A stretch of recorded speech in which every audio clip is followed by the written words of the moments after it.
Okay, welcome West Orange to our June 20th, 2020 proposed budget hearing. Madam Clerk?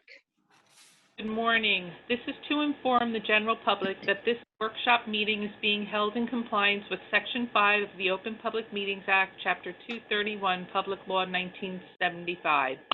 The notice for this meeting was emailed to the West Orange Chronicle and the Star Ledger on June 10th, 2020. Councilman Guarino? Present. Councilman Krakowiak? Present. Councilwoman Matute Brown? Present. Councilwoman McCartney? Present. Council President Castellino? Present. Okay, thank you, Madam Clerk. And to all of you who are attending this morning, welcome. Thank you for tuning in. I just wanted to let you know what will be transpiring today. So today is actually a workshop for the council. We take this opportunity today to invite in our various directors from each department, and we have the opportunity to ask them questions in regards to the 2020 proposed budget. This is a workshop. You are welcome to observe. There will not be public comment today, so you have any questions, if you could write them down, hold them. We will get back to you after the meeting, but today is for us to ask our department heads much needed questions and to deliberate at the end of the day. There will be ample opportunity for public comment when we have our public budget hearing, which has not been scheduled yet. So there'll be plenty of time to answer any questions that you may have. But today is time for us to have a good workshop. Okay, so with that, I put some notes together for my colleagues. Each year we've been going through this process, and it's very, we've been going through it, yeah, trying to use the appropriate word for it, but I don't want to say torturous, but but last year we sat here at 9 in the morning and we didn't get done to 8:45 p.m. and that's not going to happen this year. It's just on Zoom. It's going to be hard with the meeting, and it's also not necessary. So I think, and then by the end of the day, we're just a little punchy, and it's just working on any figures, any project for 12 hours straight is just not a good practice. So today what we're going to do is I'm going to point out some items or some points in the budget first, and then Mr. Gross is going to explain a couple things, and we're going to bring our department heads in. Usually we go line by line and over it with the department heads. Today you're just going to ask them questions. So you're going to ask them questions. You'd had 3 months. If you see here, this budget that we have that we're reviewing today is from February 2020. So we've had this budget for a couple months now. We have ample time to have asked questions to the different department heads. But today we're still going to have time to ask some more. So we're going to try to put a time limit on each department head, and see what else you need answers for. And then at the end of the day, or at the end of the last session, I want to break for 10 minutes to give everybody a little time to process the information we heard, and take a little break, and then come back and then deliberate on the budget at the end of the session. So with that, this budget from February 2020, we had asked the administration if they wanted to go back. Again, this is pre-COVID.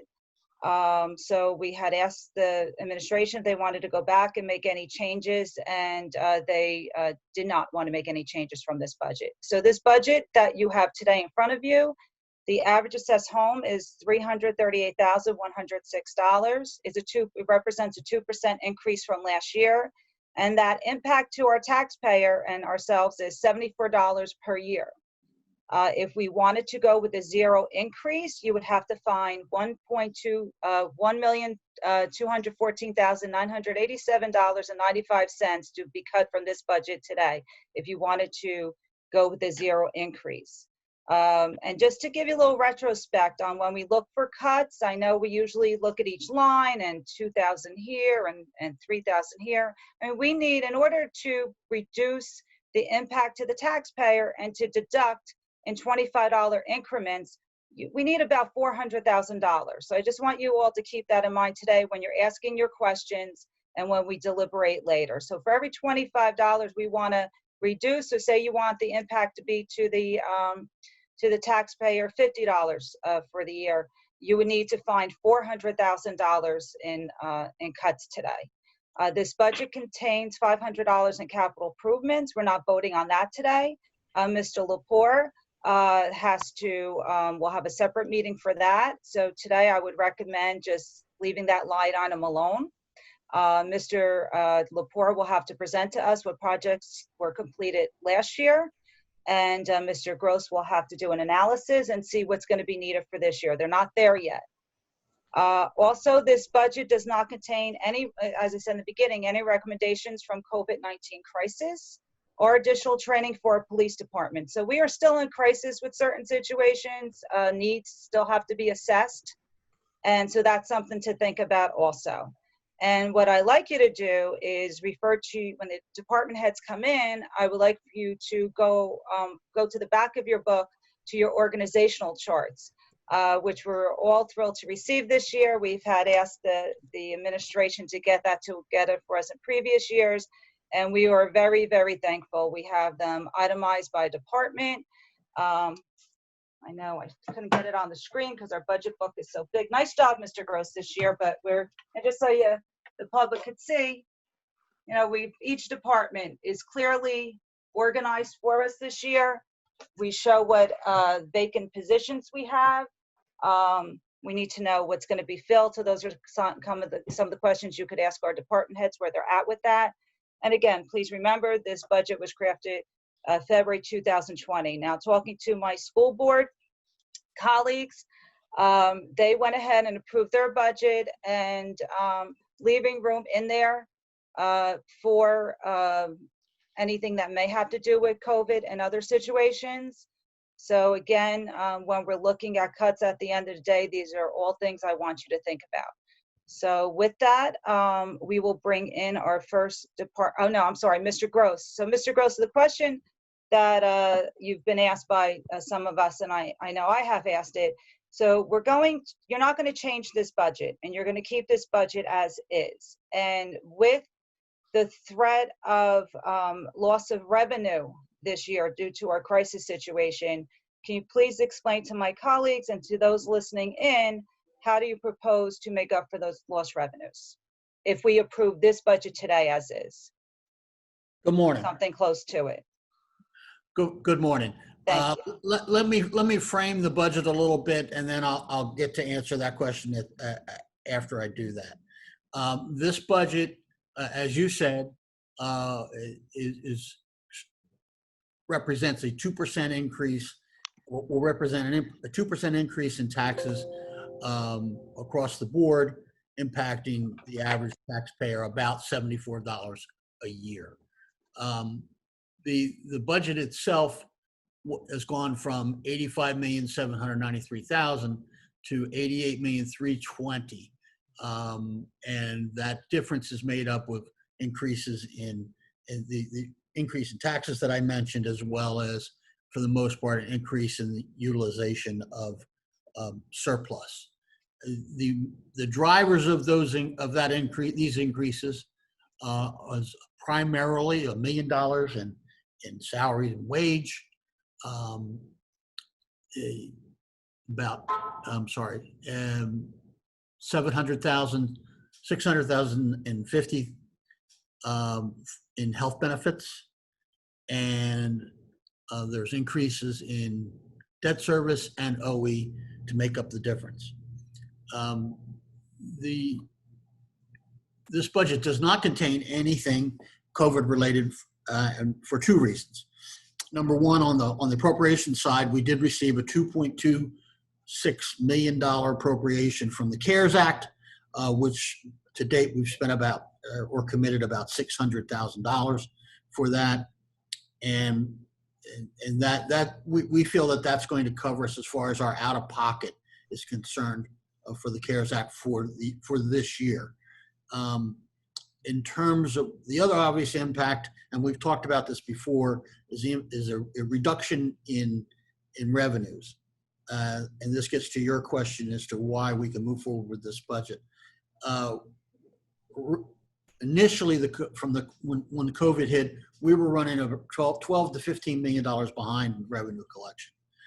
Over the past 6 weeks, that's moved and come back dramatically to the point where now we're about $3.4 million short on collections.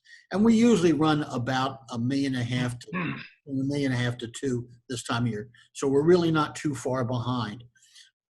Having said that, we've also moved to curtail our spending this year. And currently, we're running on a run rate of about $2.7 million less that we've spent this year than we did last year. So concurrently with dealing with the budget and everything and the COVID, we're also have not spent all the money that we have in the past. That's not to say that that's $2.7 million worth of savings. Some of that we're probably going to have to spend later on, but we've held off on it, waiting to see where we end up within the emergency.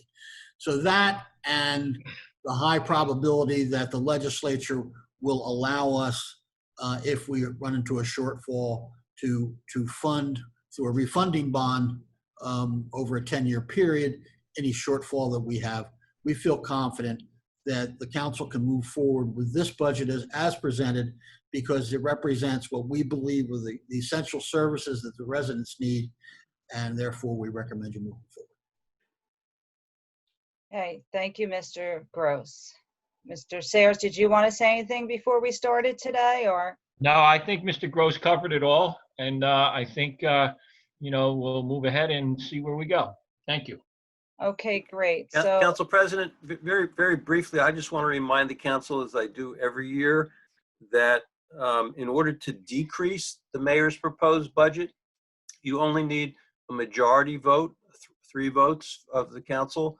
In order to increase the mayor's proposed budget, you need a supermajority. You need at least 4 votes. And that issue doesn't come up very often, but that's the rule. So just everybody needs to remember that. so Mr. Kaiser, for clarification, if we're not going to do that right now, section by section, but say later in the day, we want to increase a particular section. Do you need 4 votes for that particular section, or just? I'm going to say just generally yes. Okay. There are potential issues with respect to what's a legal line item and what's not. But I think just in general, you ought to have confidence that you're able to do what you want to do. You should have 4 votes if you're going to increase the budget. Okay, so let me rephrase that as I stated it. So the end result is not, say we reduce it from one department and give it to another. Do you need that vote there, or just the end result you need the majority?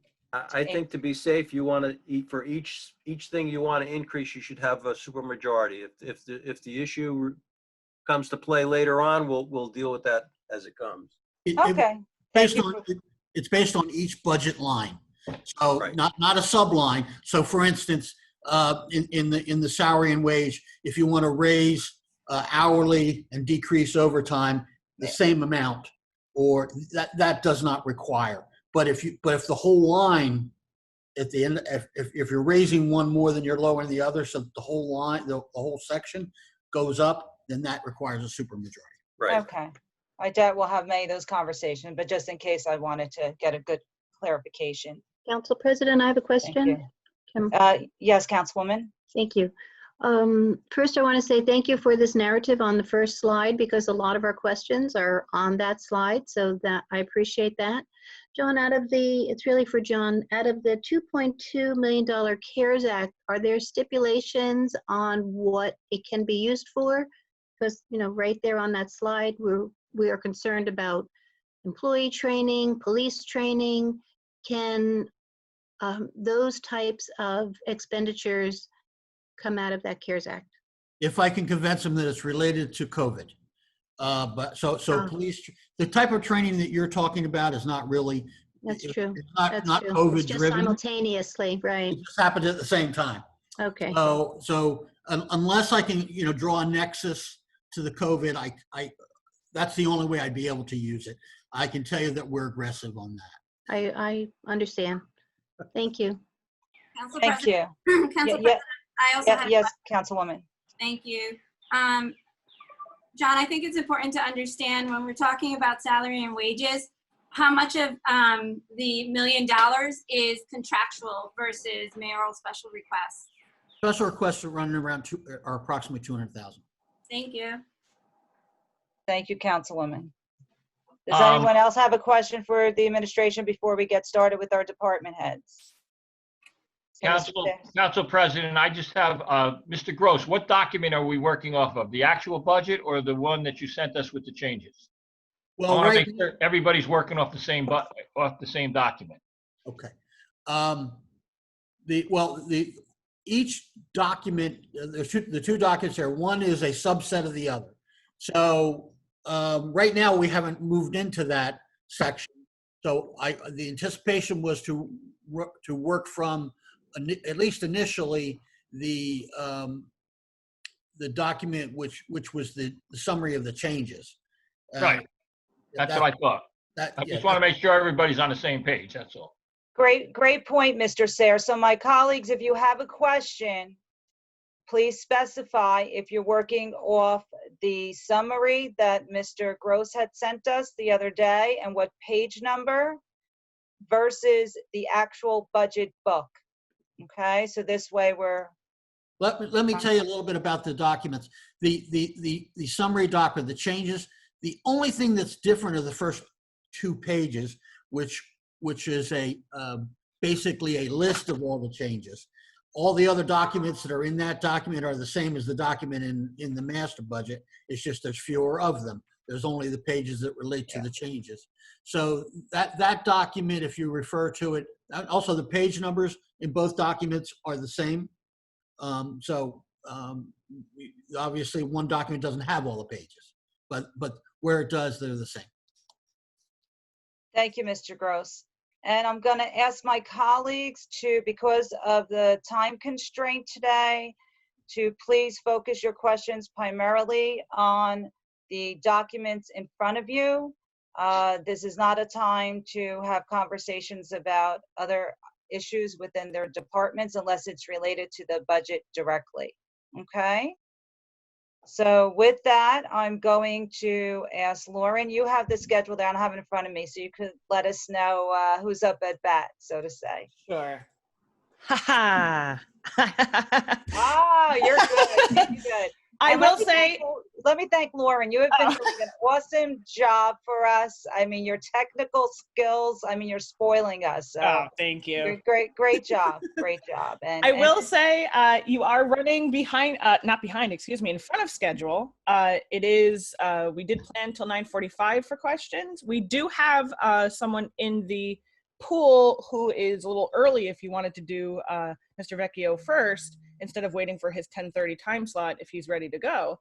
Yeah, what time Since is it we now? do have him slotted. Council President, one of the things we did discuss doing in this, which we didn't do, is just to entertain any questions from the Yes. council they may have about the changes, or any questions at all related to the documents. So maybe Okay. that's why we're ahead of schedule. Oh, sure. No problem. So we do have 15 minutes of leeway play there. Sorry, Tony. If So your hopes up. Chief, would you like to come in a Well, little? He's not, do you want me to have him to talk right now first? Chief Vecchio? Yeah, Yeah. if he's available. And Yeah, Mr. Vecchio, if you can, there you go. Hi. Hello. Hi, Chief. How are you today? Good. How are you? Great, thank you. So, as usual, we have to thank you for your budget or your year-end summary that you supply us with each year, and that gives a great snapshot of your department, and it's really helpful to see your equipment and all your needs and what you've accomplished throughout the year. So thank you once again for that. So I will start with my, do you want to have a short Do you have anything you'd like to say first before the council addresses you with questions? Honestly, not much other than to say, and you and I have spoken. I think I've spoken to everybody throughout the year with regard to the budget. One of the reasons that I do put together the annual report is because it's just a snapshot of what we do, and I think when you see in the budget a line item that you maybe, for lack of a better word, don't understand, hopefully the annual report will kind of clarify why it is we ask for that. So the specific numbers may change, and I think that's what we're here to talk about today. But I'm open for any questions. I do think that, if you look at our budget, there are a few requests that I had made that the mayor opted not to recommend to the council. That's why we do this. Mr. Gross knows where the money stands, and I can only know what our department needs. So I make the requests where I can. We try to prioritize as best we can, and that's what we present. So fire away. Okay, so I'm just gonna start off with, I'm looking through your organizational chart. You start on page 184 from my colleagues. And I'm just looking through, I don't think you had any open positions, correct? All your positions are full? We do not have any open positions as of today. I do anticipate before the end of the year, at least two, but potentially, quite frankly, maybe 11, based on the number of people who are eligible to retire. But that's the two I'm referring to. Quite frankly, if all of you remember the accident that we had on 280 Yes. last year, and not to get into the weeds about each of their situations, but it's, I'm not certain that either of them will be returning to work, where they're still in their rehab. But we do have at least two that have said they plan to retire this year. And as you all know, there's contractual things going on right now. They want to wait to see where that goes. So. Okay. And give them our best, Chief.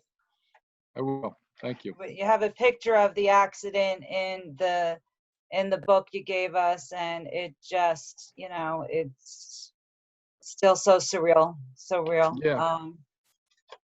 Okay, so I'm going to open this up for questions from my colleagues. I'm going to start in order, but I'm going to rotate so each of you get a chance to go first. So Councilman Garino.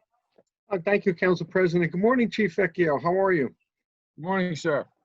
Okay, so I noticed your budget's basically, and with the mayor's recommendations, it's basically total 1.1% increase over last year. When you were talking about open positions, there is one deputy chief position still open? I'm sorry, one deputy chief position? Right. Councilman, if you could just please tell the chief what page are you on? You're in the summary? Okay, I'm sorry. I'm on page 73. I'm not looking at the summary. Okay. You're in the budget book. In the budget book, Okay. sorry. Thank you, Council everybody's President. specified. There is not one deputy. I think what you're probably seeing is that we had a retirement in 2019, Correct. which was filled. So Okay. maybe that's what you're seeing. Maybe Yeah, that the document that you're looking at is based on a year-end census. So from obviously anything that's changed since then. For instance, when you get to the police department, you're going to see that we're going to talk about the fact that there's a lot more vacancies than was in that book. So. Okay. All right, that answers my question, because I'm looking at the org chart too, and I just see that missing, but that's okay. So, Chief, if I can ask real quickly, is there anything in this budget that, you did ask for and it's not here? Like any particular item? Well, there were a couple increases I asked for in particular line items, because they're just areas where we always run a little short. Training was probably the largest. there are a lot of training opportunities that we have to turn down because we simply can't fund them. So yes, that's usually where I ask for an increase. A couple of others, if I saw that we exceeded it the last 2 years, I might ask for another $1,000 on that line. But again, as I go through it, the mayor has chosen to keep it pretty much the same as it was last year. So does that Okay. answer your question? Yes, it does. Thank you, Chief. I appreciate it. Thank you, Council President. You're welcome. Chief, real quick, so if a situation arises where you're in need of something, does Mr. Gross find you money elsewhere during the course of the year? Mr. Gross? Well, I'll let him in. Is that to me or to I guess Mr. Gross? I'll give it to the chief first. Go ahead, Chief. Well, I refer to Mr. Gross as Dad because when I don't have my allowance in my pocket, sometimes I have to go and talk to Dad. So and I'll say my dad is quite a steward of the family's funds, because if it's not on paper, it's a challenge to get it. So that's not to say that, a couple of years ago, we didn't have one reserve fire engine, which we can't have. We have to have a reserve fire engine. Yeah. And I found a used fire engine, and Mr. Gross found, and I don't know if you could see me, but I'm making air quotes. Mr. Gross found about $13,000 or $14,000 for that purchase. And I think that comes from areas, maybe a vehicle repair, or he can speak to that, but it comes to a budget. It's not like he's finding it. He's taking it from a place that means something else isn't getting purchased. So I try not to have to go to him with that often. But in answer to your question, it depends on what we're asking for. And how much was the training you were looking for? It's hard to say. I asked for an additional $10,000 in training in that line item. We acquired a couple of years ago. It just got installed this year. We acquired a roof training prop that we installed up at Station 3. And in order to properly use that, it requires, the prop was a grant that we received from the Dennis Leary Foundation, but it doesn't come with wood. So the wood is the consumable aspect of that prop. And when you're doing roof ventilation, you have to cut through the wood, so you destroy the wood. So it's consumable. So that kind of thing. We want to open it up a little more. We'd like to do it more than once a year because we own the prop now. We'd like to offer it a little bit to some mutual aid departments with whom we work regularly. So I can't specify.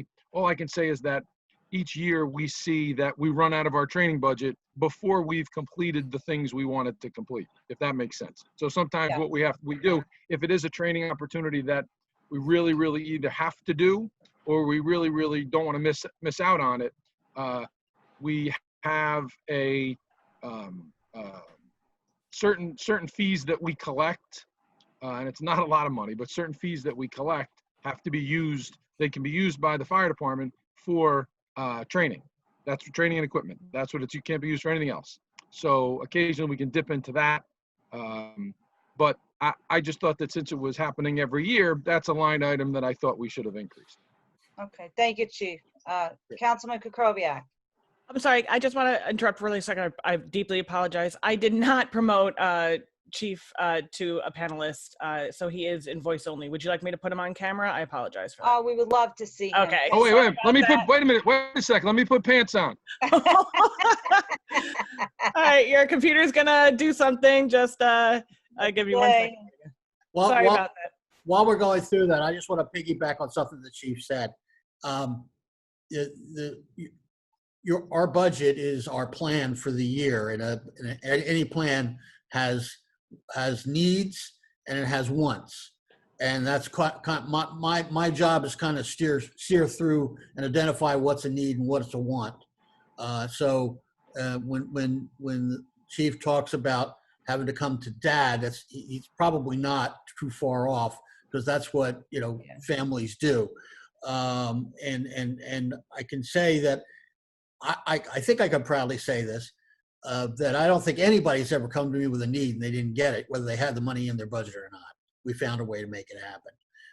The wants are different, it's different. And one of the things, we're real proud of is that we've had, over the last 10 years, we've had one of the lowest increases in taxes of any other municipality in the state. We're probably, out of the 565 municipalities, we're probably somewhere in the top 20 or the lowest 20s of tax increases, and significantly so, difference.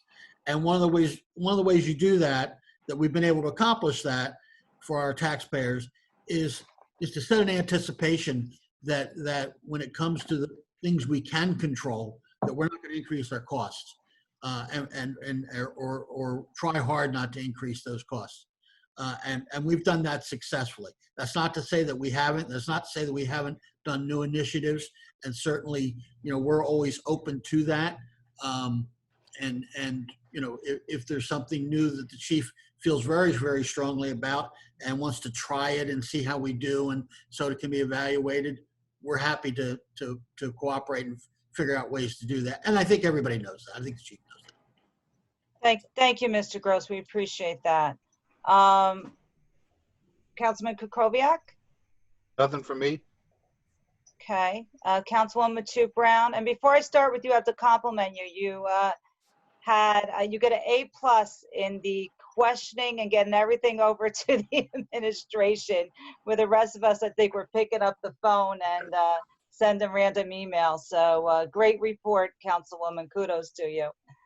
Thank you. And it's also with the intent to share with the public so that they can better understand our budget, because it is a monumental task to do so. And I think it's important for us to all be on the same page with where the spending is needed and what are the wants, right?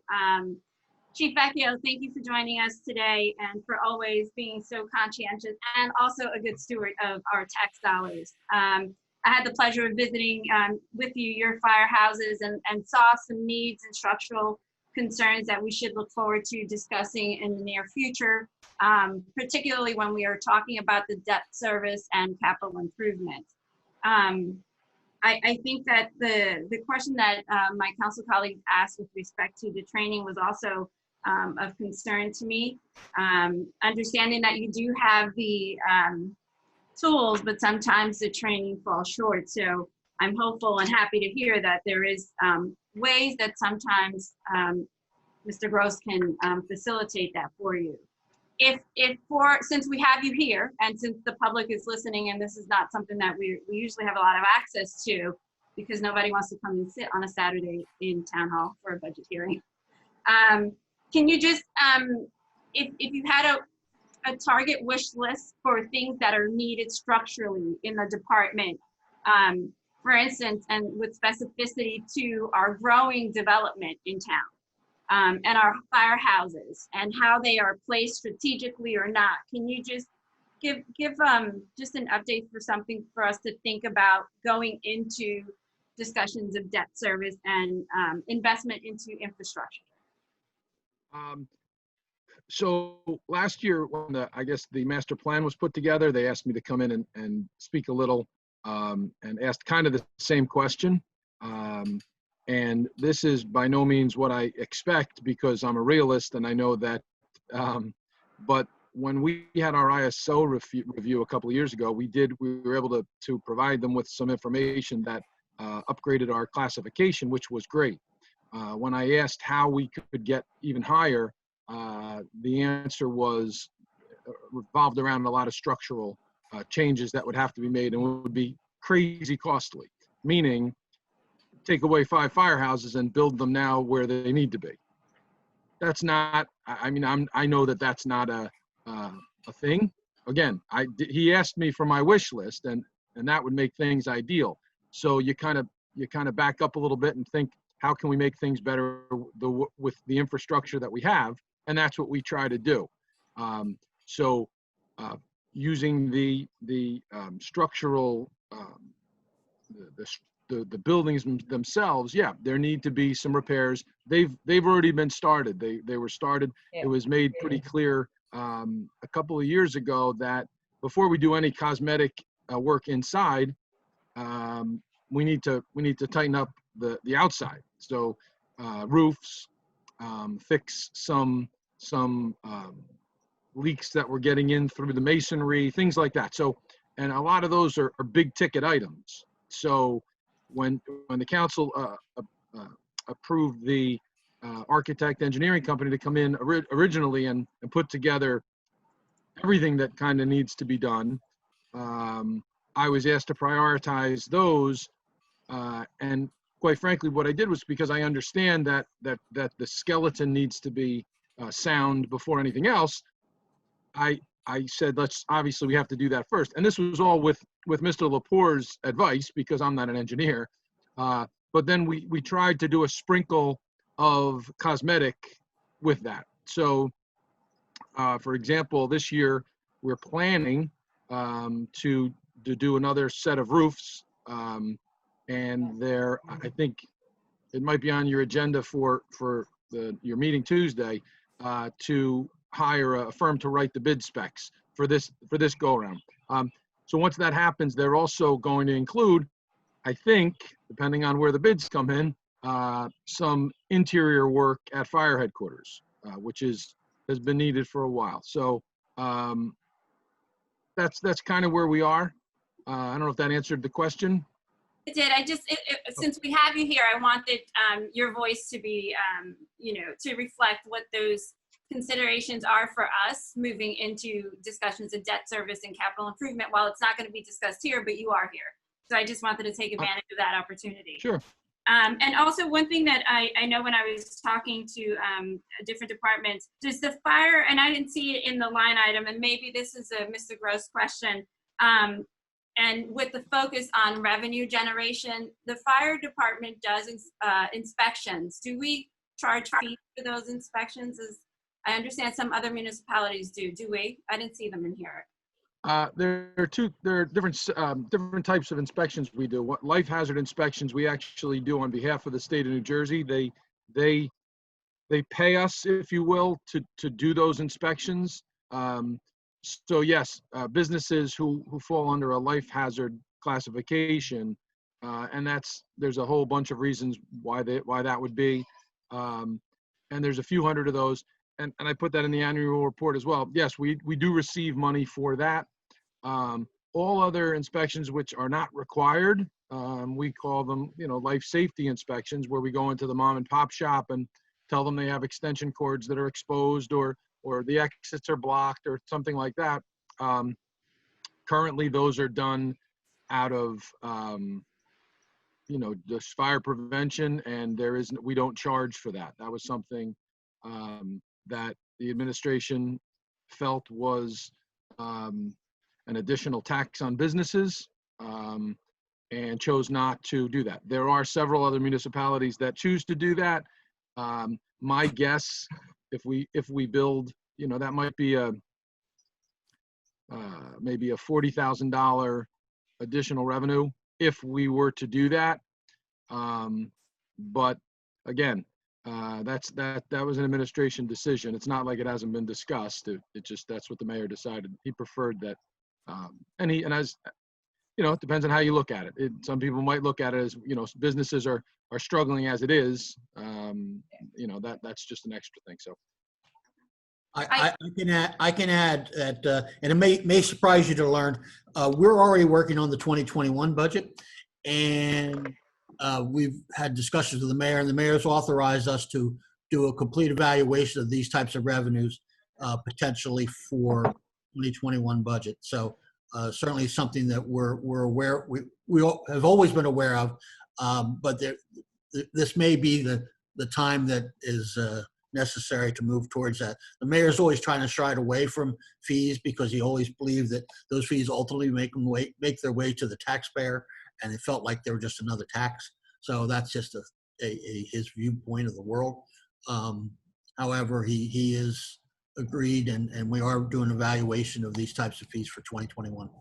Thank you for that information, Mr. Gross. You know, when I start looking at the budget, I also look at other areas and see what other districts and departments are doing as far as revenue generators, because, you know, obviously we need to generate more revenue. So I'm happy to hear that that is a potential discussion.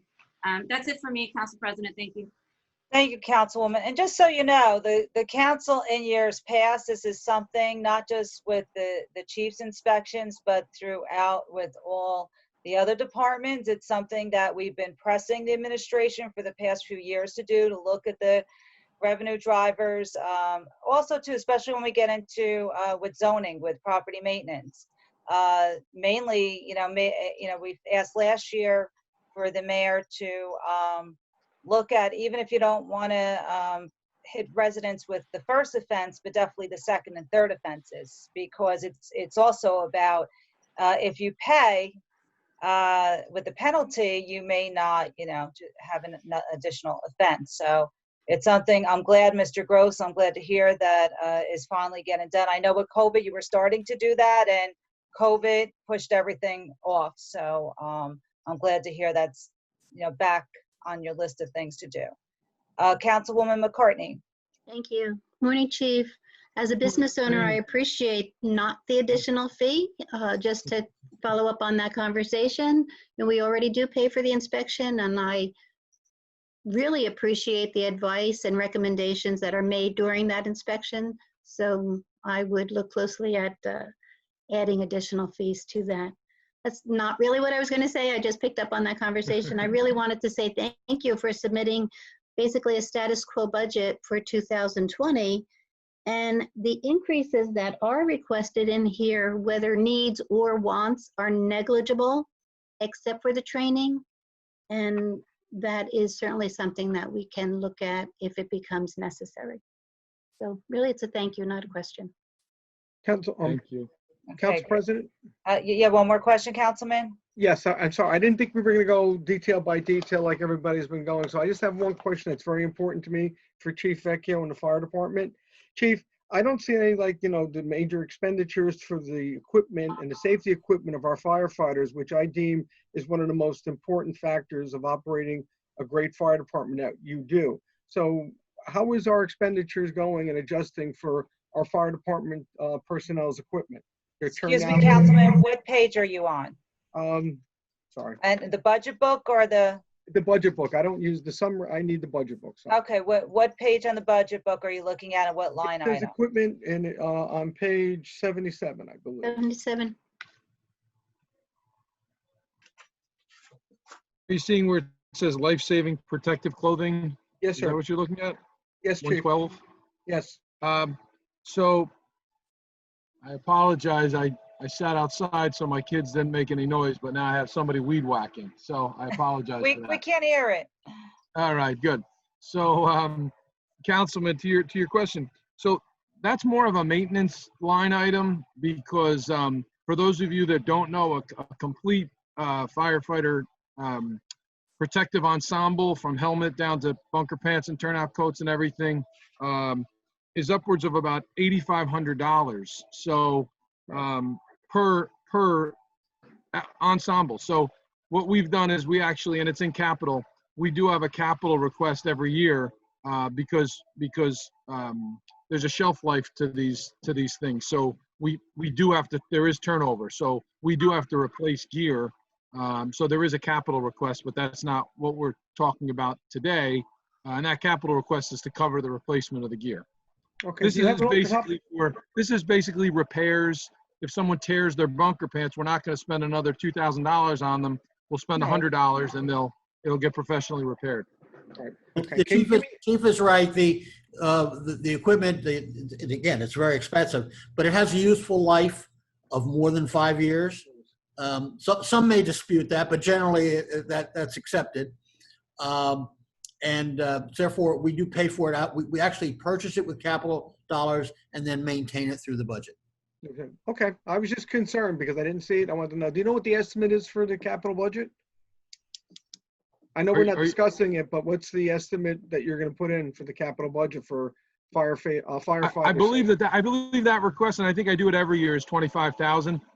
for the year, but that's every, and quite frankly, we spend it through retirements, and I mean, it doesn't take very many new sets of gear to reach 25,000, which I just thought that could be 3 sets of gear.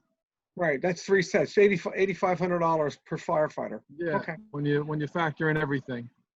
okay. Thank you very much, Chief. Thank you, Council President. I Mhm, appreciate it. mhm. Thank you. All right.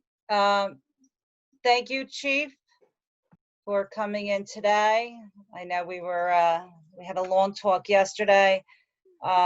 So any closing comments you have for us before I get you off the call? Only that I've spoken to each one of you at different times. You call me, let me ask if you have any other questions that are not, I know this is a public forum, but if there are questions that you have, I'm an open book. As I said, that's why I try to do the annual report, just so you have an idea as to what we're doing. I mean, most people, I think 3 to 5% actually use us. So the community really doesn't know what the fire department does, but I can tell you that those 3 to 5% are pretty happy we exist. So I like to let everyone else know that we're here. Give me a call if you have any other questions. I'm And sorry if thank I'm you. yelling. That was because of the And thank you, because of Chief. the weed whacker. And we're very happy, in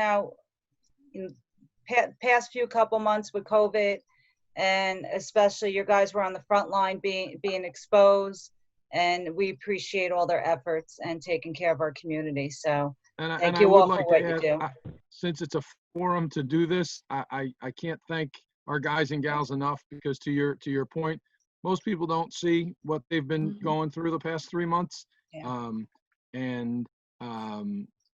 Unfortunately, quite frankly, the things like this happen, and then a month later, everyone, says negative things or says, let's cut their budget, or let's whatever it might be. And I don't mean you folks, I just mean as a culture. And because they never did see everyone have to, on every call, get dressed up and wash their clothes before they leave the firehouse, because they're not going to go home to their families, and then come back the next day because we're limited staffing. And so they did have a really, let's just say, and everybody's seen the t-shirts, the past 12, well, the things that say how crazy 2020 has become, and we want to put 2020 behind us. For the fire department, this has been probably one of the worst years we've had. And we've dealt with it. We rolled with the punches, but starting with last July with the incident on 280 and into COVID, it's been a challenging year. I just want to give credit to the men and women of the West Orange Fire Department. They really have been going above and beyond, and I'm proud to be where I am. So. And to add to that point, we had so many calls, and for a lot of our firemen who were up in the township and taking, some people to the emergency room knowing they're not coming back, had to be emotional strain as well for folks they knew from the community. So I can't even imagine, what the last 3 months have been to them. But again, thank you for today. Please extend our thank you to them as well. And as I started earlier on the call, we're going to do the approvals at the end of the session. But thank you for answering all our questions today. Okay, great. Thank you. Have a great day, Chief. You too. Bye, guys. Okay. Happy Father's Day. Yes, happy Father's Day. Forgot about Father's Day. Okay, we have Chief Abbott on deck. Yes. Okay, good morning, Chief. How are you? Hold on 1 second. I have to do my thing for him. If you can follow the prompt on your screen, Chief. And I'm going to promote you to panelist, so just leave your computer alone for 1 moment. And you'll see him pop up. Lauren, I have a housekeeping question before the chief comes on, and Mr. Gross. So as far as the residents in the audience watching this, what did we provide them? Do they have online access to our documentation so they could follow along? They have online access to the mayor's recommended budget in full. It's online. They can download it and print it and do it, whatever they, Okay, however they want to present it to themselves. They want to look at it on their computer, or however they want to do it. okay. Do you have access to the summary sheet, or can we give them access, or? After today, we will Okay. put it up online. But like I said from the beginning, the summary, except for the 2 pages, which are just regurgitation of individual lines in the document, the rest of it is all the same. So they have access to everything by page. Okay. Okay, we do have police chief. I just want to, for the panelists, if everyone can mute themselves while they're not speaking, it's just that Zoom does fight for any kind of sound. Not you, police chief. You can unmute yourself. And if you can actually move your computer, if possible, just a little to the right. We got just oh, you're sorry, I'm backwards. The other way. I'm My backwards. right. Yeah, my right. If you're able to move it the other way, which other way you just moved it from, it's just with the light in the back. You're a little dark. Mr. Gross, you're doing well today. We can hear you loud and clear. Oh, if you have shades? Oh, okay. I have a different laptop. Yeah, right Okay, there. There you go. Yeah, That better? that's great. Just move chairs, that's all. Sorry about that. A little fishy. It gets a little witness protection when we have light in the back. There you are. Hello, sir. Okay. How's everybody today? Good morning, Chief. I know we've had you on triple duty with various events going out through community. So we want to thank you for your time this morning. Just so you know, we have a different process this year. What we're going to do is we're not going to go line by line. We're going to ask you any additional questions that myself and my colleagues may have, and then we're going to vote on your section of the budget at the end of the day.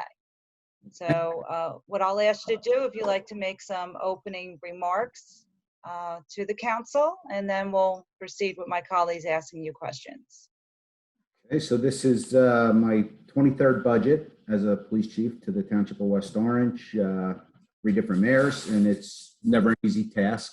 I have a balance between, what's nice to have and what we need to have. I have to keep the morale of my people up. I have to satisfy the citizens and understand that this is all paid for out of their pocket, not ours. I have to keep council content because they are the ones who are ultimately going to vote on it as you control the purse strings.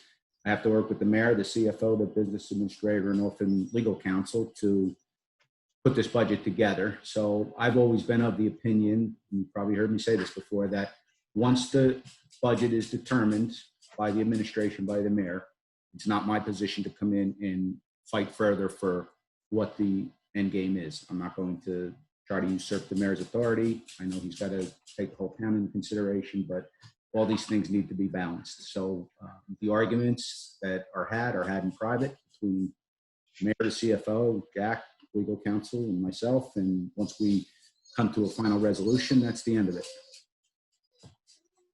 Okay, Chief. And just for my colleagues, the organizational chart for the police department begins on page 176. If you'd like to follow along, if you have any questions there. And so, Chief, what we've been starting off with is any open positions. If they're filled yet, there looked like there was a keyboard clerk 1 open position. Is that still available, or is that filled? That is still available. I'm going to work back and forth with John Gross, who's going to handle the line items for me and do the numbers. We already spoke about this because it's kind of hard to switch screens with this thing, and I might end up losing you in the process. So I had sent you all out a current open position list, and there's 10 police officers and a number of non-uniform positions that are open within their departments. And this is all, and that's all part and parcel to when I spoke to earlier about ways that we've been cutting back on our expenses during the COVID crisis to make sure to gain some advantage in case there's a shortfall in revenues. That's not to say that we don't intend to fill those positions, but obviously every month that you don't fill a position that's 1/12 less that can help go towards any shortfall. So these positions, as of right now, are budgeted, and we're in anticipation of filling them at some point in time. So yes, the 10 officers, but as far as the keyboarding position, that as well, you anticipate filling shortly? Yes. All these positions we anticipate filling. Okay. Okay, we're going to start off with Councilman Kukoviac. Thank you, Council President. Chief, wanted to ask you about the staffing level in light of what Mr. Gross just said. But in terms of police officers, how many officers at this point do you have on the roster available for work? And where does that level rank in, say, in the 23 years that you've been the police chief? So we had a maximum of, I believe it was 119 pre-2011, when most of the state, or I shouldn't say most, but a large part of the state, and even nationally for that matter, lost about 20% of their staffing levels due to budgetary constraints. We were no exception. Right now, we're down 10 people, as Mr. Gross noted. We have one that's out on terminal leave, I believe, so that would take us down to, that's a sergeant, that would take us down 11 people. So my ballpark estimate for the next police academy class would be 11 people, and that would put us at 98, I believe. So if 11 people would put you at 98, then the staffing right now is 87? Correct. And where does that rank in the 23 years that you've been police chief in terms of, closer to high, closer to the middle, closer to the lowest levels? So if I'm understanding your question correctly, the current staffing of 80, what did we say it was, 86? 87. 87. The current staffing of 87 would be, it's before I was chief, but when we were involved with the consent decree and the federal litigation, the U.S. Department of Justice has many municipalities who are hiring practices. We dropped down into the 80s at that time. That was probably like early 90s, my recollection. In the time, I was chief, we went up to, as I said, 119, and we started at about where we're slated for now, 98. So I haven't seen us, to my recollection, I haven't seen us this low in the 80s since probably in my entire tenure as chief. I have in my career, however. We were, yeah, Chief is right about that. Since I've been here, which is 10 years, we were, for a very small period of time, we're down to 89, and then went back up. So that's the case. The one thing I will point out is sometimes things are interesting how they work out. During the COVID crisis, we've changed schedulings and significantly to create more manpower hours. So while it's certainly we believe we need the staffing back, we've been able to accommodate it to some extent, and Chief can go into this more detail through the restaffing that we have done that have brought people who from indoors to on patrol when necessary. So I think we've been able to get through this period of time fortuitously. Yes, if there was any, usually we're dealing with unintended consequences of our actions that we just, despite our best efforts, were unable to foresee. And, in this instance, with the COVID, we had, rather than a consequence, a benefit in that it benefited the township financially, and our overtime rate was significantly lower. People were spread out, but, we're going to go back to a contractual requirement of how we staff, moving forward. So this isn't going to last forever. Right. When you say going back to what's required through the labor agreements, when is that going to happen? Right now, we're anticipating July 18th.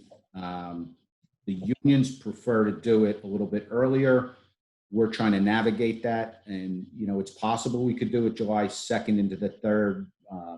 For those, it would start with our midnight tour, so it's actually the 3rd, but they report in on the 2nd.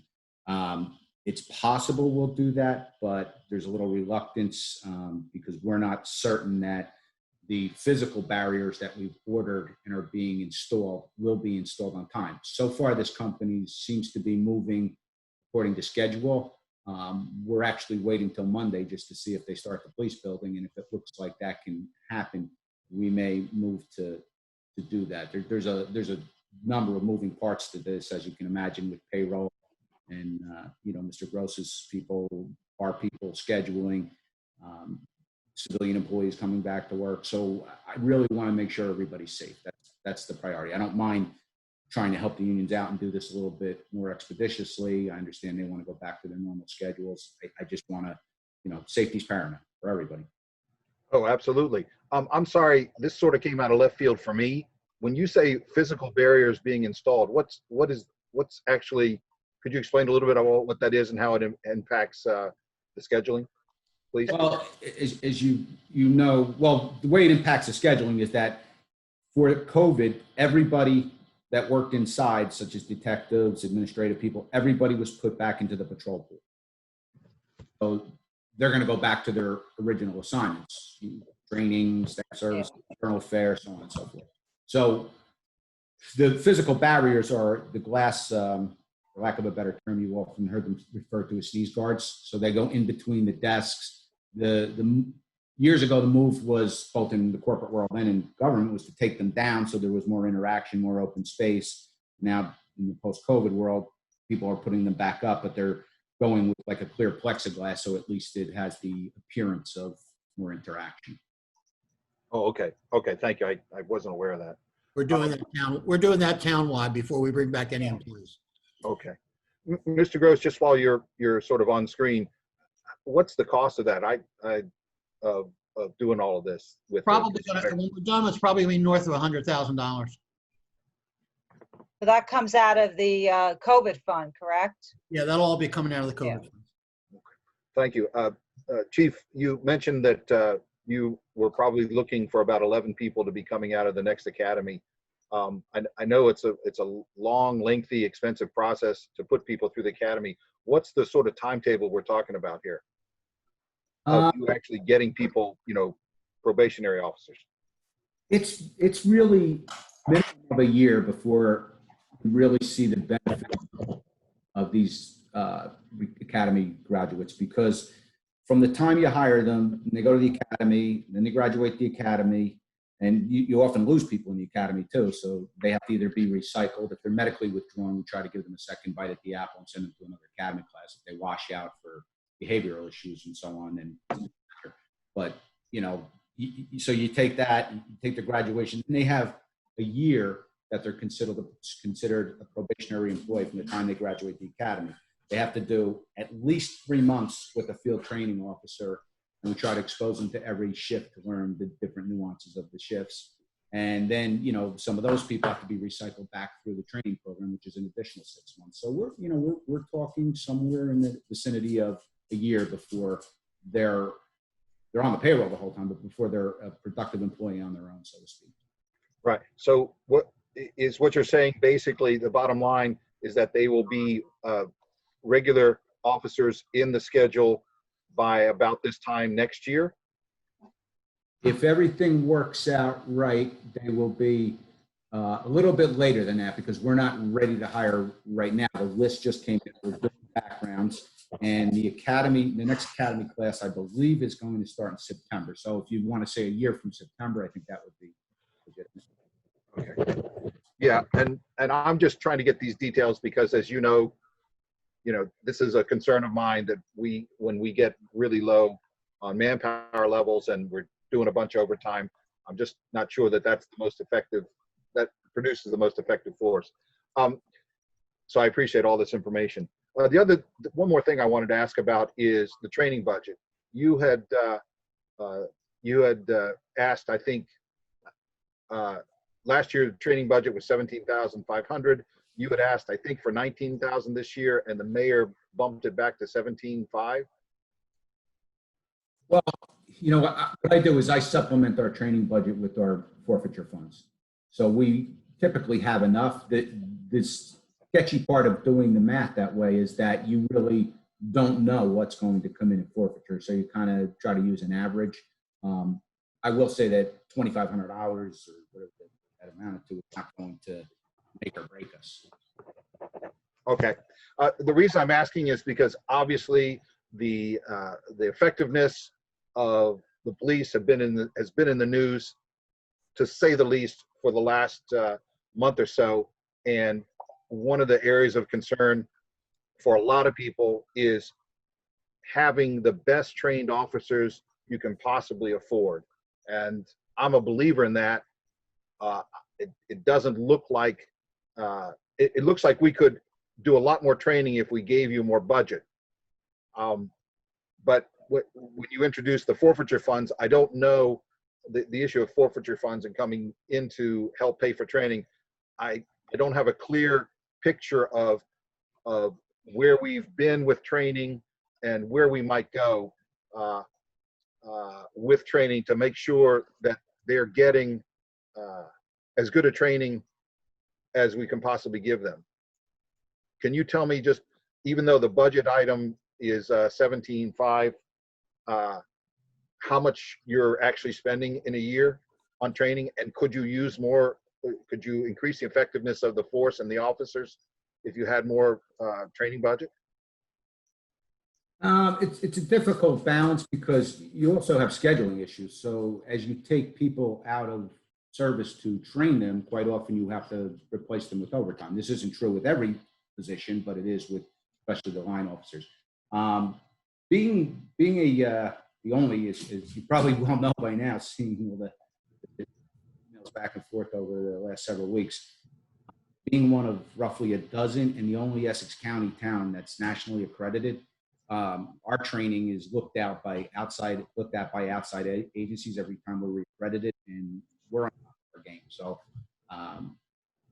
there's never too much training, but at the same time, I'm very comfortable and confident in the level and amount of training we do. So you're not anticipating increasing the training activities for the police? Would you be? The mayor has expressed an interest, and publicly for that matter, of ensuring that all elected and appointed officials, as well as all township employees, receive the same level of training, which right now it's really in its infancy. We're working on the schedules. We haven't decided what type of training that will be, but it's being done. That would not be budgeted within the police budget or each individual department. I don't think that's a call from Mr. Gross, but I would think it would be budgeted all in one spot. Right. Would you be more open to increasing the training once you got back to what you consider to be, once the academy class comes out and you've got, a lot more officers than you do now? I always manage to get whatever I need as far as paying our training bills. I go to Mr. Gross, and if it's something that we need to do, we find a way to do it. If it's something that we want to do, we look at priorities and whether we should spend the bulk of the training. But some of these things are very expensive. It's of utmost importance, not to cast aspersions upon my predecessors, but really what lacked in West Orange 23 years ago, there was very, very little training for command staff. I want to build a culture of inclusion and professionalism. Well, Chief, we're having trouble hearing you. If you could speak up. So, 23 years ago, and I said not to cast aspersions on my predecessors, but there was very little training offered to command staff. And that's one of the things I've changed. Some of those schools cost $5,000 and $6,000 for one person. So, if you want to build a culture of inclusion and professionalism, you can't start at the bottom, because if the people at the top don't have that culture and attitude instilled in them, it's going to fail. It has to come from the top down. So we've been doing that, and we spend a lot of money on those things. Councilman, just to be crystal clear on this, if subsequent to current events, at any point in time during this budget process, if it's determined that there's a need to expand training in this area or any area, we will find the funds to do that. Yeah, well, I think now would be a really good time to start looking hard at increasing the training for the police, from in terms of a budget and terms of areas of the training. And I don't want to spend more time because I know we need to move on. But Chief, could you please, put together some sort of narrative about where you've been with training in the last couple of years, and where, in the best of all possible worlds, doing training in the near future, and tell the council what the numbers are, because I'm not going to speak for my colleagues, but I think that was one of the issues that have come out of both nationwide and in West Orange. And I've talked to some of the police officers, and they said, yes, they would welcome more training. So I'd like to at least take a look at that going forward. Is that something you can put together in the next, month or so? And maybe just present at a council meeting? We can look at it, but you're mentioning what's going on around the nation. First, before I take too much credit for West Orange, is the state of New Jersey is way ahead of the curve from the rest of the nation. So much of this comes from the Attorney General, and it's free. It's online. They provide instructors, whatever the case is. So, when it comes to de-escalation, implicit bias, we've been doing all this for years now. So what you're, with the budgets that you've passed in recent years. So, I mean, we've been doing this. Okay, Okay. Councilor. Just, I'll finish. So just the takeaway here is that you don't think that we need to increase the amount of training or the training budget at this point?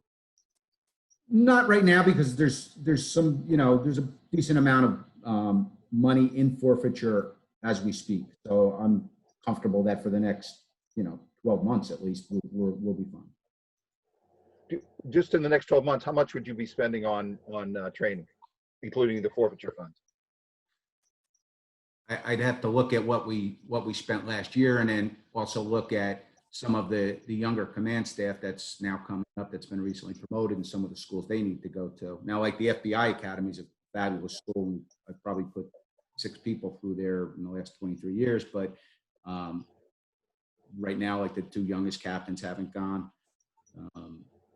Excuse me, Councilman and Chief, I just want to make a recommendation. And this may be a repeating theme with my colleagues and myself. So Chief, obviously to piggyback on what Councilman Kukoviac had brought up and what I've emailed you yesterday, where any training that you think that would be appropriate, after you get off with us on this call, if you could just take some time. We're not, as I said earlier, we're not going to vote on your section till later. So you could email us if you think it should be raised at all. But, I'm watching, we're all watching the news. We're, talking to some of our officers.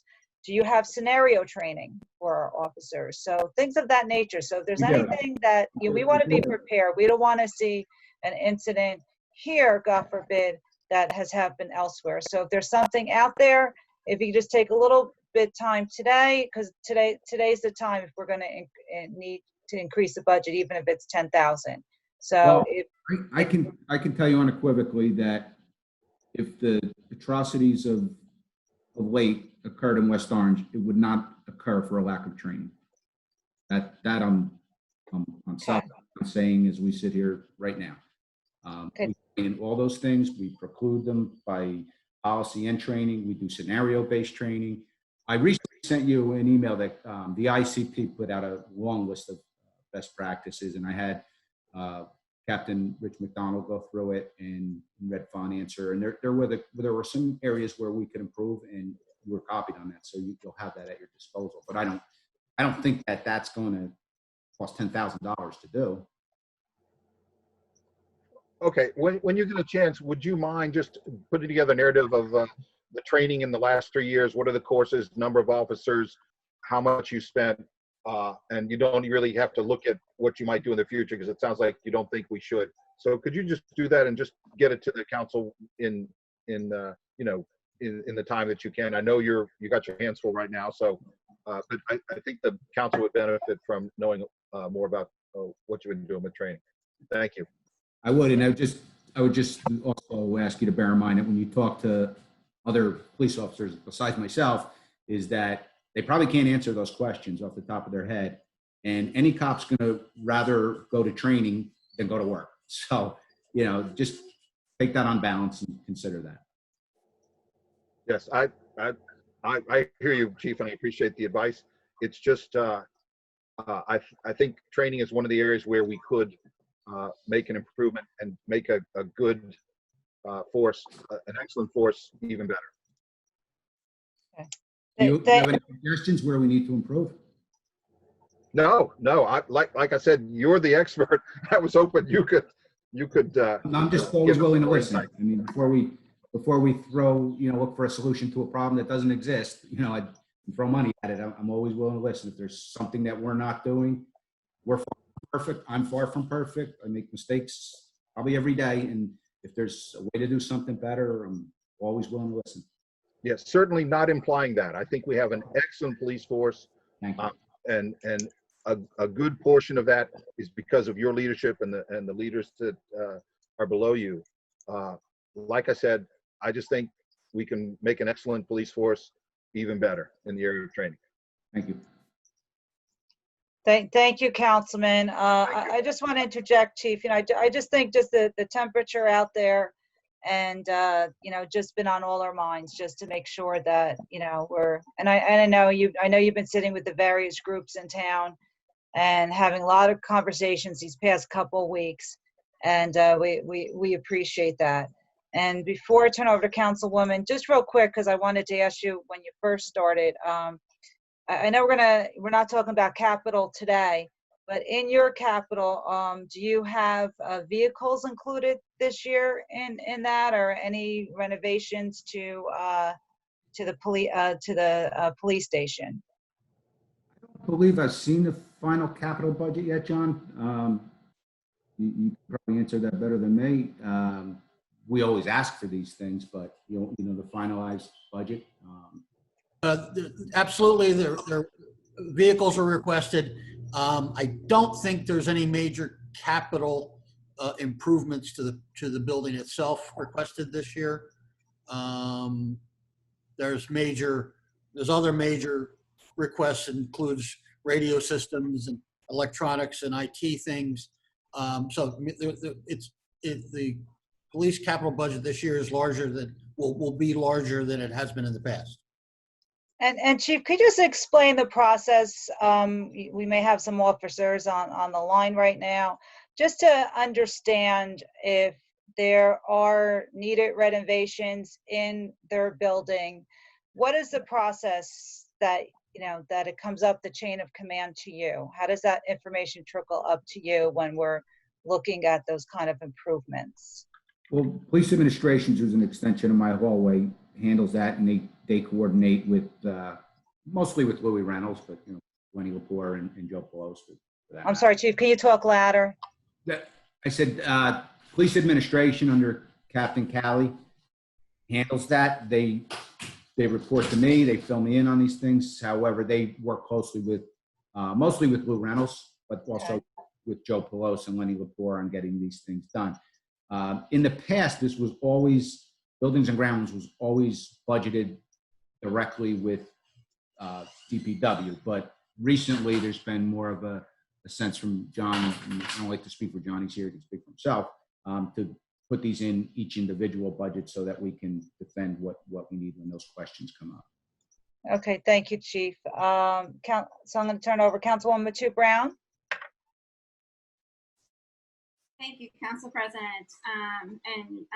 Thank you, Councilman Korvac, for your questions. I too had the questions about the training, so I will not belabor that point. But I agree 100% that our officers need training, and I also feel that it's beyond training. It's bigger than just training. Throwing dollars at training programs that do not have interventions that follow up is of no consequence. The police officer that murdered Mr. George Floyd had the benefit of years of these type of trainings and to no effect, clearly no consequence resulted from those trainings. So I think the discussion is bigger than just training, but I appreciate you pointing that line item out in the budget because it is small. So, but I'm also very happy to hear that Mr. Gross said that should the conversation lead to an increased necessity in the budget, that would be made available. So I am happy to hear about that. I did want to ask a question with respect to line, it's page 69, line item 91, the e-ticketing. Excuse me, Councilwoman, budget book or summary? Budget book. I'm only working from the budget book. Okay, 69. Yep, page 69, line item 91, the e-ticketing. Departmental request was for $20,000, but the mayor recommended nothing for that. Can you talk on that? I don't know if the chief can talk. Yeah, that was moved to IT. That's the only reason, because that's an IT, it's actually an IT matter. So that was just moved actually last year. But I guess when the police department they put it into their budget as they historically would, and then we moved it over to IT. Okay, and then for page 70, line item 119, where it talks about the safety equipment, expended to date was $16,343.62. The request from the department was for additional $2,000. The mayor has recommended $7,000, which represents an increase of 250% or $5,000. Can you tell me what safety equipment that includes? John, was that I apologize. What was the line number on that? 119 on page 70. 70. I suspect they were combined, but let's see what John comes up with. Now, what was going on there is that's a line has been over spent over many years. And you could look last year, they spent $16,000 in the equipment. So we along with the mayor made a judgment call to not to do 16,000, but to raise it to 7, because realistically 2,000 doesn't make it. You know, we've been spending more than that year after year. So we decided to move that forward to $7,000. Okay, and can you tell me what what equipment does this include? I know that we typically have grants for like firearm equipment and that type of stuff, but for this line item, what does that include? I'm not aware of any grants or very many grants for firearm equipment. Last year there was a grant. I was looking at last year's budget. That was for the body cams, maybe? No, it was some equipment for state-of-the-art firearms. It's probably the grant we got for the active shooter program. For the, Okay. I think you're right, Chief. Yeah. we did get some rifles with that, but that's like a one-time purchase. They Yes. don't really have a shelf life because they don't get used to that, that extent, and they're not exposed to elements so much. So that's why I was curious to know what is included in this line item for equipment. It's likely, unless there's another line, and John can back me up on this, it's likely the Bulletproof Vest Fund. We get a grant for 50%. It's a matching grant to keep our officers equipped in BPVs. There's about a 20% rollover. We do about 20% of the department each year because they last roughly, 5 years. That's the way the federal government estimates it. There's a whole bunch of factors that go into how good a vest is, such as body salts and things like that, how much it's worn. But nonetheless, at 5 years, they feel that whether it's worn every day or it's sitting in the trunk of a car, at 5 years, it's done. Thank you, Chief. Also, moving down, and this is probably going to be the same response, move to IT. Line on the same page, 70, line item 130, computer service contract for the department request was $185,605. The mayor did not recommend that. That go to IT? That was all moved over to IT. IT, yeah. The radar, the following line as well, 131, the radar, K44, and radio repairs. Yes. Also moved to IT. And then I'm going to, line 135, the 800 megahertz maintenance also moved to IT. Correct. Okay. Along those lines, before I move on to the next page, Chief, as you know, I did visit the police department and had conversations with many of your captains and your officers with respect to needs. And again, since you are here, I just want you to be able to, just like Chief Vecchio did, thinking long-term in debt service and capital improvement. I understand that the radios that the police department, fire department, and DPW use, the infrastructure is quite old. Their radios are 15 years old, and we're purchasing repair parts off of eBay for them. As a resident of this town, that is concerning to me. The fact that there may be a time or instance, and there are instances where the radio connections between our safety, our first responders, be it police or fire, fails. I understand that the cost of that infrastructure is quite extensive. Is there a discussion that you've had with your police administration, Captain Callie, who I also spoke to, with respect to plans on how to repair this infrastructure? Because the longer we neglect infrastructure, as we all know and we all witness, the more difficult and more expensive it is. So can you talk to me about that, please? So we need to, it's not a repair issue, it's actually a replace issue. Everything's reached its usable shelf life. Oh, I'm sorry, Chief. You got to get louder. Sorry. Okay, so what I was saying is we need to not repair, but replace this equipment because it's expensive, usable shelf life, and planned obsolescence. The manufacturer is no longer making the parts we need to keep it up to our maintenance contract. The reference to eBay, they've been buying batteries on eBay because the manufacturer no longer supplies them, and they aren't also, to my knowledge, John might correct me, but I don't believe they're part of the maintenance contract. We have to buy batteries. So that's where the only place we've been able to find them and to use them, the internet. I don't know that it was specifically eBay, but it was on the internet that we've been able to find them. So, short answer is yes, we need a new radio system, millions of dollars, and I'm all for it. I'm ready for it. One of the things we've talked about outside of police department is getting perhaps everybody else off of the 800 trunk system, which will save because the portable radios are $2,000 to $3,000 a piece. So to maybe get those folks off of it and then use a push-to-talk system on their cell phones and keep the radios down to the absolute minimum. Excuse me, Mr. Chief is absolutely correct on this. We commissioned a study last year to evaluate our system and to provide the different options we have. The costs on it are north of $3 million in total to completely replace the system as is.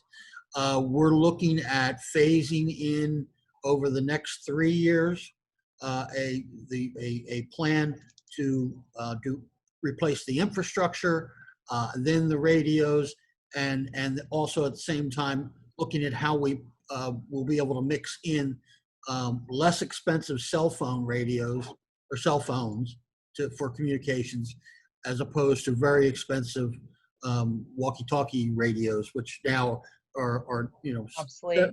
$7,000 to $8,000 a piece. So in this year's capital, when you receive it, we will be asking you to fund phase one of this replacement plan, which will be for infrastructure, and moving forward and commit to finish it over the following 3 years. It's a huge issue. And we've been fortunate, and we've got the kind of staff that are working on this to be able to keep the system going and continue to go. But we don't want to tempt fate any more than we have to.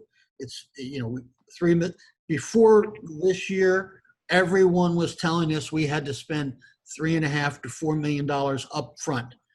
We've now finally, with going out for the study, have gotten a much better handle on how we could phase this in, so we minimize the impact on the taxpayer, but get the job done. So it's in the works, Mr. Gross, correct? Oh yes, it's absolutely. It's going to be in the 2020. The first phase is going to be 2020 capital program. Okay.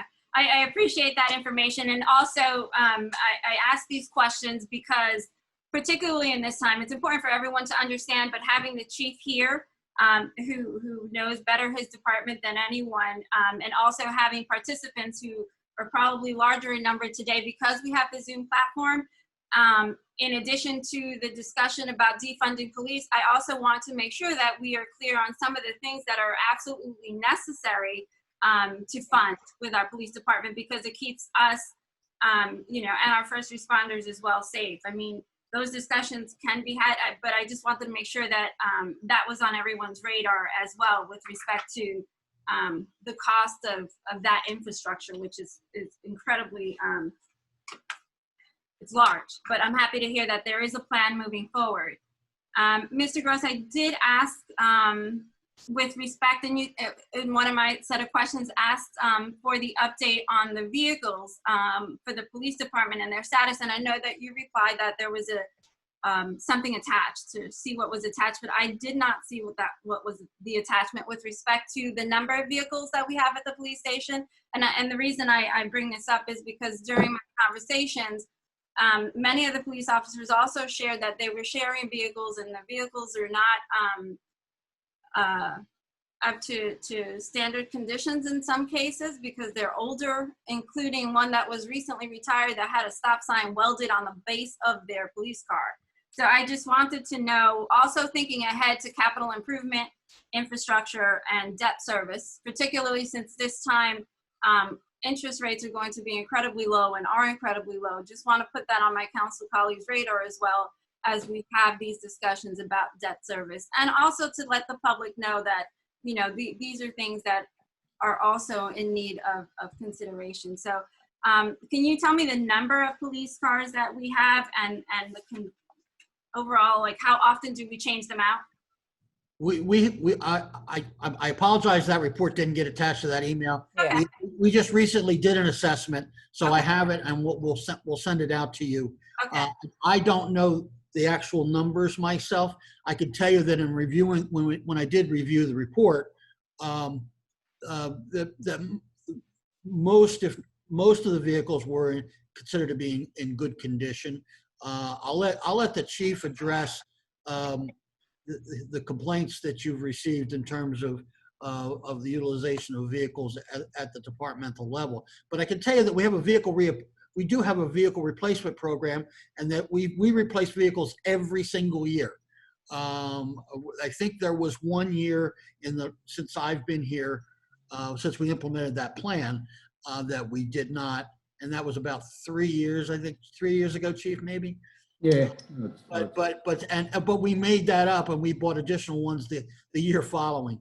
So usually it's 3 to 4 vehicles, marked vehicles, and usually one or two unmarked vehicles.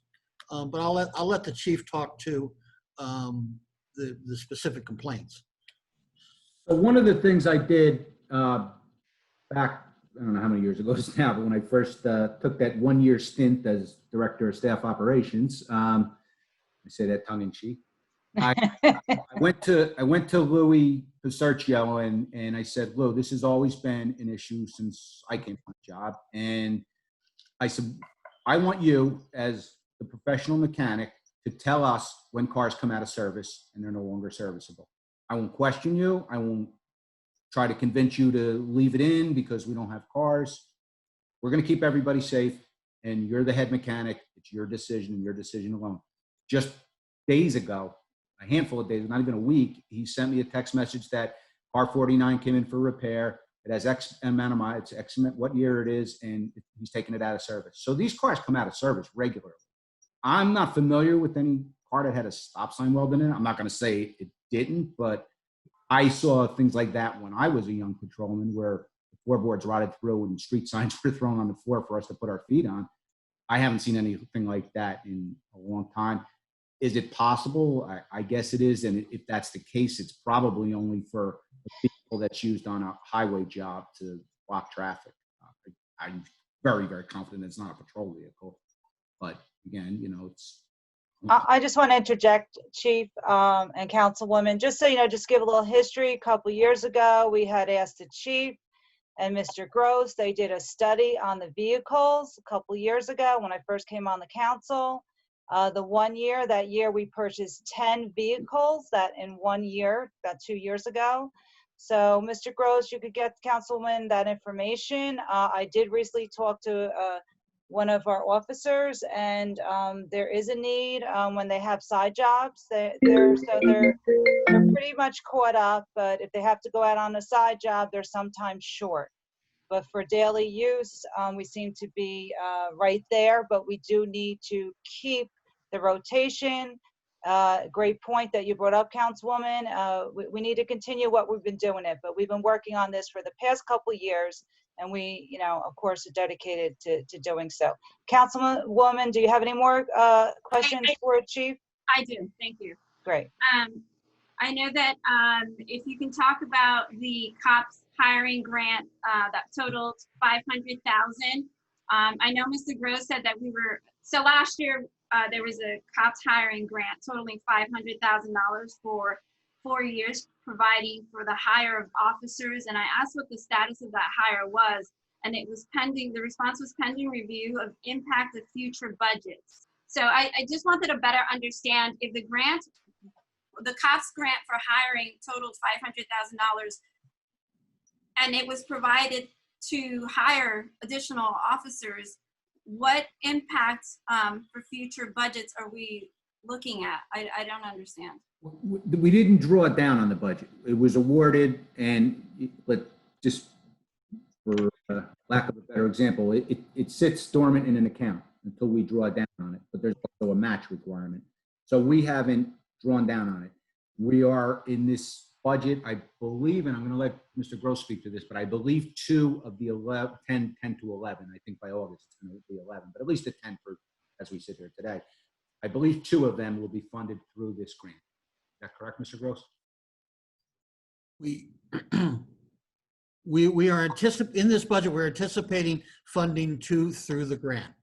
One of the issues is that, and this is what we're going to have to grapple with, is if once we accept the grant money, we're going to have to maintain +2 police officers over for 4 years. So to the extent that our normal level as calculated by the feds, let's say, for argument's sake, let's say it's 98 or 96.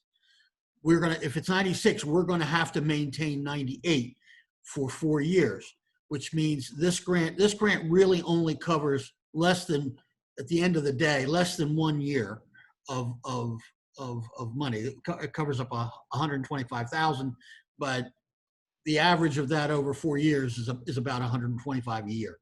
So in essence, we're going to have to pick up 375 for each one of those. And so that's a budget consideration, whether if we decide to draw down on the grant.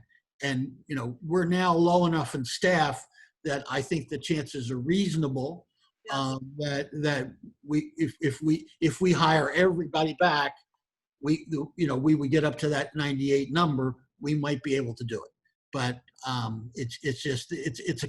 that part of it is a future budget consideration. That's why. But not for this budget. It is currently in this budget to draw down on 2. For 2. Okay, thank you. We could go to 4, but that we don't think that we'll be able to afford that. Excuse me, Councilwoman, are you almost done? Because I want to give Councilwoman McCartney a chance because we have Mr. Lepore coming on in a few minutes. I understand, but and I'm following up on the questions that were provided answers for. Okay. So these are follow-up to those questions for clarification. Okay, that's fine. Thank you. Mr. Gross, this is also a question for you. Can you just tell me what the difference is between defined contribution retirement? This is for line item, I'm sorry, page 140. And I'm not even on there. But it talks about defined contribution retirement plan that indicate versus PERS. What's the difference between a defined contribution retirement plan and PERS? Defined contribution, known as DCRP, Yes. is a 401k style pension, as opposed to PERS, which is a defined benefit program. And more and more people are going to be going on the 401k style as we hire new people in non-uniform positions, like appointed people, crossing guards, anyone who doesn't work, who works part-time but yet qualifies for a pension would go into the DCRP. So that you're going to see that expanding over the years. It's becoming more and more popular. And to the extent that it does, you would think that that would mean that the PERS would be going down. And number one, at best, it's going to moderate the increase of PERS. And secondly, PERS is always 3 years behind. So if we have less people in PERS now, we don't see the benefit of that for 3 years. So you'll never really see an offsetting reduction for that expansion, but ultimately it will save taxpayer dollars the more people go into the DCRP. Okay. Oh, that makes sense. But that's for non-uniform, correct? Sure. It's non-uniform. It's mostly part-time people. If you work full-time, you're going to be PERS, except for with some exceptions. Okay, and then also I had a question because I really didn't understand your response to my question. When we're looking at, and now I'm on page 59 of the salary and wages budget detail. And this is all of our police department salaries and wages. One of the questions that you did provide an answer to for me, I did not completely understand. When I asked in the far right corner, the far right column, where it reads increase and then in parentheses decrease, I see that there are a number, if not almost all on this page and almost all on the second page, on page 60, a number of decrease in salaries. Can you tell me what that is? Oh, you're talking, what's the page number again? 59. And it goes to page 60.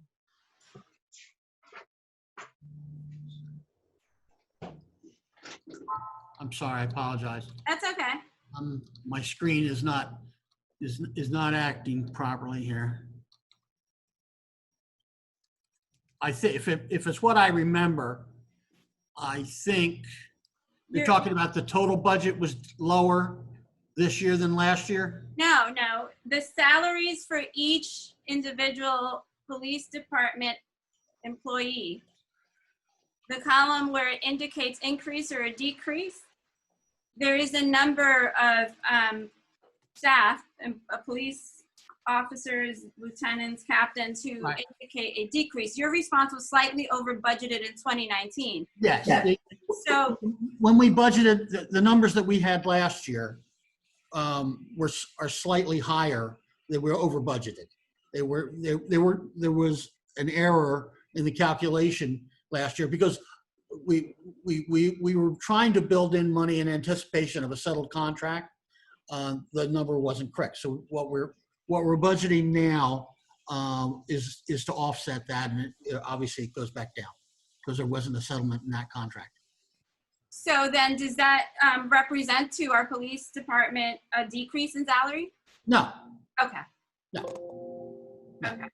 Understand that the budget, the budget is a document that we list all that data for you for reference purpose and for understanding the budget, but adoption of the budget does not set an individual's salary.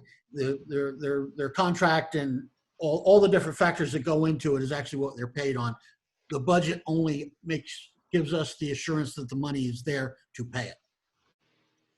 And then my final question with respect to the increase in the retro, I know that you said that there was anticipated contract settlement. I'm looking for that line item. I apologize. I'm looking for the line item with respect to the increase of the retro payment.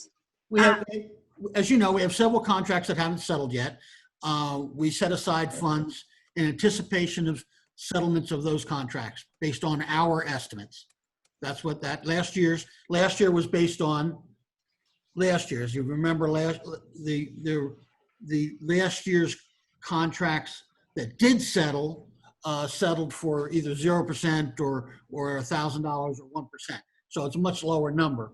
And this year, the anticipation and need for 2020 is much different.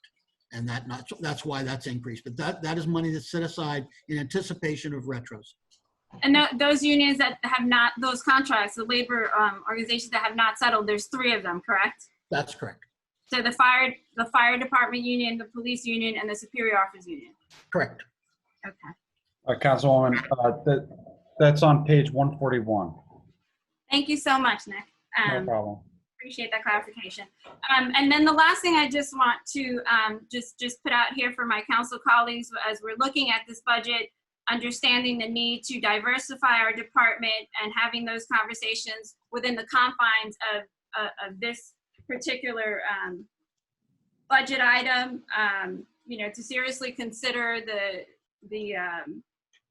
the cost of additional training, the cost of additional hiring, and what the cost of lateral transfers may be versus those right out of the academy if they save us some money in not having to expend dollars in the academy. So just things that I'm thinking about that I wanted to put out there. So as far as lateral transfers, there is an alternate. Ladder, Chief. Concerning lateral transfers, there's an intergovernmental transfer program. Years ago, we participated in it, and we got officers, we lost officers. It was kind of a wash. But right now, it seems like nobody's really letting anybody go. So there's not too many people participating in it. You don't have to formally declare that you're in it or out of it. So it's kind of a sticky situation to begin with. So you do get people who want to go up to, say, Bergen County that is higher paid, and they'll open the IGT, intergovernmental transfer. They'll open the IGT in a small window, hire one of our people away, and then that's it. They close the window. We're at far greater risk of, my opinion, well, I think we're at far greater risk of losing people than gaining people. I hope that changes soon, Chief. We all do. And it's strictly an economic thing. I don't believe for 1 minute it's the health benefits or anything else. That's my personal opinion. But it's an economic thing. The towns in Bergen County have always paid significantly more, well more. I mean, some of the mid-level managers up there make more than police chiefs around the state. So it's just boils down to people chasing the dollar. They're going to go where their short-term satisfaction is, more so in my estimation, more so than for health benefits. There's a number of towns in Essex County that don't offer health benefits in retirement, and they don't see an inordinate turnover rate. Okay. All right, Councilwoman, are you done? Now, one last question I remembered. And I remembered because we did an awards for all of our community service volunteers. We have an auxiliary police department. That was the first time auxiliary officers? Yeah. It was the first time this year that I ever even heard that we had that. They're not salaried, that's just volunteer? They're volunteers. They're trained at the Essex County Police Academy as Special Law Enforcement Officer, SLEO 1. That's unarmed. SLEO 2 is armed. So we train them as SLEO 1s. We don't have a big turnover rate. We've had some do it for a couple of years and leave, but most of these officers hang in there and do it year after year. And, they just do it out of civic service. I can't commend them enough. They're a wonderful group of individuals. And basically at the end of the year, we take a few dollars from the community policing fund, and the supervisor takes them out to dinner or has it catered in. And that's about all they really get out of it. They give up nights, weekends. You'll see them at the council meetings in the hallways. very, very civic-minded group of people. Certainly want to acknowledge them and raise their visibility, because I think many residents don't know that we have an auxiliary police department. So I appreciate that insight. That's it for me, We can Council. use more. If anybody wants to volunteer, we'll take more. And they do a great job. Thank you, Councilwoman. Thank you. Councilwoman McCartney? Thank you. To that point too about the volunteers on the auxiliary, I wish I had said the same to Chief Vecchio about the CERT team Yes. and the work that they have been doing. Good morning, Chief. I wanted to, well, just I can't imagine how overwhelmed you must feel, but I wanted to commend you for navigating through the COVID pandemic while simultaneously addressing this national call for social justice. And I wanted to thank you for sharing the directives from the Attorney General's office. I found that piece that you sent us yesterday about the International Association of Chiefs of Police, so much information in that. And to that point, you know, there's a lot of talk about community engagement, community police engagement. And in our budget book on page 70, you know, I right away think of organizations like Divert, which is line item 201, and that's a zero budget there on domestic violence. Is that someplace else, or do they not have a budget? It would seem like that would, you know, that also the crime prevention unit and the auxiliary police are right there. Can you just tell me if, you know, if we are going to, if the conversations that we've been having are using professionals in the field to help with intervention and engagement, where would that be? Laura. One of the things, Okay. I'm going to let John look and see if any monies were transferred. While he's doing that, one of the things we did through a really good grant that we got from through our grant writers was that we partnered with RWJ Barnabas Health. Mm-hmm. We won the state contract as the mental health screener for all of Essex County.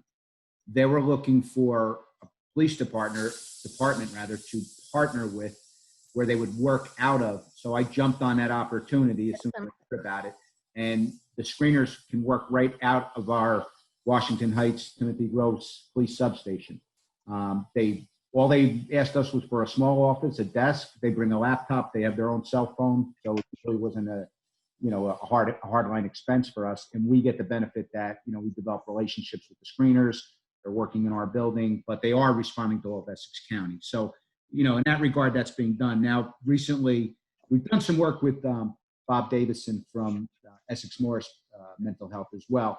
And recently, very recently, I've had a conversation with Richard Trank and Mr. Davison and some of his staff, and we're going to look to do a deeper dive on some of the things that they can offer us with regard to mental health training, and maybe having some of their people available to actually review the body cams and so on and reports to see what we are doing in the aftermath, to see how we handle those. To everybody's credit on the street, not mine, I'm not taking credit for it, is Mr. Davison said that he works with police departments all over the state, and he said, you know, West Orange, in his quote, I'm going to quote him, was certainly among the best, if not the best, in handling mental health patients. So, Excellent. we're doing it, and, you know, Laura Van Dyke's always there for us on the social side, but she's one person. I mean, Right. the concept, you know, if you talk about defunding the police, it can mean a lot of different things to a lot of different. I'm sorry, Chief Ladder.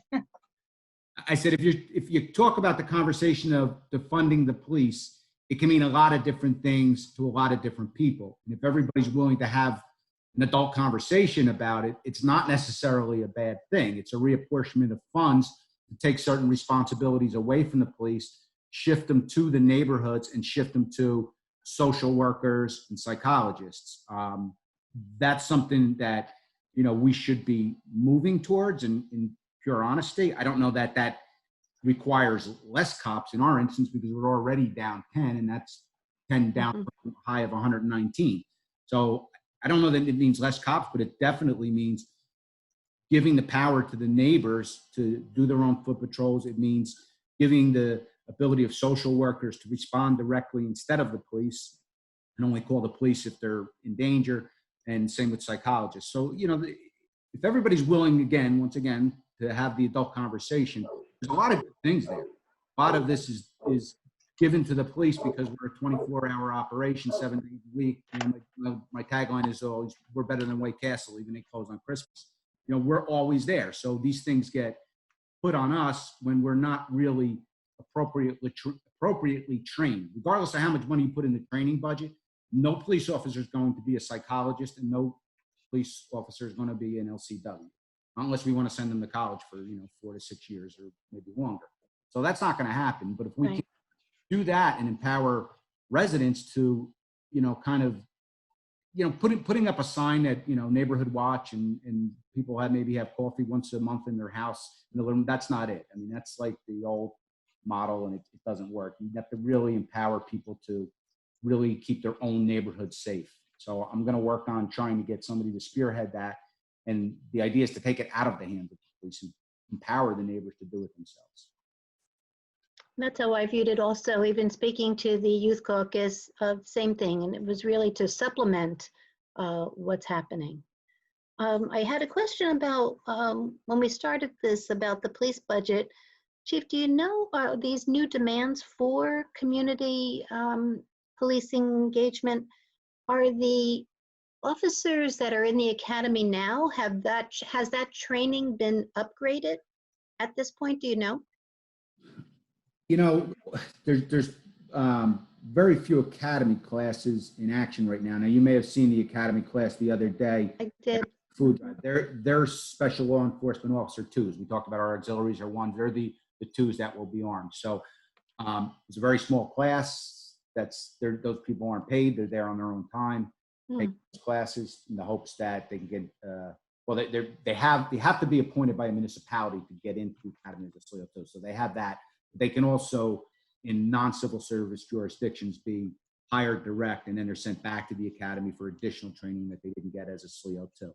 So I really think that, and something I've advocated for since well before I was chief, is that I think academies, if you run them as they are as a paramilitary organization, it's got its benefits, but it also has more faults, and I think the faults outweigh the benefits in that you're shaving their head, you're screaming and yelling at them, you're treating them like a Marine Corps grunt, and then the day they graduate, you put them out on the street and you want them to and expect them to your residents like they just graduated college with a degree in sociology. So it's a bad paradox. I think that you're going to see changes there. Yes. To answer your question, Thank you. I don't know what changes the Academy, Essex County anticipates, but I do think that it's coming. I think it's coming nationwide, and it's 25 years, 30 years overdue, at least. Thank you. Thank you for that. And thank you also for bringing up St. Barnabas again, because I was pleased that St. Barnabas chose West Orange to do the distribution of 1,000 boxes for the county right here at Colgate Park. Very well received, very organized. I'm sorry. They also donated a couple hundred bottles of hand sanitizer. Yes. And out last night at Colgate. Oh, for last night, right, for the Juneteenth, Right. yes. So, Chief, do you want to talk about, your budget is basically status quo too, except for 3 changes that I see. I'm looking at the budget book, page 62. Just the question about, let me see. Linda Quarter, where it says in the margin comment is that there have been no salary adjustments or promotions since 2011. Is that employee not in a step, on steps? Part-time employees are not guaranteed any increases. Part-time employee, okay. And the other one hired 2017, the comment there? That's also part-time? Or is that the hourly? Yes, Which one? hourly. Oh, okay, that was the other one. And then the promoted in 2018 and another special request. Do you want to address that? Is that for me or John? Oh, that, for you, that was, Which one is that? oh, that's actually the first one on the page. Yeah. If I we went- could just I try went to leave, backwards. you know, Mr. Kaiser isn't on the call. If we could just try to leave names out of it and Yes, just talk sorry. positions. Mhm. Otherwise, I'm going to ask to go into Okay, close. sorry. So I want to Yeah. try to leave names out of if we're talking about increases for staff. All right, so maybe what I can start with while Mr. Gross researches that line item, that particular line item, is that If it's a secretarial assistant, it's a promotion? It's an administration, Chief. What page, Council? It's on page. it's on- 62. Page 62, line 1, 2, 3, 4, 5, 6. It's the first yellow line. so we have one part-time employee who is being promoted to full-time to fill an existing vacancy, not an additional full-time hire. I'm sorry, Chief Louder. Chief, the person that's in question here, without mentioning names, is assigned to the administration department, full-time position. Is being recommended for a promotion. From a clerk typist position to a secretarial assistant? Is that That's correct? correct. That's correct. It's a length of service recognition. That's, I would like to say, and Mr. Gross, for his own reasons, may vehemently disagree with me. He's the CFO. I'll even defer to him if there's reasons not to, but I just think it would be so much cleaner if people in certain titles had pay steps just similar to like the police officers had.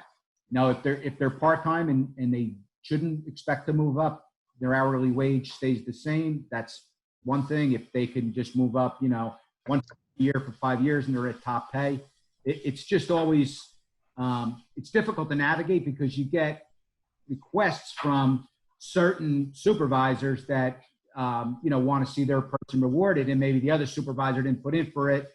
Maybe it's given budget, and then you hear from the other that I've been here longer. So it just becomes an unnecessary distraction. I think it would be a lot cleaner if it were just established that, it's 5 years to top pay in this class. And then at 5 years, maybe, or your 6th year, you move to clerk typist 2, maybe in 5 years there, you can move to secretarial assistant. I'm just throwing that out there as a generic example. I'm not saying that. Well, excuse me, Chief. So I guess what you're saying is if the salary guide was renegotiated when when that time comes, that's something that should be looked at. I would think it could, but it could probably be done by ordinance as well. Would that be correct to Mr. Kaiser, Mr. Gross? That would be the salary guide. I am here. And as long as the conversation is general as this is, it's okay. You don't have to go to executive session. You're not talking about really an individual or an individual's performance. But, and I understand what the chief is saying with respect to giving some credit just for sheer length of time that you're in a job. You gain wisdom and experience, and it should make a difference. So that kind of thing could be done by ordinance. I don't know that it has to be done by ordinance. It could still be based on individual as opposed to a general concept, but we could talk about that.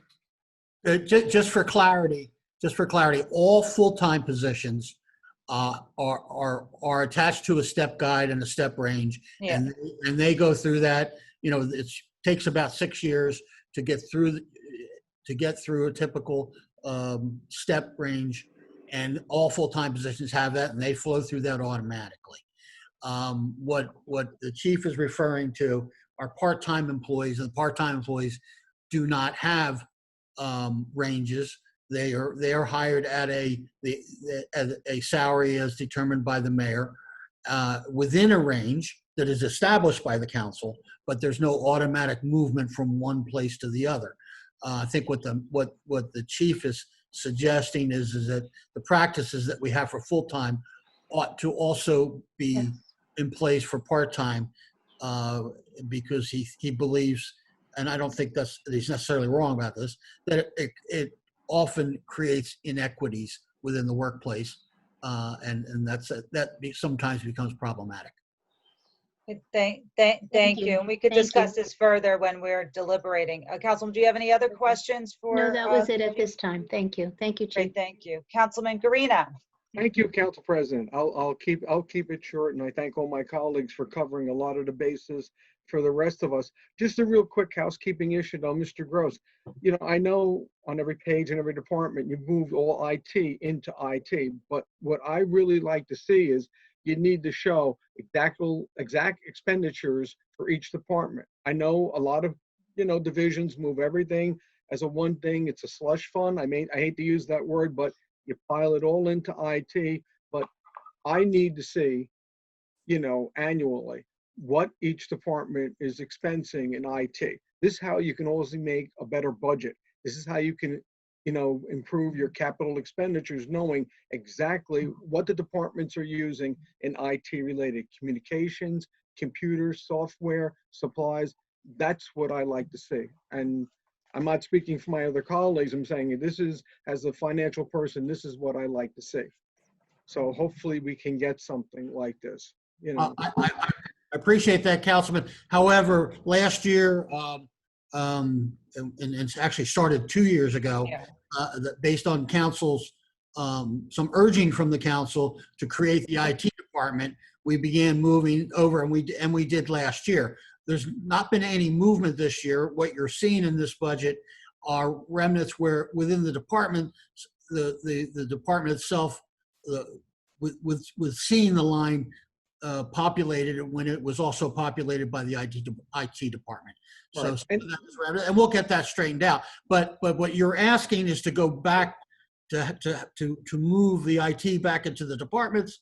No, I'm not. And if I'm confusing, no, I'm not, Mr. I'm not asking it to move it back in departments. I'm looking just to see by department. Now, it doesn't have to be in the budget, but if I want to see a spreadsheet, just like you've done for other things, I'd like to know of $1 million in IT expense, how much was allocated or expensed through the police department, fire department.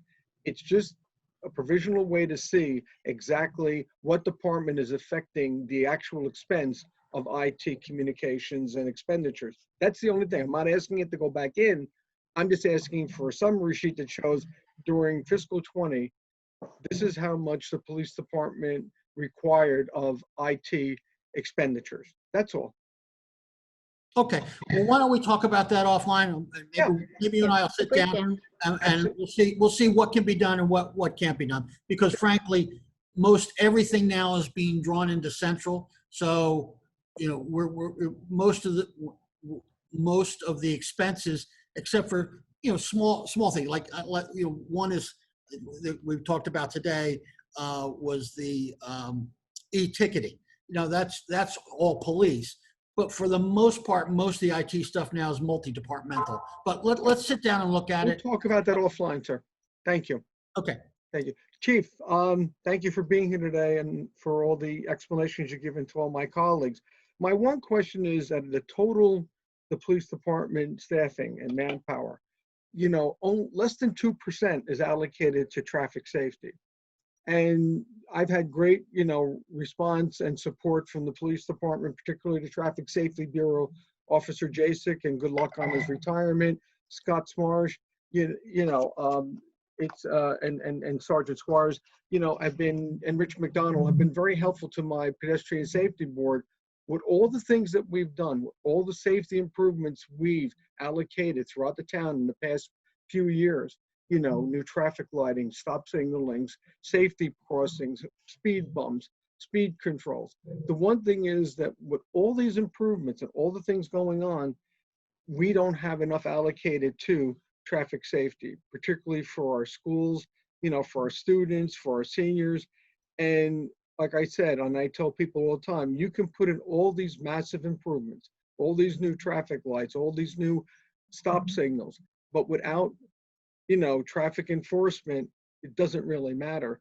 So do you have any way of addressing how we can increase the size, of our Traffic Safety Bureau to give us more support? So you've kind of acknowledged yourself that with the officers that are there, you get everything that you need from, as the council liaison to the public safety, pedestrian safety, rather advisory board, and all your endeavors with traffic enforcement and related issues. So, you know, traffic is like a three-legged stool. It's enforcement, education, and engineering. So those guys work closely with Lenny Lepore on the engineering side. They do our education, and the enforcement is really a patrol function. Police officer on the street is being paid to and expected to do enforcement. Now, I don't drill home enforcement in any way other than accident review. We look at where the accidents are occurring, and that's where we assign the people, and we look. They're called crashes now, Chief. Crashes, I'm sorry, you're correct. So the NJTR1 reports, the crash reports, are all reviewed by traffic as part of their analysis. And we deploy our staff that are working in patrol to times and places, intelligence-based policing, where those crashes are occurring. And we look at what the underlying causes are. Is it speed? Is it improper turns, not stopping at stop signs? And that's what we try to issue the summonses for. I don't believe in just issuing summonses as busy work. I never have. I think it's unfair to the public. You know, it's somebody who wouldn't otherwise get a ticket is getting one because a police chief thinks that the people who work for them should be out writing tickets. That to me is silly nonsense and only punishes our residents and others. So, you know, my position has always been it's on accident enforcement. We do a whole workup on that. The gentleman that you've all mentioned, that's who does it, and that's what we come up with. I could deploy more resources there, but they're not the ones that are doing what you're requesting.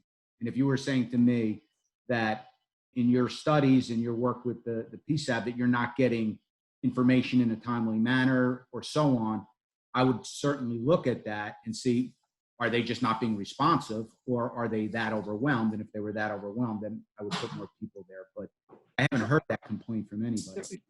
You know, Chief Abbott, and I appreciate that, and I can say from the Traffic Safety Bureau, we would never have gotten the grants and the recognition that we've gotten without their assistance and input. So I have no criticism of them and whatsoever. Do I believe in writing tickets? Well, like I said, the general public doesn't realize that you write a moving violation. It doesn't go to the Township of West Orange. Right. It goes to the state of New Jersey. What I'm just saying is talking from the Traffic Bureau, they've always mentioned to me that they needed more support out there on the street, you know, for traffic safety, for, you know, enforcement. I understand it's a patrol division too, but the traffic safety guys, particularly, you know, Officer Smarsh and you know, retired Officer Jasek, you know, they were out there and they were always our eyes and ears of what was going on and giving us back what we needed to do. And that's how we were able to work with Mr. Lepore on all the traffic safety things that we were able to accomplish. The light at Alyssa Drive, the speed bumps on Walker Road, the traffic calming device at Woodland Avenue. So I'm just saying is, and I'm not doing this as a criticism, Chief, I'm just saying is, I believe in talking to a lot of residents, you know, if we just had more support in traffic safety and traffic enforcement, it makes our roadways a lot safer, particularly for our students and our seniors and all residents. And, you know, West Orange has the lowest crash data in the county. It's one of the top in the states. We have the lowest incidences of crashes, you know, whether pedestrian or vehicular. But I just like to see us maintain that, and whatever we can do within financial reasons or reallocation of staff, that would be a benefit to what we're trying to do for our pedestrian safety. You know, Thank you. certainly something I'll take under consideration, but, you know, there's also, you know, other variables that often need to be considered is again, you're saying we have the lowest incidence in the county. So it seems like we're doing something right. And, you know, to just put more emphasis on enforcement, you know, the answers at the end of the day, we're in a very diverse community. I'm going to speak very candidly. I'm not inclined to, you know, do enforcement where it's not specifically called for by data, because that just drives numbers that, you know, are not something we want. You know, No, we're not trying to drive numbers, Chief. I'm trying to drive education, and, you know.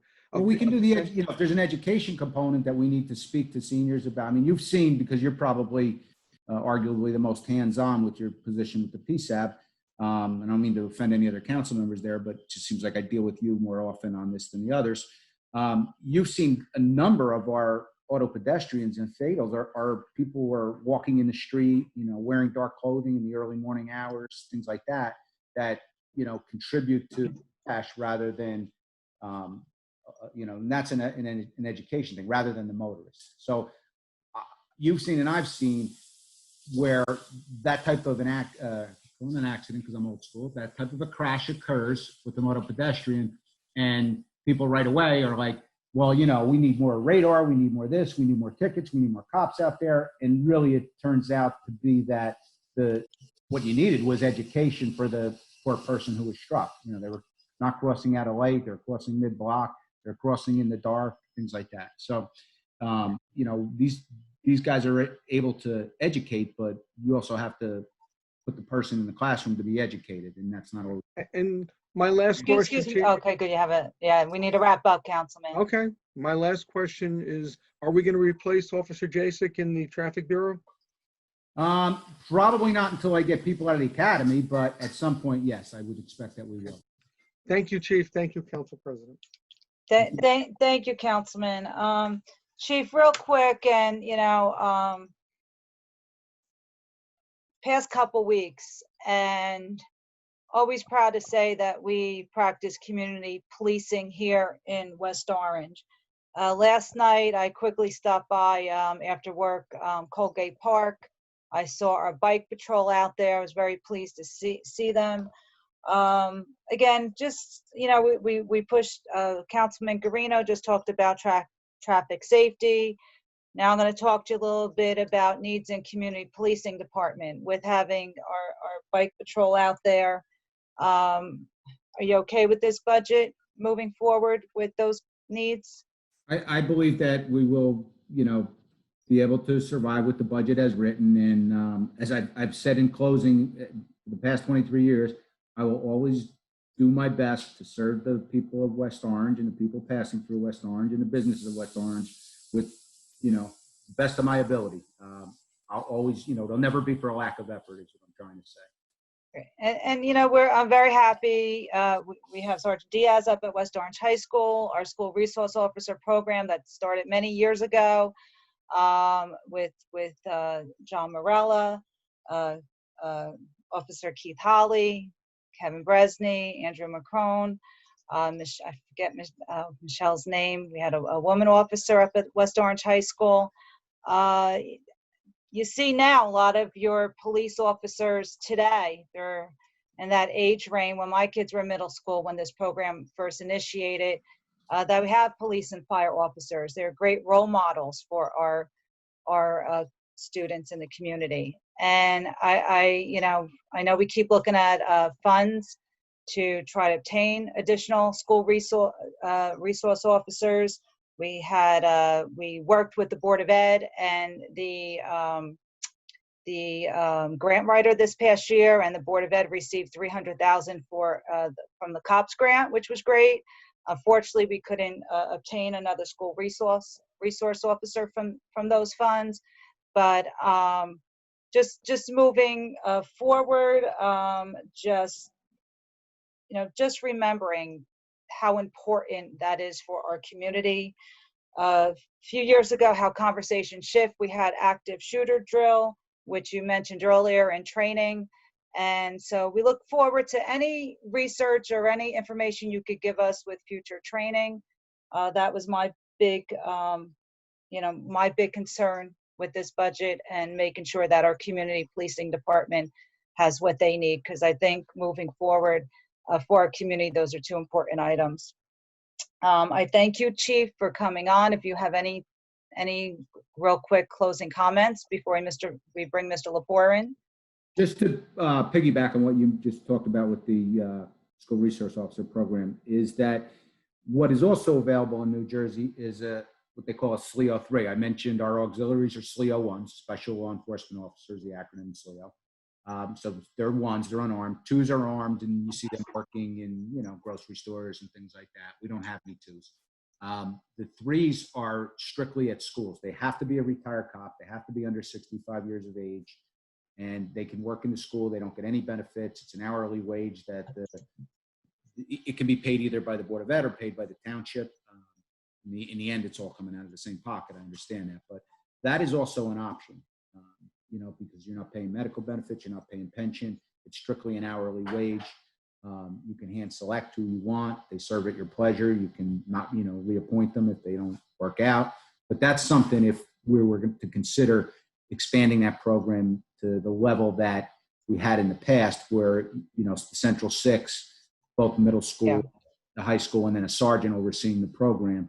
I think we could make that work for, less money. We could split it with the Board of Ed. They could pick up the tab. We can pick up the tab. There's a bunch of different ways to do it, but I just want to float that out there to the council in case they're unaware of that possibility. Great, thank you, Chief, and thank you. I know the past 3 weeks have been brutal. You've been serving double duty and assisting our businesses in getting them open, as opposed to working with the youth of our community. I know the business owners were very grateful,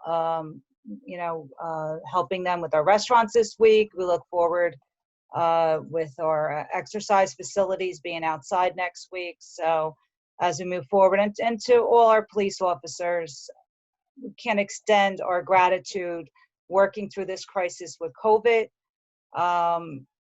Again, I mentioned about our firefighters. You're also a first line of defense for us, our first responders, and we appreciate you putting yourselves out there. And it had to be hard the past couple weeks, watching television and all that's going out there nationally, and not feeling appreciated. And please know we appreciate you. So thank you all for what you have been doing for our community. And with that, Chief, thank you. Thank you for coming on this morning. And we're gonna let you enjoy your day. And I believe Mr. Lepore is on deck. Yes. Okay. I'm just going to move. Father's Day, Chief. And Mr. Lepore, your screen is going to do something. Just leave it alone. I'm going to promote you to a panelist so we can see you on camera. Okay. It's going to take one moment.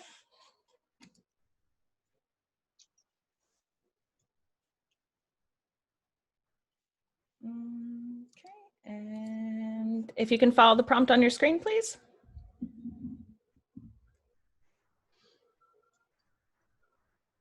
And also one more, if you can unmute yourself.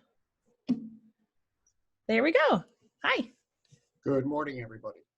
Good morning, Ms. Lepore. How you doing today? I am doing quite well, thank you.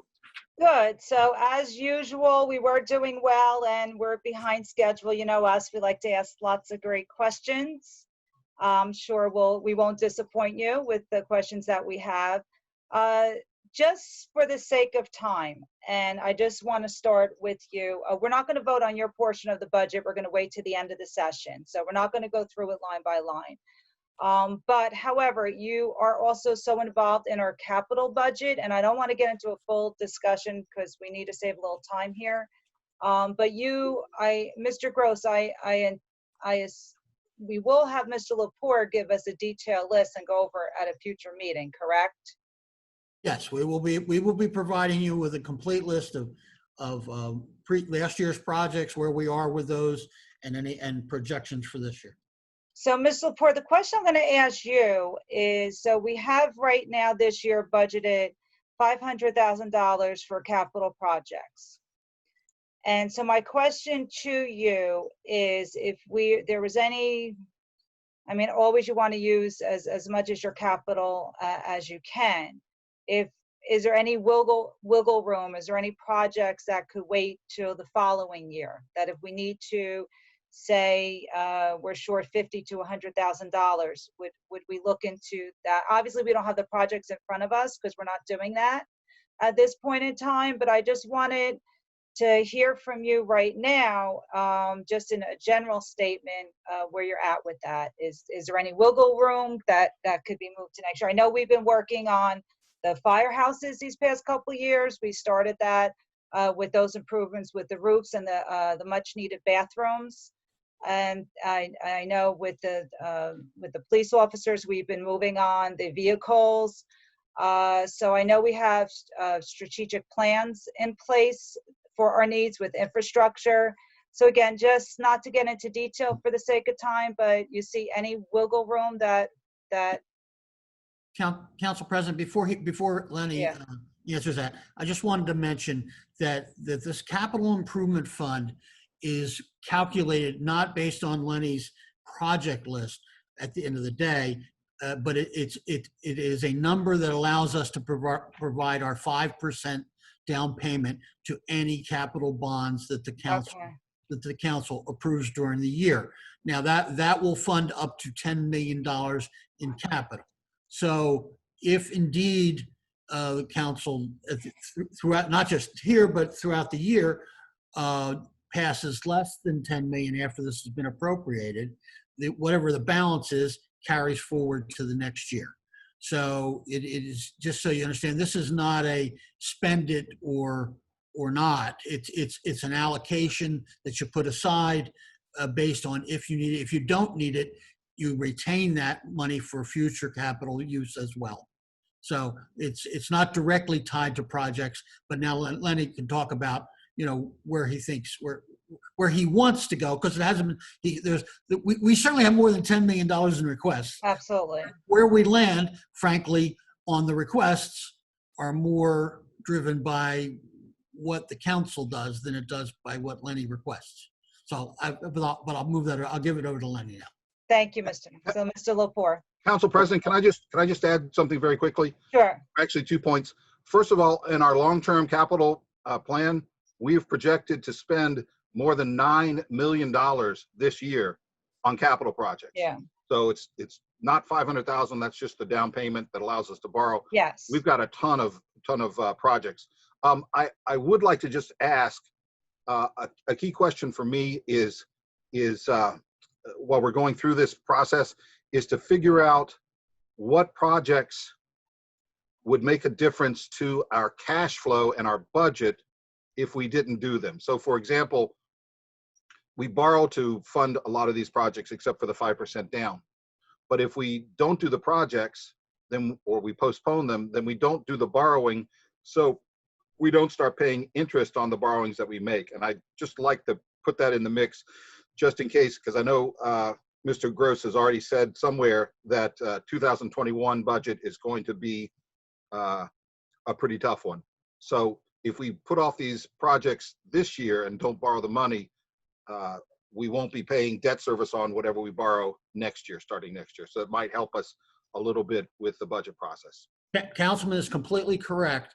However, just to understand, we are not going to discuss, we're not discussing that today. We're not pursuing those projects today. And what we are asking to look at today is to earmark funds in case you decide to move forward with capital projects. And if you don't, those funds can either go into the capital improvement fund, they can be canceled at a later date. So this is not a final decision here on the spending of those funds. This is an allocation. No, and I apologize because I forget we have the public on, and thank you, Councilman Kukoviac, for giving that detailed explanation for them. And you are correct. I guess what I was trying to state is if we leave the budget as is down before we finalize it, we could always deduct from that line item, correct, Mr. Gross? Before it's finalized, yes. And after it's finalized, if you don't spend it, it can be canceled. Exactly. Leaving it in there only leaves it available for you. It does not give the administration the ability to go spend it. Exactly. Come back to you to So spend I just want to make that point to my colleagues because I don't want to get wrapped up on all of the projects. Obviously, we don't have them here today. We can't have that discussion. But I didn't know if there was any wiggle room to remove anything today. So you're highly recommending we keep that line item today when we have our final discussion later on this afternoon. Yes. Okay. All right, Mr. Lepore. Yes, Council President. Okay, so what we're gonna do is we're gonna go, I just want to let my colleagues know that Mr. Lepore's organizational chart starts on page 190. You want to refer to that when you're looking at his positions. And it is Councilwoman Matutes Brown to go first. It's your turn. So I am, I'm gonna ask that you come back to me. I'm so sorry, I was not on. That's okay. Councilwoman McCartney. Thank you. 90 or 190? She said 190. Are you unmuted? I am. So, good morning, Lenny. Good morning. I get what I see in your budget, and actually I'm pleased to see this in the budget because I sit on the West Orange High School Career and Technical Services Program, this new program for the auto body shop. Auto mechanic shop. Auto mechanic shop, right? So well, it's listed, auto shop, sorry. I was just pleased to see that in there. I think we are addressing a lot of the needs. And it just seemed, I was pleased to see that because. We are also, and I think since the high school also has a STEM program, I don't think this is the only cooperation that we'll have with the high school. I think there's opportunities for engineering and other math students to provide technological assistance to us. It's not shown in this budget, but I think that would be very helpful to the department, especially given the personnel changes over the past many years. Yes, good. Thank you. It's a conversation we've been having, so I'm glad to see it starting. Really, the only change I see, let's see, I don't have any questions. And did you want to talk about the supervisor of the Department of Public Works? Well, certified pool operator? Well, what we're showing here is requesting a range change for all 7 supervisors. The supervisors are really the backbone of the department. We do have, like I said, 7 of them. This is shown as an increase over a 2-year budget period, although my initial request was for 1 year, and it was discussed with CFO John Gross. And of course, if this were to be 1 year, which I'm sure the employees and I would like, it just means that money has to be eliminated somewhere else in the budget. But spread over 2 years, then this works here? That's how it's shown. Mm-hmm. All right, to be discussed. Okay. Thank you. Thank you. That's it, Councilwoman? Yes, thank you. Councilwoman Matute Brown, are you ready yet? Yes, thank you. I just was trying to find my. No, that's okay. We got a lot of documents here. Yes, a lot, and some on the laptop. Yeah. Hi, Lenny. Thank you for Good being morning. here. Just a question on page 85 of the line item budget. It's actually 2 that, while legal and contractual, there is a decrease in base pay of 5.1%, which is line item 10. And also line item 90 shows a decrease of 30.3%. Can you just tell me what that is? Was there someone who retired, or where's that deduction coming from, the decrease? Yes, there was a retirement of an administrative clerk.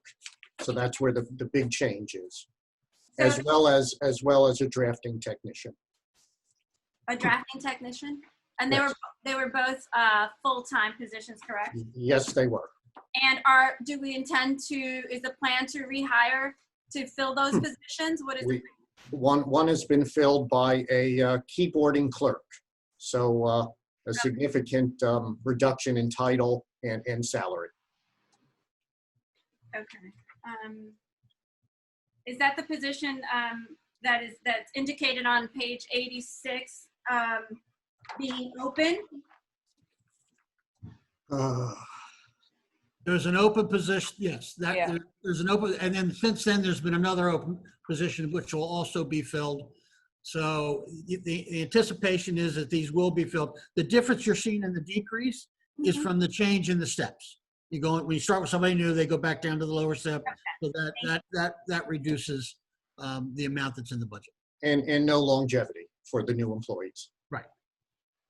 So the longevity for new employees that, I noticed in reading some of the collective bargaining agreements, that was done away with in the last several years, correct? In my department, and maybe non-uniform in general, I think it disappeared in 1999. Oh, wow. Does that sound right, John? Well, yeah, it disappeared for anybody new Or hires. new hires. New hires. We still have quite a number of people that still receive it who were hired prior to that. Within 5 years, we might have none. Okay. There was a, okay, page 88, any of the line item is 116. The department request was for $150,000. The mayor's recommendation is for $135,000. Can you tell me what those privatized services include? This is predominantly our the privatization of our landscape and property maintenance services. So it involves the cleaning, lawn cutting, grooming of all our public properties. So, for example, the municipal building today was cut by a company that has a 3-year contract for the providing of landscaping and cleaning services for outdoor facilities. Thank you, Lenny, for that. And so the rest of the questions that Mr. Gross provided answers to for me. So I'll reserve that for discussion later. But thank you, Lenny. You're quite welcome. Council President. Thank you. Before I skip forward, I forgot to ask you before, Mr.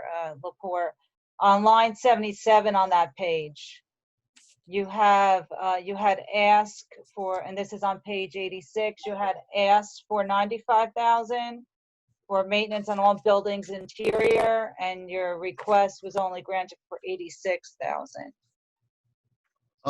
Could you repeat the page number again? I think it's page 88. 88, line 77. Yeah, again, that's just following what we requested more money just because we never really can quite anticipate what all our maintenance expenses will be. So we were looking at the prior year.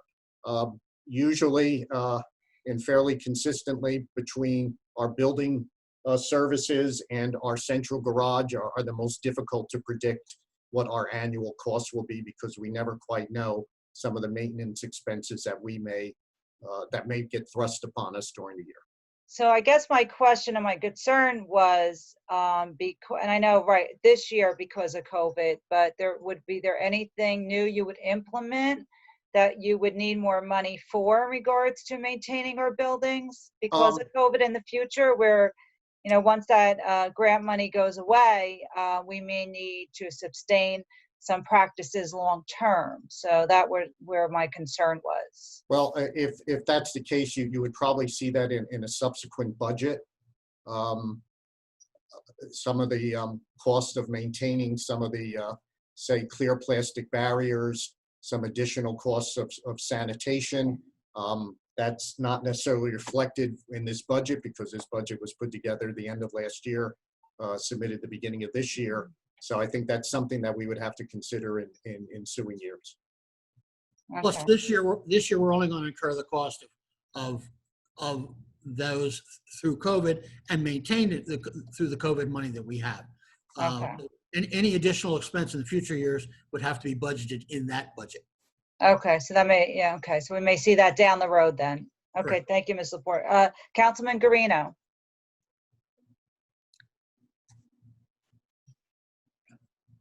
Thank you, I'm Council sorry. Oh, there President. you go. Okay. I'm sorry. Thank you, Council President.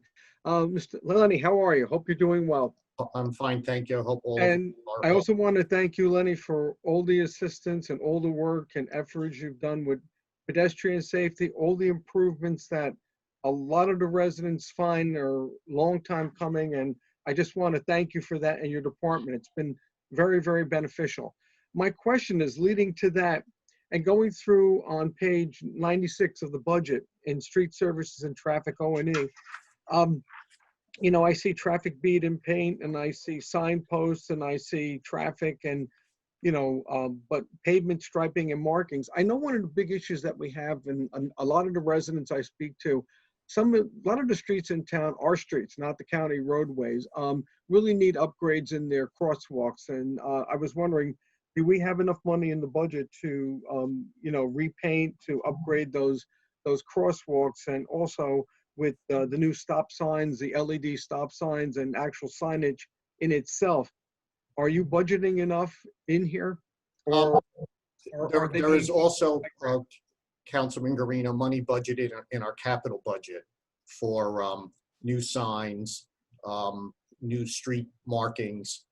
Very often when I put an estimate in our annual street resurfacing program, I have an allowance in there for upgrading signs and markings on those streets. So that's how a lot of them get done.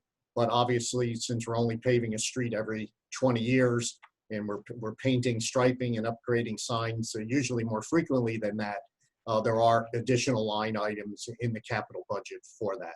This is for some smaller maintenance, and certainly it doesn't is not expected to cover all the town facilities.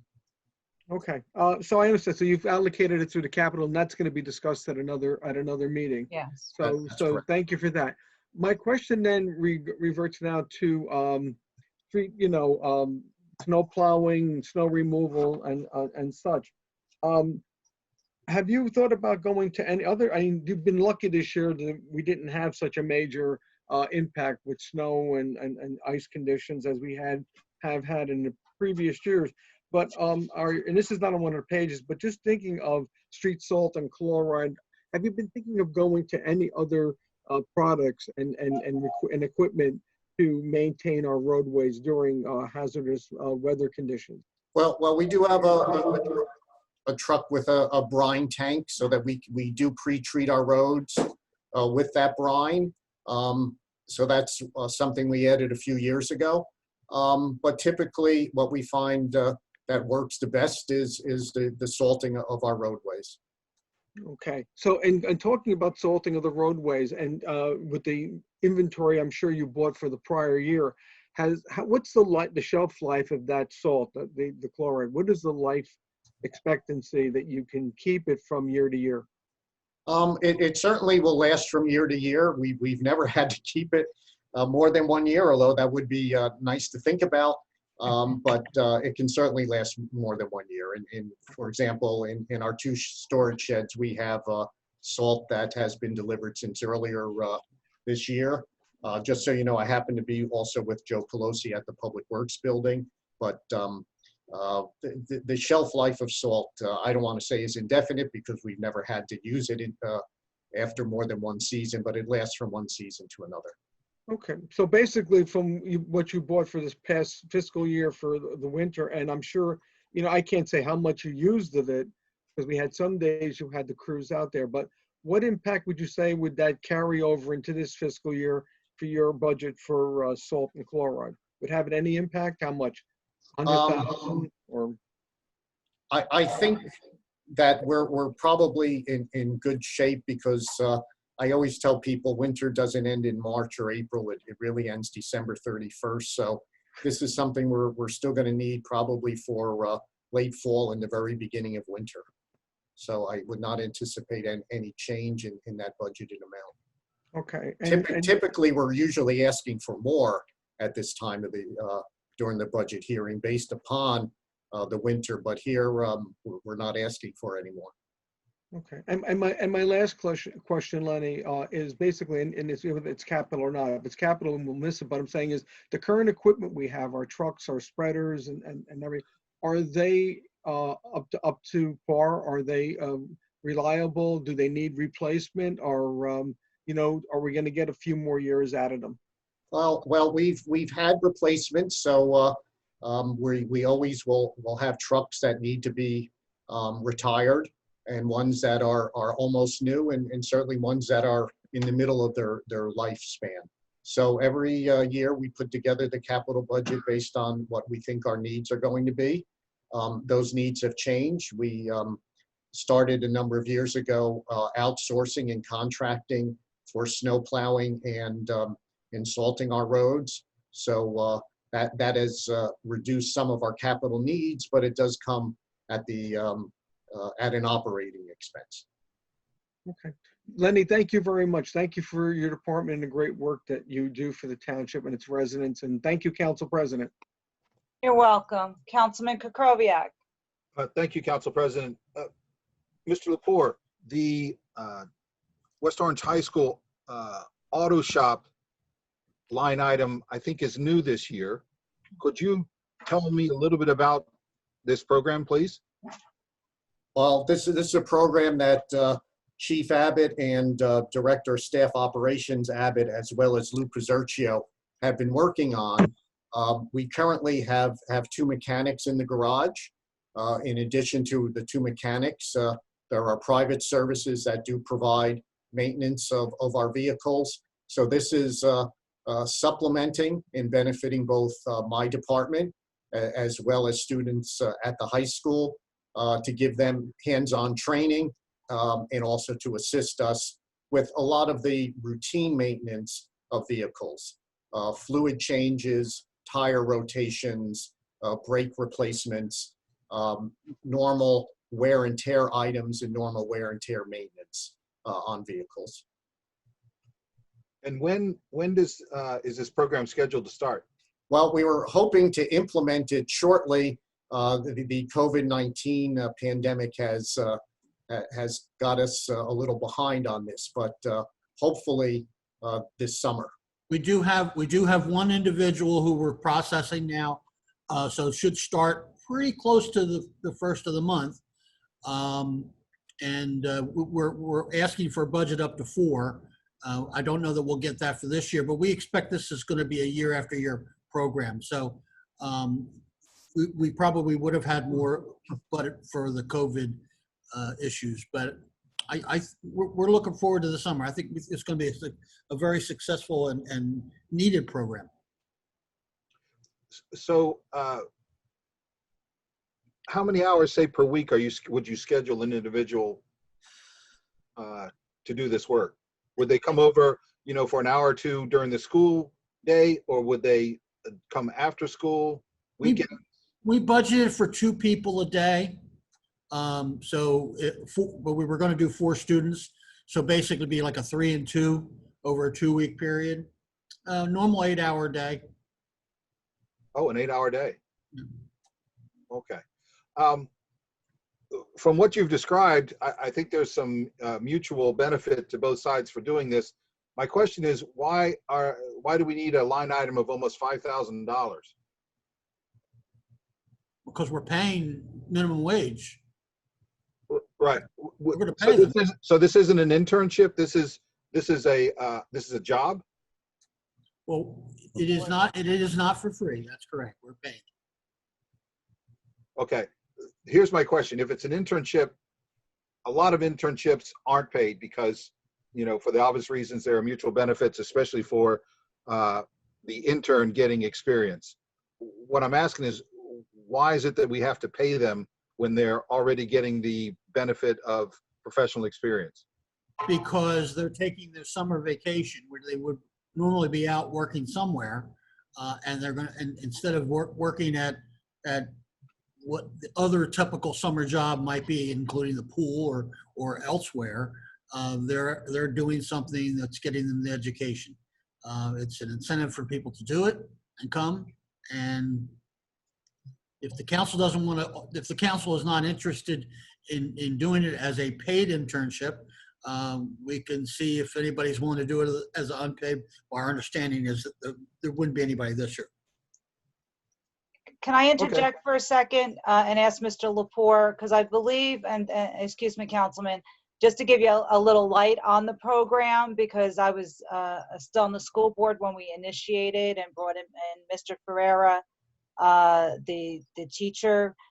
This is the shop that they have at West Orange High School And the program that was implemented for, it's probably going on 5-6 years now, is a highly technical automotive program. So these students come very skilled to us. And from what I'm understanding and why we made the marriage here with Mr. Del Gercio from the high school and Mr. Persercio from our shop, is that there was a need. I mean, there's a shortage. We've taken away staff from Public Works, especially in the auto department, and they're shorthanded here. So this is a much better financial alternative than hiring a part-time, full-time worker. So I think this was a good compromise for a very affordable pricing. We help students with summer work, and we help ourselves with not having to hire a full-time or even long-term part-time person. Okay, yeah, all of this, of course, makes sense, except that the town is facing, what could be by the end of this year, a multi-million-dollar revenue shortfall. And this is a situation where the kids would benefit immensely from coming over here and doing this. I'm just looking for low-hanging fruit here, that's all. Okay. So, Council President, I'd also like to add that businesses in town are also involved in this program. Many are, and myself included, hiring students over the past 5 years, and they can accrue college credits in this program too. So it benefits the student as well. Okay. And the hands-on training, like Lenny said. Yeah. Councilman, any other further questions for Mr. Lepore? No, thank you. Okay, thank you, Ms. Lepore. Appreciate you coming on. Just real quick with the jitney, if you could just, with the jitney service, I know do we have savings because we have less runs, or how are we with the drivers, with our jitney drivers? Did we lose anybody through COVID? Are we okay moving forward once New Jersey Transit gets back up and running and New York gets opened? Where are we at with our drivers and the service itself? As you know, all our drivers are provided by a private contractor mobility coach. We are just down to 3 runs during this pandemic period, morning and evening. So yes, there has been a savings on contractual charges. The supervisor of the drivers for the private company mobility coach does keep in touch with all her drivers. Some of them do work for the Educational Services Commission, and they work for us at night. So she's pretty much has been able to keep her drivers, and they will come back because most of them aren't working anywhere. At this point, although New York City does open to phase 2 on this coming Monday, phase 2 of their reopening guidelines, or the state's reopening guidelines. At this point, and I will check after our meeting, I don't think there's any changes yet to the New Jersey Transit schedule for rail service. Okay, great. All right, well, thank you, Mr. Lepore. I know, as usual, we keep you very busy, and we look forward to working with you when you come back to us for the capital improvements. Wish you a good day. Thank you. Thank you. Okay. Are we moving on to Mr. Nova now? I'm just gonna ask my colleagues, does anybody need a 2-minute break real quick? We've been going at it for, you good for, or? That would be great. I'd like to take a 2-minute break if I could, please. Okay, all right, if everyone needs a quick 2-minute break. Lauren, do you wanna mute everybody for? Yeah, so what I'm gonna ask, if we can stop our video, and then when you come back from break, come on video, this way that we know when you're ready to come back from break. Okay, great. Yeah, let's do that so we get the chance to. Okay, I'm gonna stop his video, and then this way, if he needs to break, okay, then we'll know when everyone's ready. All right, so the video. I'm gonna put up on screen that we're taking a break. Okay, great. Thank you. And thank you to everyone attending in the audience. We are just a little bit behind, not too bad.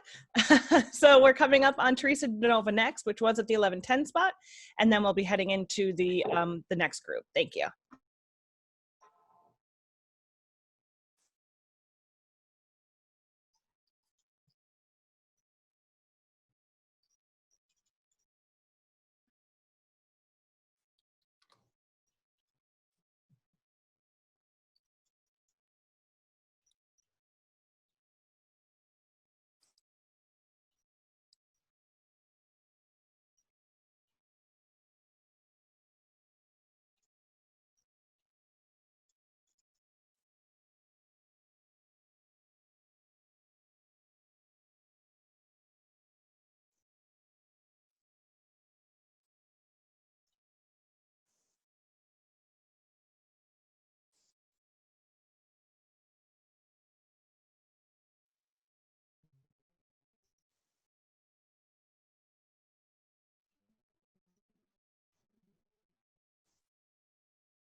In this meantime, I'm going to ask if Teresa, if you can follow, Mr. Nova, if you can follow the prompt on your screen, just to make sure you're there.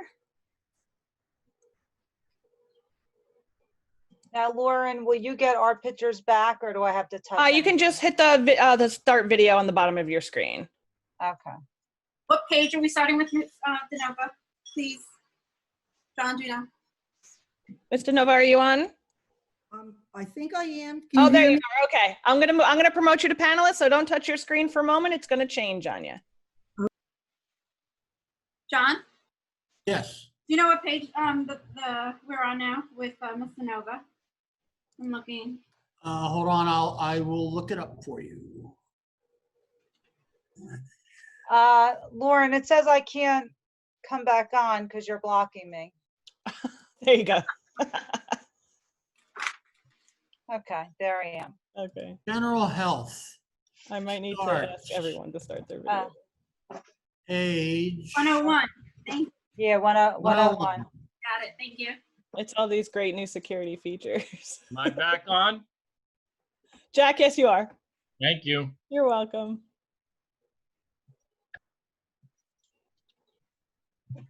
Hi, Susan, I see you.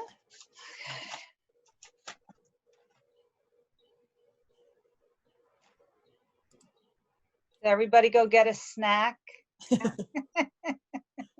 Hi, Jerry, I see you. You're still muted, Jerry. Be nice, be nice.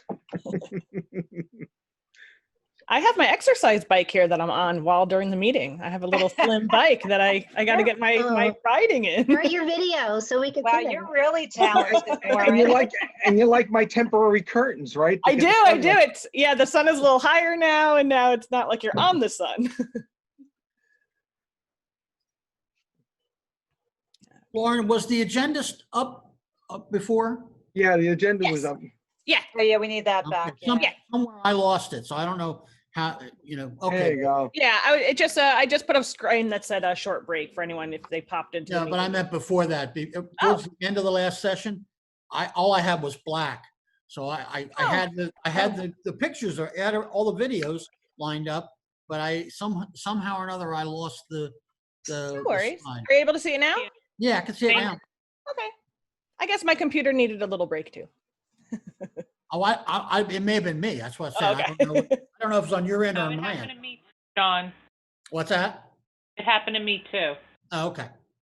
All right, then we will blame Lauren. Okay. I'll take that one. Sorry, Laura. No problem. I'll take the lumps. It's all right. I wish I had an exercise bike in my office. I'd do the same thing. It's great. It's like a little slim one. It wasn't very expensive. It has little wheels on it, so I can move it to, if I need to move it out of the way. Is it a Peloton? Oh gosh, no. Oh my god. I have one like that. Wait, at you home. do know that 2 graduates of West Orange High School are the founders and owners of Peloton. I No. didn't know that. Yes. Wow. Is one named Mallory Garino? No, I wish. Yeah.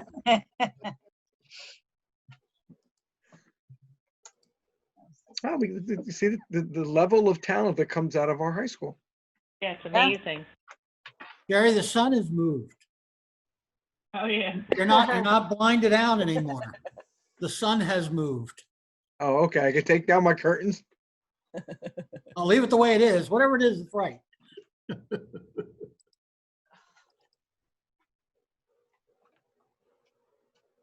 Okay, I'm just waiting for Nick and Joe.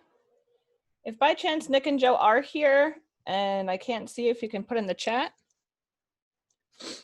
Or you also has a raise your hand feature at the bottom. Oh, there's Nick. Okay, I just want to make sure we got you back. Hi. Hi. Joe is here. Okay. You're just not on video. Yeah, I'm kind of Okay, there you go. Okay. Great, we have Jack. We have Ken. Ken, although I know is popping in and out. Ken, if you are there, you can either unmute and just give me a that you're here. He may not be back. I know he said he was going to be popping in and out. Okay, while we're waiting for Ken, real quick, everybody, if you see all our speakers from 11:30 to 12:30, just look it over. What I'm gonna do is after Teresa's done, I'm going to ask you if there's anyone we can excuse that you do not have a question for, because there's no reason for them to hang around if you don't have a question for that particular person. Because they're all going to be in the room, or are you calling them on one by one, Jack? How are we doing this? You're muted. Sorry, Jack. Conceptually, Oh, sorry, go ahead. John, you set this up. How'd this go? Oh, yeah, conceptually, we basically thought that it would be kind of like a pool, have everyone be able to answer. You could ask questions and then they could answer. I don't know technology-wise how that'll work on your end, Lauren. Oh yeah, I can bring them all on. I'll take off the shared screen so that way we can have more people on the screen, and I can bring them all on. Well, what I'll do is I'm going to ask all of you first. I mean, right now, real quick, do we need everyone? Is there anyone there that you do not want to talk to? I don't, Because just for the sake of time, I mean, if you don't have a question for them. I think maybe we should move on to Teresa first and then do that, because that's going to be a little bit of a longer This way discussion. you guys could think about it, so. Hey, Lauren, Karen Carnival's not on either. Pardon? Karen Carnival's not on? She is. She's by phone. I'm here, Jack. Oh, okay, cool. She's omnipresent listening. I didn't see your beautiful photo. That's what the problem was. oh, here we go. There you go. Okay. There you go. Okay, everybody ready? Yep. If we can also just a reminder that if you are not directly speaking, to please keep your muted, your mic's muted. There's a lot of sound that's pulling focus. Thank you. Okay. We ready? Council President? Yes, we have everyone. Okay. Hi, Teresa. How are you today? I'm good, thank you. I was gonna say good morning, but it's good afternoon now. Yes, sorry, that's how we roll here. The way it always goes. It's the way it always goes.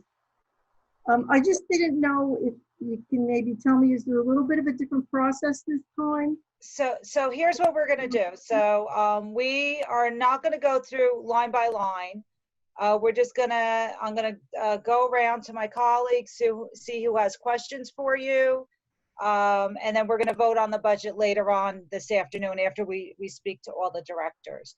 So I guess to start off with you, I'm going to ask you a quick question in regards to the budget. Well, first, do you have a statement you'd like to make, or anything you'd like to say first, or? Well, the health department is, it's a small department with a small budget, with not a lot of people doing a lot of different things and doing a lot of work. You have my organizational chart in front of you. So if you have any questions, I certainly would be glad to answer them. I mean, we have only 16 full-time employees handling 6 different divisions. And, you know, I like to commend my staff for everything that they do on a normal basis, but also because of our public health emergency. Everybody's really stepped up to do everything they possibly could to help in this event. And I couldn't really ask for a better staff. I certainly can go over each division separately, but I don't know if in the. So what I will do is we'll ask you a few questions just for my colleagues' sake. The health department organizational chart is on page 174. So you could see there. And you have increase for public, REHS public health. And if you could just want to maybe speak to that, that's one salary adjustment that, one of the salary adjustments that you have, if you want to talk to that position. Yes, this position is something I've asked for before. She's a part-time REHS with us now, and I'm certainly trying to keep her, but we only have two to our EHS, doing all the work in this division, along with the chief, who does a lot of other things. And I really need a full-time person. I asked for, this might be the third year I'm asking for it. And, we need her more than in part-time. And I certainly don't want to lose her to another full-time position. So I'm making that request again. This division does a lot of work. We have a lot of we have many food establishments. We do a lot of inspections. We do a lot of recreational bathing inspections, nuisance complaints. We handle garbage and recycling collection through this division.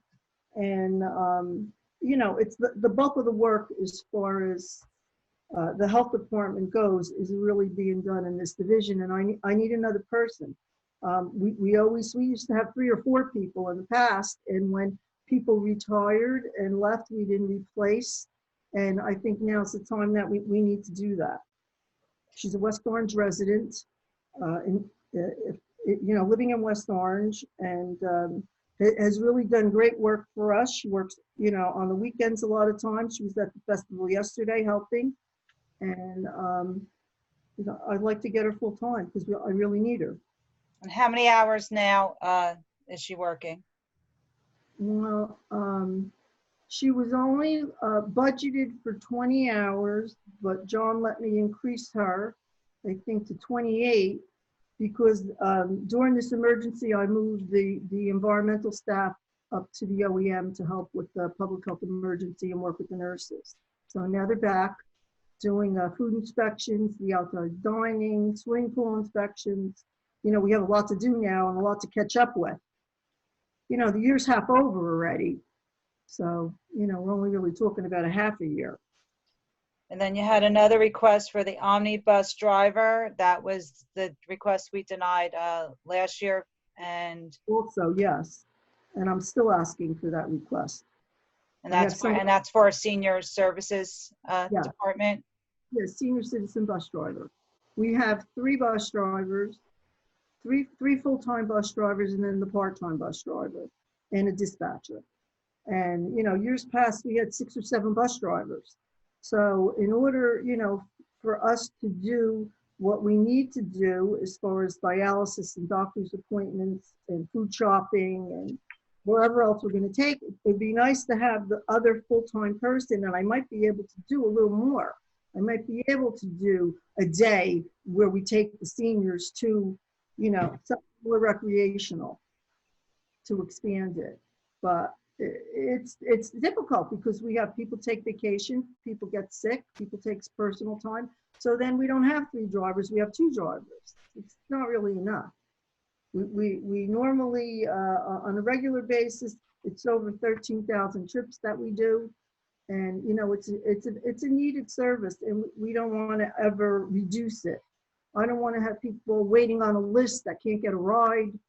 We've been doing a good job providing the service, but, I think we need to have another driver. In regards to the service also, Ms. Nova, we had spoken earlier, especially before the state emergency, you were already sanitizing all the buses and even with the jitneys, correct? Oh, absolutely. With COVID, in regards to COVID. Yes, and we also installed the Purell stations on all the buses and put out, educational materials on the bus. So yes, they're all being sanitized. Absolutely.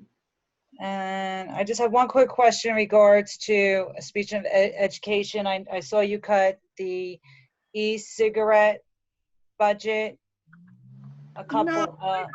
No, I don't know what that. I don't know. I didn't cut anything. We have. So I'm not exactly sure what this means in what John put on the line, because we have 8 licenses. So that's $9,600 that we get. And that money through the ordinance is supposed to be devoted to inspections. So we only can have the money that we take in for the licenses. Now we're going to start a new licensing period until July 1st.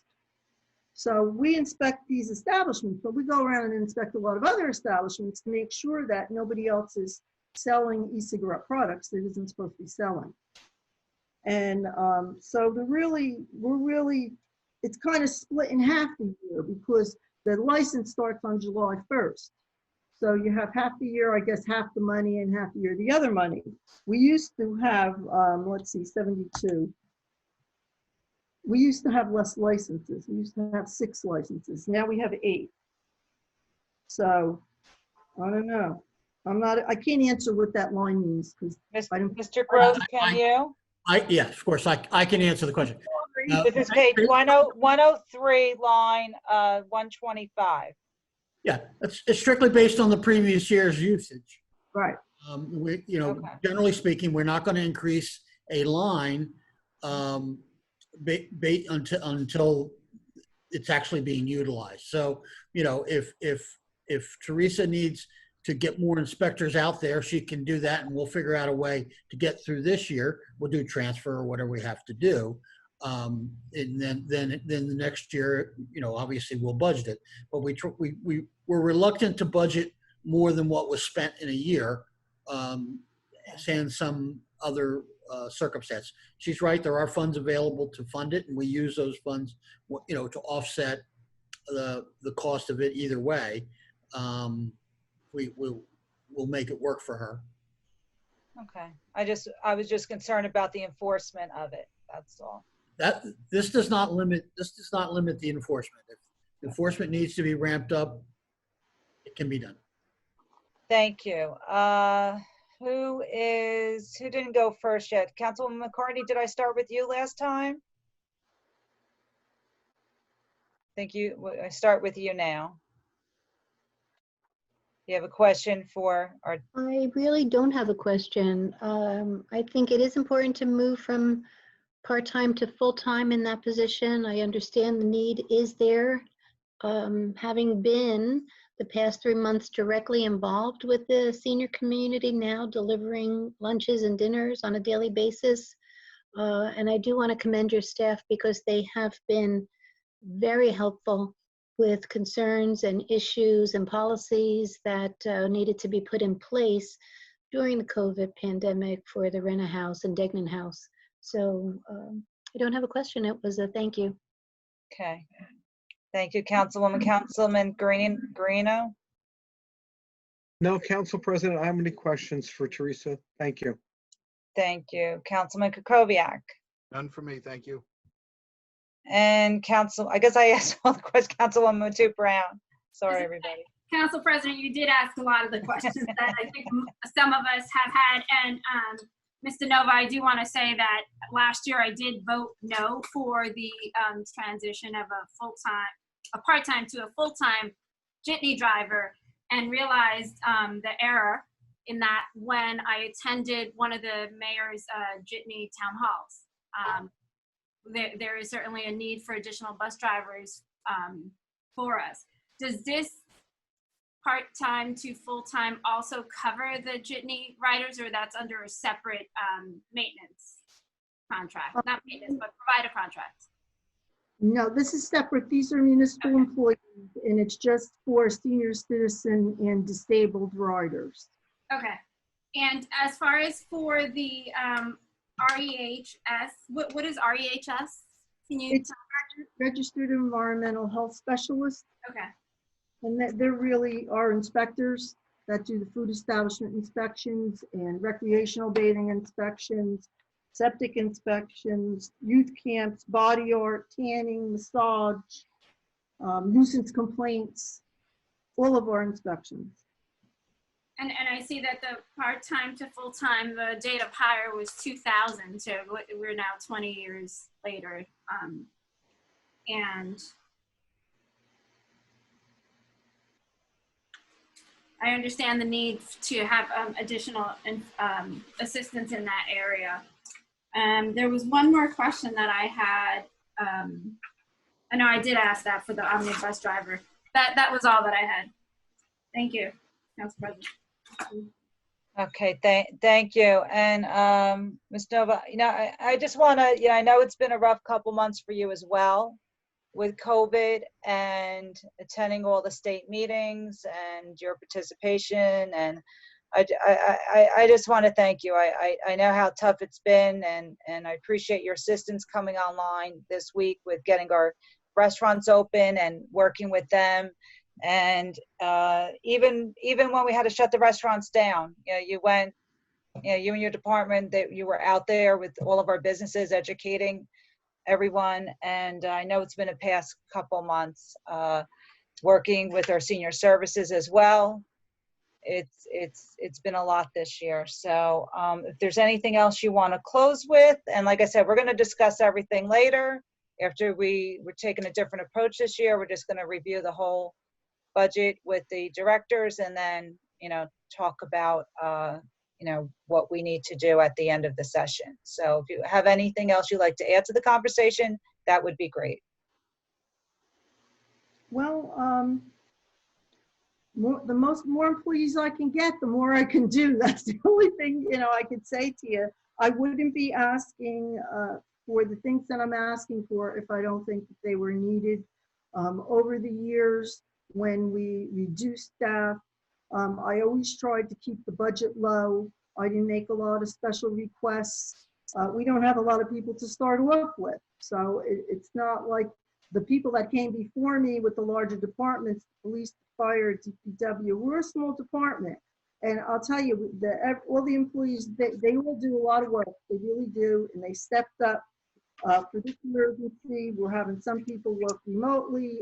Most of the people are just, performing as they did before with, animal control or vital statistics, or, we tried to make ourselves available to the residents just like we were there. That like we tried not to skip a beat, let's put it that way.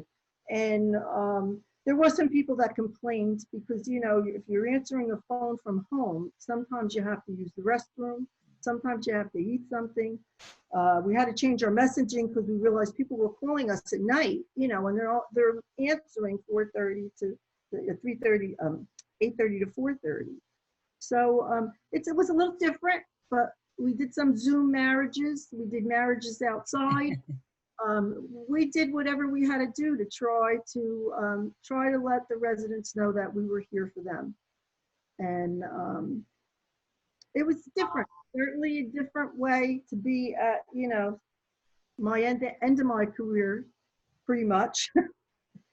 And no, it's just, I hope that we can continue, and I hope we're still on the decline and we can stay that way as things open, because it's really easier to close things down than to open them up, because once they're closed, they're closed. So now we're trying to deal with all the things that have to happen once they open. And we'll continue that. And I personally appreciate your help with trying to navigate us through the guidelines from the governor's office. It's been difficult. The information has been confusing on many occasions, and you've been very, very helpful with our business owners, and I appreciate that. And I see that. I guess we're not speaking about, individual employees, but my chief, because I don't have an assistant health officer like I was the assistant health officer when my predecessor was here.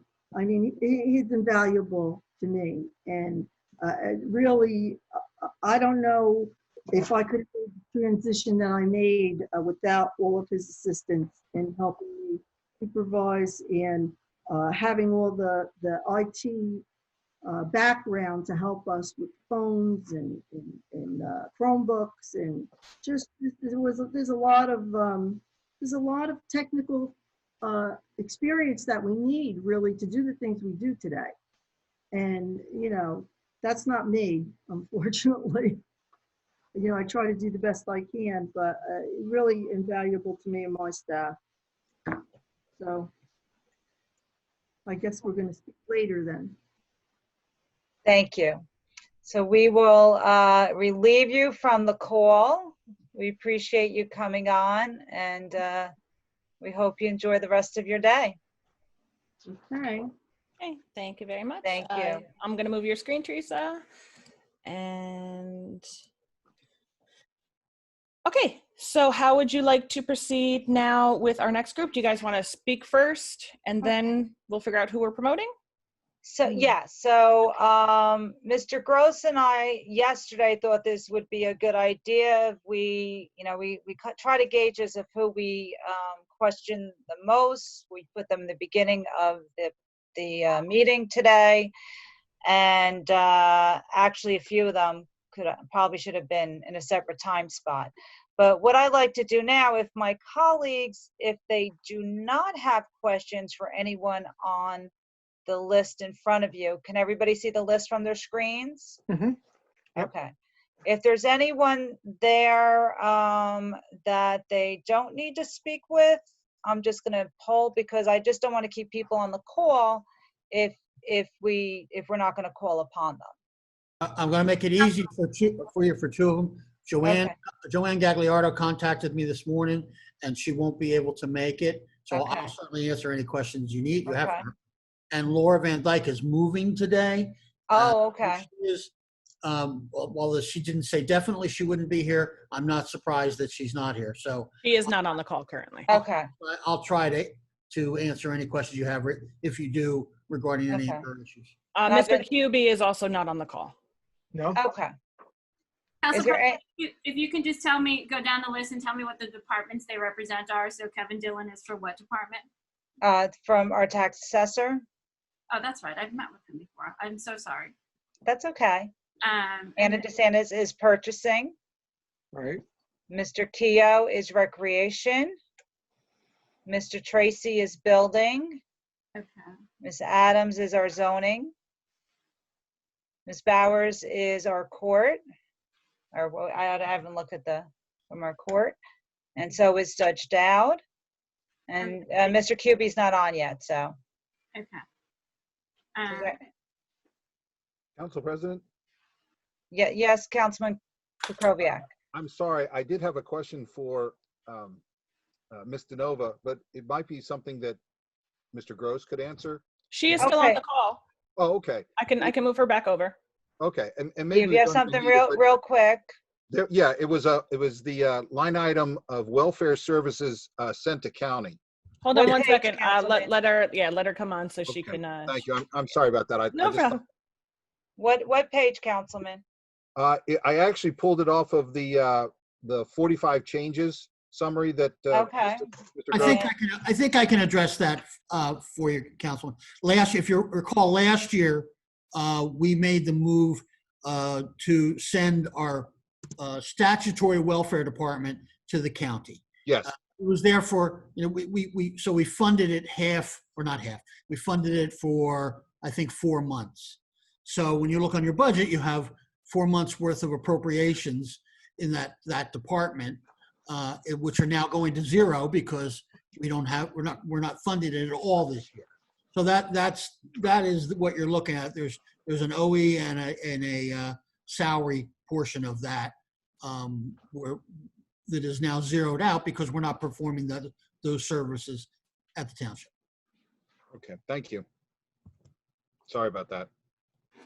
That's okay. Okay, what I think I'm gonna do is. I'm just gonna move Teresa over. Sorry about that, Teresa. All right, so we're okay then?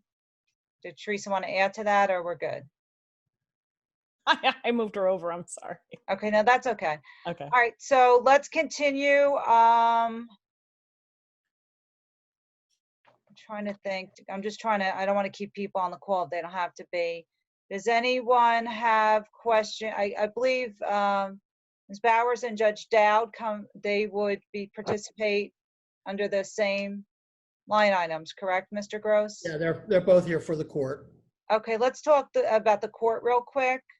Okay, I'm gonna promote Ms. Bowers and also Judge Dowd. You're gonna see your screen move. Just let that happen. Here we go. 1 and Mr. Dowd.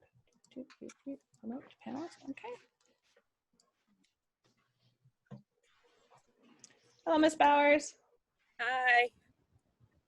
How are you today? I'm fine. I can't see myself, but I can see everyone. Hello.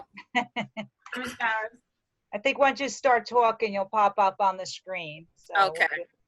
So welcome. Hold on, Council President, give me 1 second. I'm sorry. I just need to get Judge Dowd's Okay, audio he is working. here. Okay, good. Yeah, I just need to get his audio working.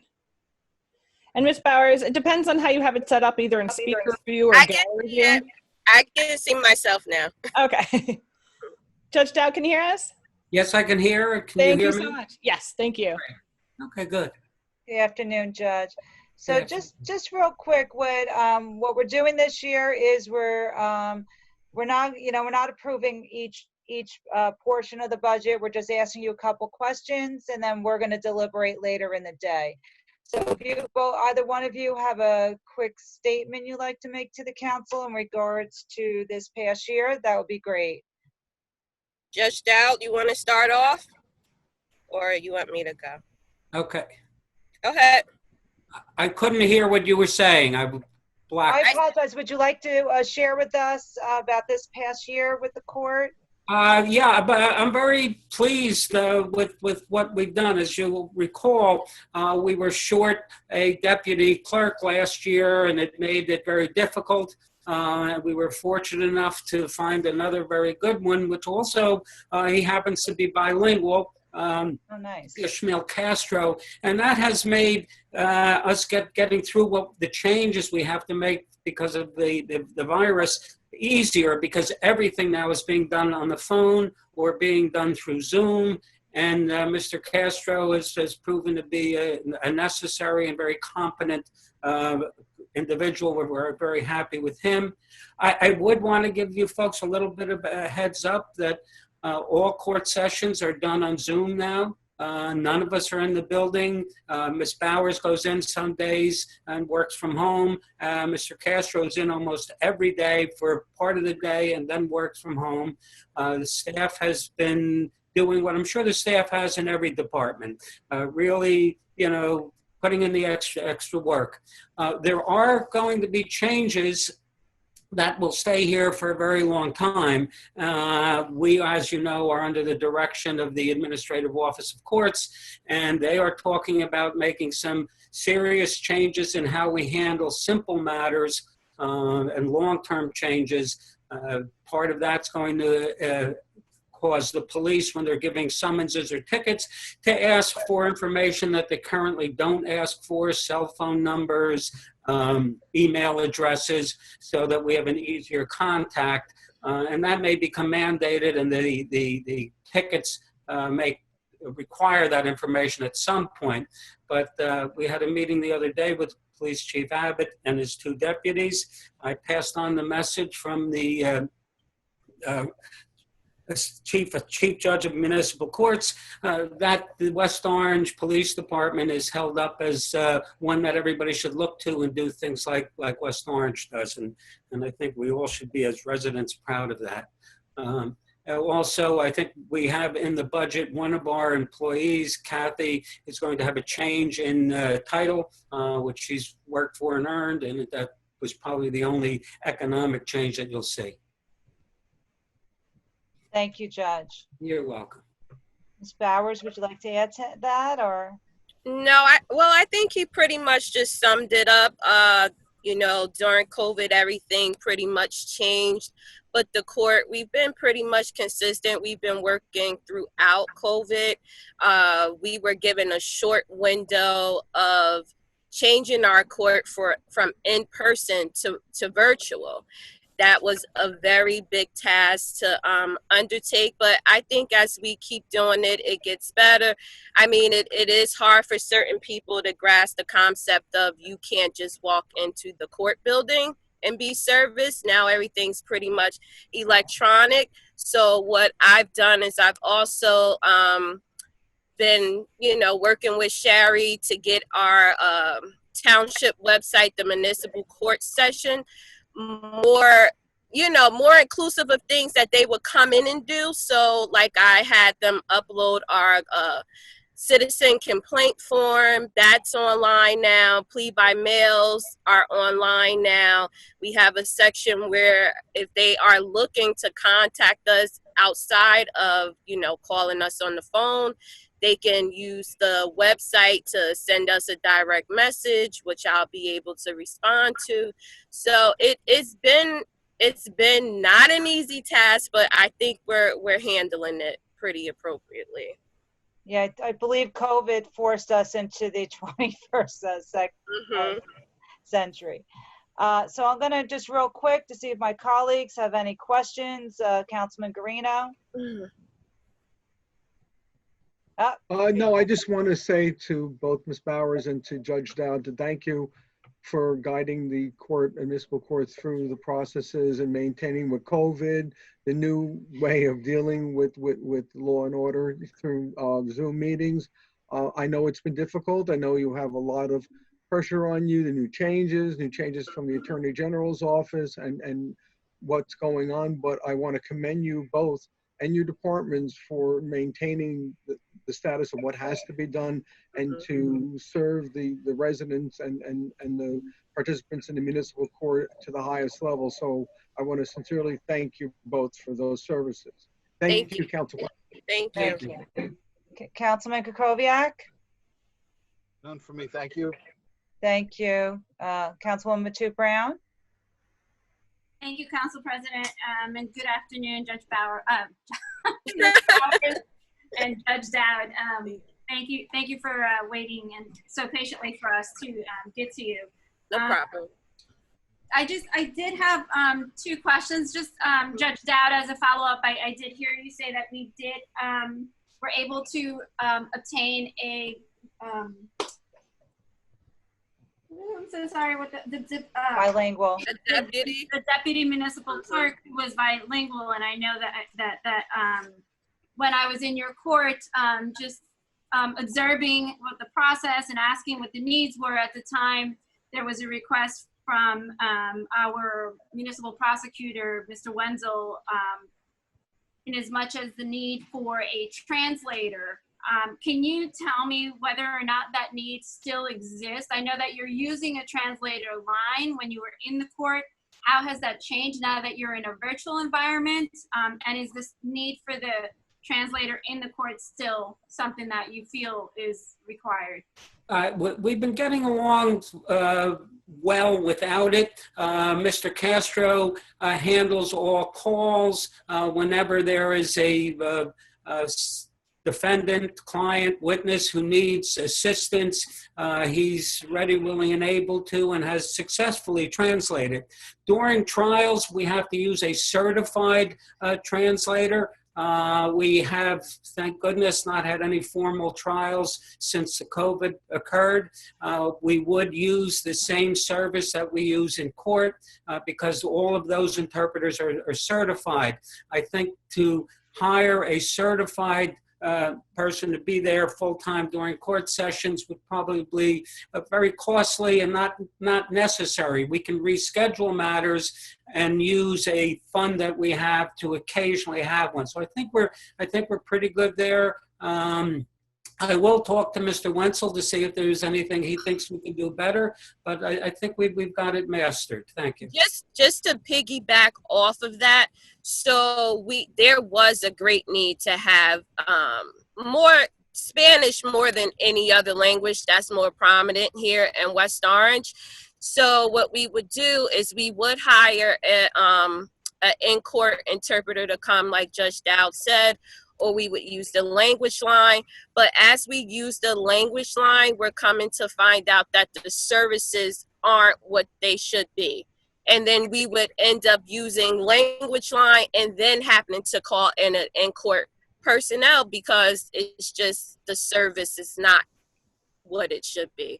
So Ishmael has made it very, very easy to extract those cases that are going to need the interpreter so we can kind of get ahead of the ball. So if you look at the budget on our professional services, you'll see that that's the highest budget. I think we use like $16,000, and most of it is from having to hire in-court, interpreters and online interpreters, and it's very costly. So I think that the following year it should be cut down a lot because now we can better schedule these cases. Me and Mr. Wenzel, we talk about maybe having one day where we have in court interpreter there, and we'll schedule those cases for that day. So we're not just giving 4, 5, 6 days. It's just one day in that month where we'll have those cases, and he'll be able to do that. So with Mr. Castro's help, we can better extract those matters beforehand. Yeah, and Councilwoman, it's interesting to note that about 3 years ago, we had a firm in that we talked to who were basically trying. There was a startup. They were looking to become the Uber of translation, in that they had people that would be signed up like an Uber driver would sign up to drive you somewhere. These were translators. So at any given time, you would able to get a translator who was fully had the qualifications, high qualifications, to do a good job. And come to find out that they hadn't been certified yet in the state of New Jersey, so we weren't allowed to use them. So one of the big limitations we have is that everything has to go through the AOC, and unless and until they approve it or the process, right. We're kind of stuck with what we got. Right. Thank you for that information. And I have to say, I'm very happy to hear, Ms. Bowers, that there is some innovation and collaboration going on with respect to trying to problem solve right. to ensure that everyone is serviced. That's actually quite a great idea, if I can just add that to your Thank you. So I appreciate that. My last question with respect to, and this is for Mr. Gross, actually, for the Deputy Municipal Court Clerk, can you just explain to me the last column where it's the increase and decrease? There's a decrease of 26,000. Is that just prorated because of the date of hire? It has to do with date of hire, and it has to do with the fact that the previous deputy was making, would have gotten into a higher step. So again, Okay. it has to do with the steps. Okay, perfect. All right. That's all I have. Thank you, Judge Dowers, Ms. Bowers. Thank You're you. welcome. Thank you. Thank you. Councilwoman McCartney? Thank you, Council President. Yvonne, your efficiency over the past few years is so apparent, and now even more so, trying to, thinking like this about consolidating days to make it more convenient for yourself and for our residents, and making the website even more user-friendly, because I think it is daunting for anyone who has to deal with the court. So I appreciate the work that you're doing. Thank you. Thank you. And Judge Dow, thank you. I wanted to ask you about the new directives that you just mentioned. Is that something that you could forward to us, or at least give us the resource that we could look at? Yeah, I'll try and get that to you Monday. We do get periodic directives. They're all in writing, and then we have meetings based upon them. So I'll send you the last few. There are also questions. The Administrative Office of the Court is looking to get as many tickets or summonses payable online, so people don't have to come in, and that's a change we're going to have to address. But I'll get all that to you. That's no Thank you. problem. I appreciate. The chief has been doing that also, sending things to us, and I just appreciate seeing the resources and reading about it. Thank you Sure. very much. No Okay. questions. Great, thank you. And yeah, thank you. We would appreciate those resources, and we appreciate you coming in today. Navigating your way through COVID, of course, has been challenging, but you really done a great job. So thank you for all you do for the community. And we hope you enjoy the rest of your day. Thank you. Thank you. Yvonne, I'll see you Monday. I'll see you Monday. Enjoy the rest of your You're gonna weekend. make some changes. Okay. That for you. All right, does anyone have is there anyone that, everybody on the list, everybody wants to ask a question? Is there anybody, like Ms. DeSantis, she's purchasing? Let's bring her on next. She should be real quick. Okay. Ms. DeSantis, your screen is going to change. If you can just let that happen. I got to come up with a better way to say that. It sounds weird. Okay. And if you can start your video for me, please.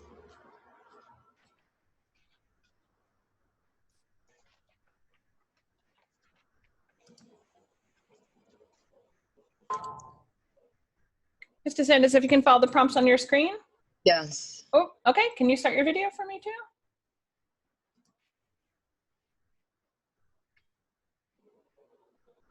Tell me what page Ann is on. 33. Thank you. Do you have something covering your monitor camera? Possibly a tape or a piece of paper or something? Because I have you as a black screen. I see it too. No. Because sometimes people, they think the government is spying on them, so they put the, the little piece of tape over the monitor. Okay, well, we can hear you. I mean, if this is sufficient, Ms. Castellino, we just don't have her on video. Yeah, no, that's fine. I think she'll be pretty quick. Hi, Ms. Sanders, how you been? Hi, Michelle. Very good. Thank you. Good. I know everyone's surviving the COVID pandemic the past couple months, trying to work with purchasing. So just real quick, if there's anything you like to share with the council, now's your time, and then we'll ask you a couple questions if there's any. Well, in the budget, there is an increase for my assistant, Paula Reynolds. And I just feel that it's important that she be recognized because she's been indispensable to myself and to administration. Absolutely. Okay. Do my colleagues, Councilman Krakowiak, your turn to go first. Any questions? No questions. Thank you. Okay. Councilwoman McCartney? I have no questions. Oh, I'm sorry, Councilwoman Matute Brown. I skipped over you. I wasn't keeping track. That's okay. No questions for me. Thank you. Okay. Councilman Guarino?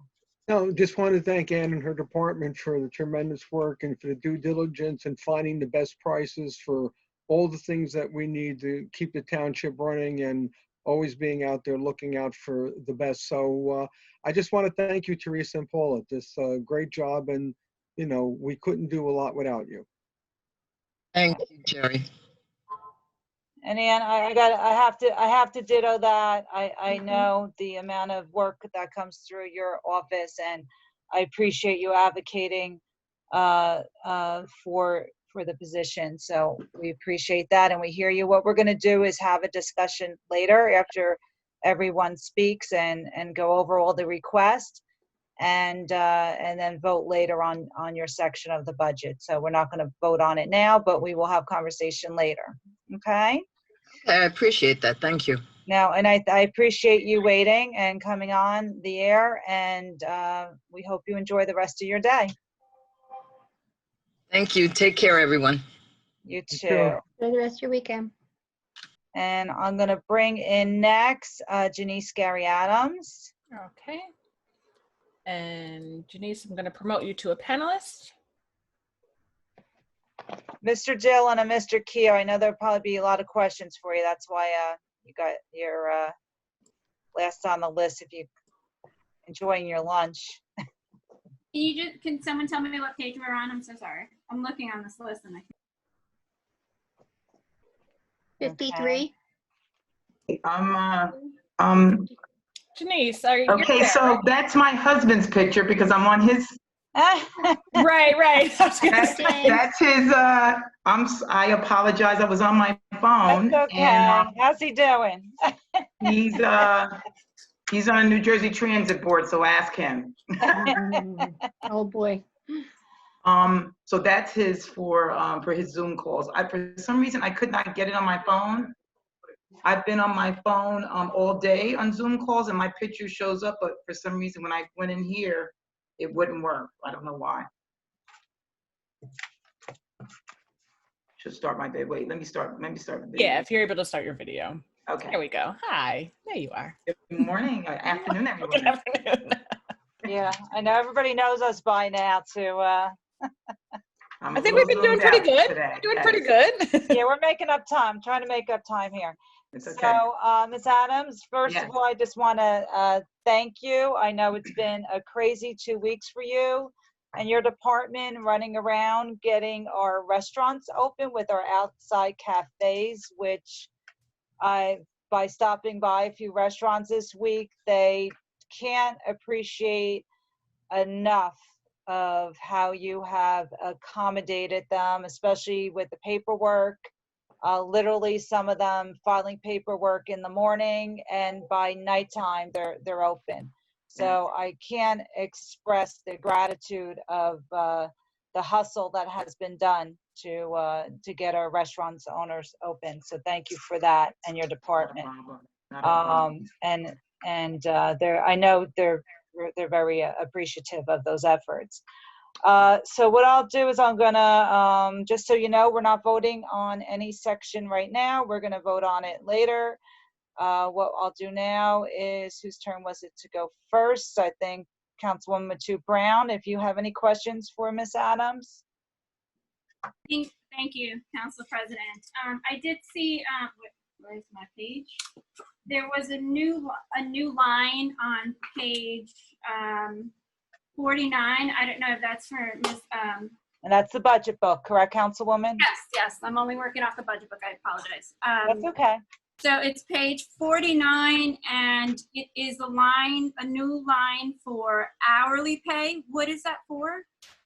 Okay, my budget 49, I'm on page 53, which is the salary and wages detail. Are you on, so we have two books we're working off of, Ms. Adams. We have the big budget book in the binder, and then we have the summary report that Mr. Gross provided everyone. Okay, so We're all the same page numbers, but if you could tell me. So is it, it would be for Sean McCauley? Yeah, there is just an hourly pay. It's a $7,800 for a new line. Is that for the? Yeah, that'd be Sean. Yes, so let me explain what's going on there. As you know, we are down a secretary. Our planning board secretary is no longer with us. And everybody, I'm sure, knows on the council how busy zoning and planning is in this township with redevelopment projects and all the applications that we have pending. So we hired a part-timer with the intention of possibly hiring him full-time to go into that particular position, which would be the planning board secretarial position. So that was a full-time position working 35 hours a week. He currently works about 25 hours a week for me. And it is a challenge, and we hope to get him into a full-time position. And we're going to have another open position very soon, because we're going to have a retirement, and that position also is going to need to be filled.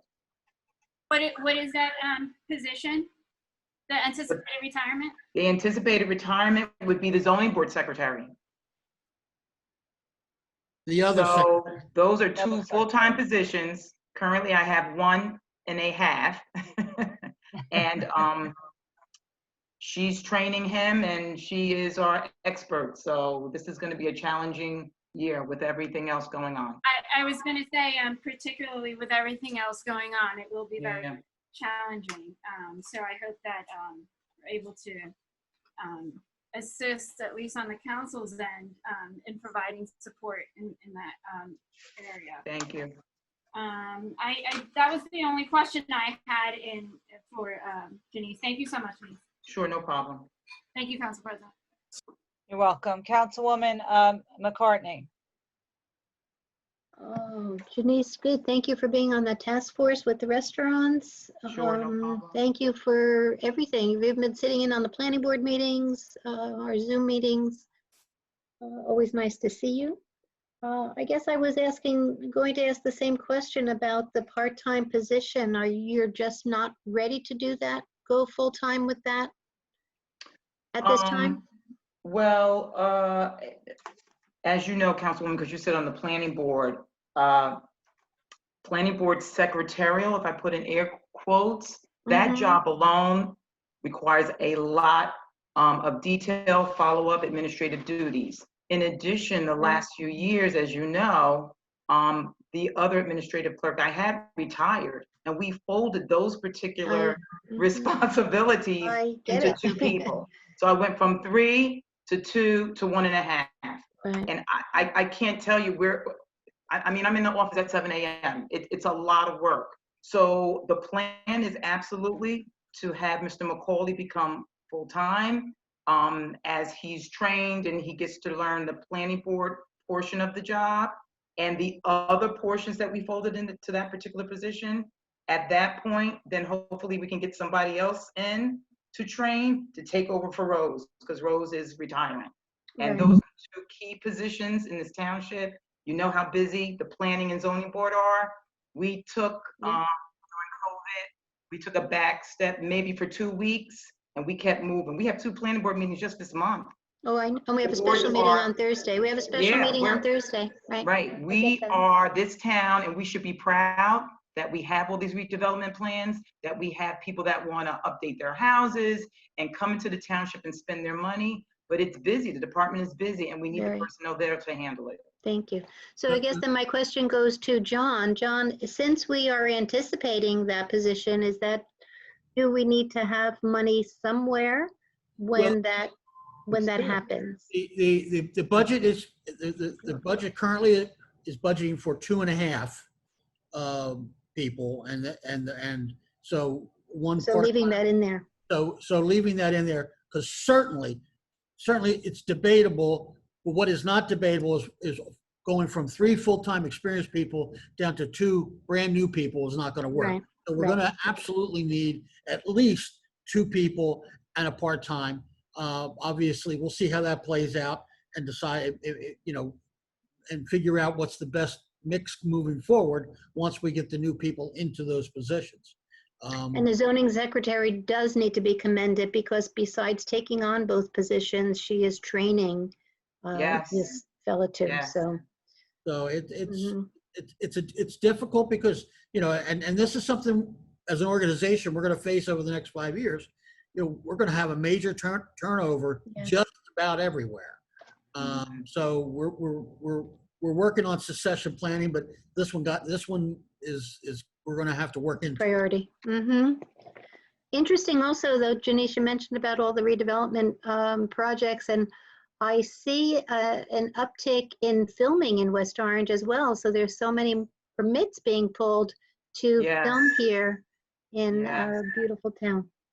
Yes, we should be proud. I mean, and we handle that also, we're Yes, handling right. COA and films and fence permits and garage sales and zoning and planning and I can go on and on and on. That's just that little core, department. But I have to commend Sean and Rose DeSena, obviously. She's been the core and right now I have her, she works at home during COVID. She comes in 1 day a week. We're trying to make it so that employees don't really interact with each other that much. I have Sean coming in every day with me and, we're out there still doing inspections. So he has to do the COs. We're scanning and emailing them to the real estate agents so that they don't have to come to the building. We're trying to change every procedure we have to make it as easy as possible for people to come and buy houses in West Orange, which is at a record pace, I must say. There are bidding wars in several areas of our township. We should be very proud. I mean, there's 4 and 5 people going after one home in St. Cloud, 4 and 5 people going after a house on Valley Road. So the prices are going up. We're doing the inspections and we're getting those, all that paperwork out to those real estate agents and those new owners as much as possible. A lot of people moving in from New York, a lot, just so you know. They want the backyards for the next COVID, I guess. Well, the flight out of New York, just like after 9/11, the flight out of New York is going to make our real estate market extremely hot.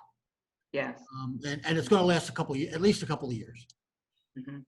And it has. And speaking of COVID too, Janice mentioned the fence permits from people staying home and having staycations this summer. There's more people putting in pools, more people fencing in their yard. So the uptick in the permits has really sent a all-high trend Janice, correct me if I'm wrong, but. No, you're correct. Actually, we had to return a few permits last week, pool permits. I don't even know how many I have sitting on my desk because people are ordering pools and they waited too late. So now pool companies are calling them and saying, you can't put your pool until September. So they're like, oh, give me my permit back. Oh, no, keep it because I want to make sure I get it in for next year. So everyone is improving their property to some extent or the other. And that's revenue for the town. And, you know, we get to see that good portion of the township. I always tell everybody, our department sees the really good because we see people coming in, we see people updating their properties, and we see maybe the not so good on the code enforcement side. So we have both. Okay. I just wanted to say that Sean has been doing an outstanding job for the planning board with files and reports that he sends to us. Good, good. Great to hear. Thank you, Councilwoman. Councilman Guarino.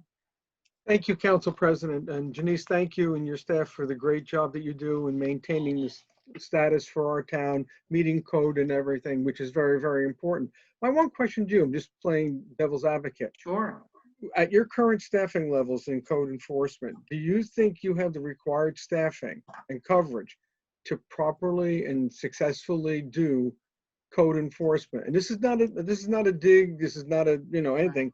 I'm asking you, you know, from your professional experience, are we able to really do a thorough job in code enforcement? So currently I have 3 inspectors, 2 experienced. You know, Perry and I we're going on our 18th year, past 18, actually. Perry in a few weeks will be there 19 years. And William Ordonez, who's experienced from Newark. We hired Lou DePasquale a few years ago, about 1.5 years ago, he started with us. He was in the building department and he's still currently being trained. I know people have this perception of code enforcement that you just go and look at things, but we are now doing HUD inspections for Section 8. So that's another added responsibility along with certificate of occupancies and code enforcement. So could I use another half body, 3/4 of a body? Of course, because in COVID, what has happened is I have the inspectors coming in. We have group calls every week on Monday. I have conference calls with them. Who's going to work today? They come in, they get the work, they go out, they do the inspections. Unlike all my other colleagues in the county, we're doing our inspections. We're not taking any affidavits. We're going in houses, outside of houses. We're doing the inspections and completing them. So could I use another body? Of course, I wouldn't say no because this is a big town. And as we grow on the other side, zoning and planning, we're going to need some more help looking down the line, probably 2021. We're going to need another inspector. They're very, very busy. In the morning, on a typical day, if there was no COVID, they spend half of their time dealing with residential inquiries and complaints, if you would. The other half of the day is inspections. That's a full 7-hour day if we take lunch. If we eat and stop for water. The other day I had a headache. I was like, oh, it's 2 o'clock, I haven't eaten. That's how busy we are. So that's at the status quo now. With all the new development coming in, it's going to start to be a challenge. Yes. Okay. Thank you, Janice. Thank you. And thank you to everybody in your departments for the great work. Council President, I'm finished with my questions. Thank you. Great. Thank you, Councilman. So that's it. That was all. I know I've been talking to you daily, so I didn't have any other further questions for you. Again, you know, Mr. Krakowiak has his finger up. Oh, I'm sorry, Councilman. I forgot you didn't get on this round yet. Go ahead. Yes. I guess I must need to be talking more. I know you're so quiet today. Yes, just 2 quick questions. I'm still not clear why Mr. McCauley is not full-time yet. It would seem to me if he's still being trained, he'd get trained a lot more if he was full-time as opposed to just part-time. So I'm just trying to understand, is this a budget move that we're trying to save money, or? I'm going to answer you short on this. First off, we can't get into any discussions publicly as far as anything, not that there's anything negative to talk about, but in terms of performance or things of that nature. But it was started off as a part-time position. I do believe that that's the direction we're going, and it's certainly something we'll consult with the mayor on. It's intended to fill the positions as they exist. So we'll leave it at that. Okay. My other question, and I'm not sure who to ask this to, but in last year's budget, we voted to create a position for a planning and economic development consultant. I think it was like, I don't know, $150,000 or something. Could Page 22 under the planning board. Okay. So who should I ask where this stands? Mr. Gross? I can address it. I think the mayor is looking at working on coming up with a recommendation for an appointment for the council to consider. And what's the timetable on that? I suspect it would. Sure, if it hadn't been for COVID, it probably would have been made by now. So I'm going to say in the coming months. Okay, thank you.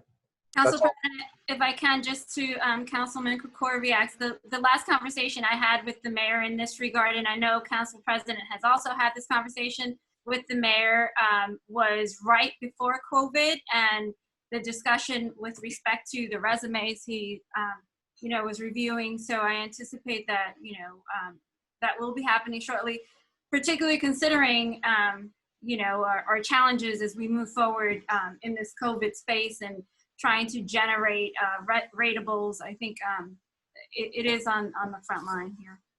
Okay, and we'll discuss that further. These right now, these are questions particularly for Ms. Adams. So anybody else have any questions for her? So I do, thank you.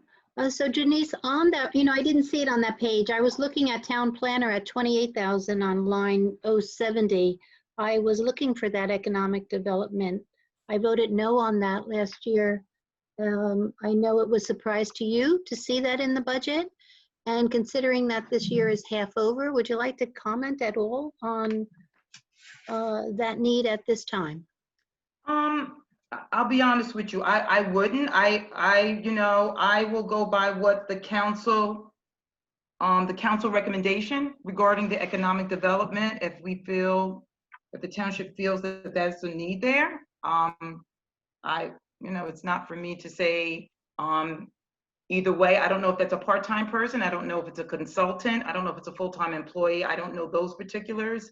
But if the township feels that they need a person to come in and look at economic development, because that's not necessarily zoning and planning, then I would go by that decision. Thank you. Okay. I have one other thing, Council President. Sure. I did want to say that I know you just heard from the court, Yvonne and Judge Dow, and the health department. All of those departments have a direct effect on us. So, for example, a large portion of our job is court. Because we write summonses. We have not been in court since February, and so because of that, you may hear from residents, "Oh, they're not doing their job. Oh, this didn't get done." Some issues may have been abated, some may have not. And the legal department and I are meeting actually in 2 weeks to figure out how we maneuver now that we haven't had court. And from my understanding, property maintenance won't be having court maybe till the end of the summer. Oh, so wow. Say I wrote I'm making it up, simple. I wrote something and you were supposed to paint your house. Guess with COVID, people don't have money, they didn't paint their house, right? Yeah. So that hasn't been done, and we haven't been in court with that person to give them a time frame as to when to do that or pay a fine or whatever the court comes up with. So there's a lot of those challenges that we're going to have to deal with moving forward, just so the council is aware of those type of things. No, we definitely appreciate you sharing that with us, because we do get those complaints, and I appreciate that. You're to let our residents better understand that, and us. Okay, so I guess we're gonna wrap you up right now. We're gonna talk about your information later on today. And we appreciate all your time and all your hard work and your department's work. And stay safe and enjoy the rest of your day. Thank you. Happy Father's Day to all the fathers. Thank you. Enjoy the rest of your weekend. Thank you. Enjoy your weekend. Changing your role to an attendee. Okay, so staying with that concept, is Mr. Tracy there? Yes. Okay. Mr. Tracy, I'm going to be promoting to panelist. You're going to notice something on your screen.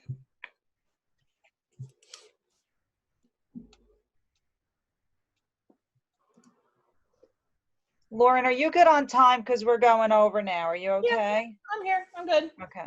I had my lunch. While you're writing, while you're cycling? Yep. Well, no, I stopped cycling so I can eat my salad. I want you to turn your screen on. That's the beauty of a moderator. I get to be anonymous. Is Mr. QB on? Is he on yet? No. Okay, that's okay. I did Mr. send him an Sayers, are you touching base with him or? You're muted, Mr. Sayers. So Mr. Keogh, Mr. Dillon, and we're going to see Mr. Huh? You're muted. Oh, no, he's not muted. We just can't hear you. Sorry, Jack. Go ahead again. Can you hear me now? Yes. Mr. Gross, did you get in touch with Mr. Kuby yesterday? Well, I exchanged emails with him on Friday, and last night I think Lauren sent the invitation to him, right, Lauren? Yes. Yeah, so he was invited. I'm not so sure why he's not on. I could text him. Yeah, well, we don't need him yet. Just tell him in about a half hour to be ready. Okay. Mr. Tracy, can you hear us? Yes, I can. Great. Thank you. Hello, Mr. Tracy. How are you? Good. How are you? Hope everyone's safe.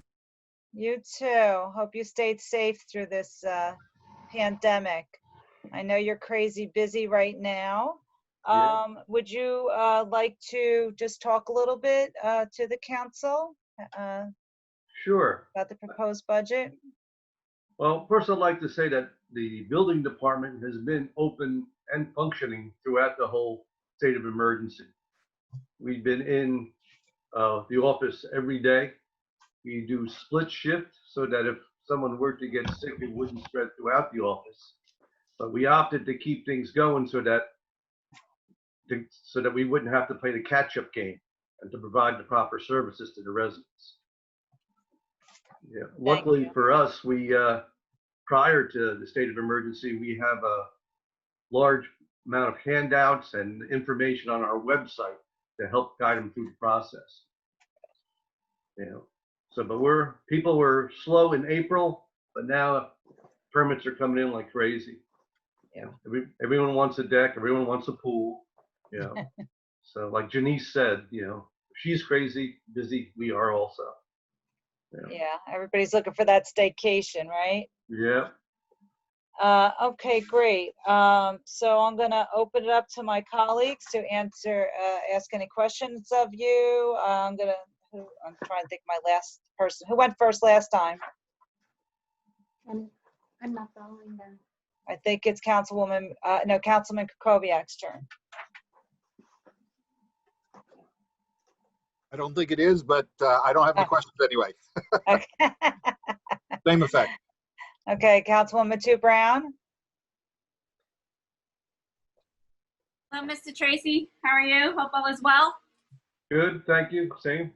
I just no question, but I just wanted to share with the council that I did have an opportunity to visit with your office as well earlier this year, and I felt both claustrophobic and surprised at how you all function in the space that you're in, particularly with the roof leakage in several parts of your office. So I'm hopeful that has been taken care of or is in the plans, Mr. Gross, of being taken care of. I'm not sure what that status is, but just wanted to say thank you for keeping up as much as you do in that space. And I hope that we're able to find, well, we did find storage, correct?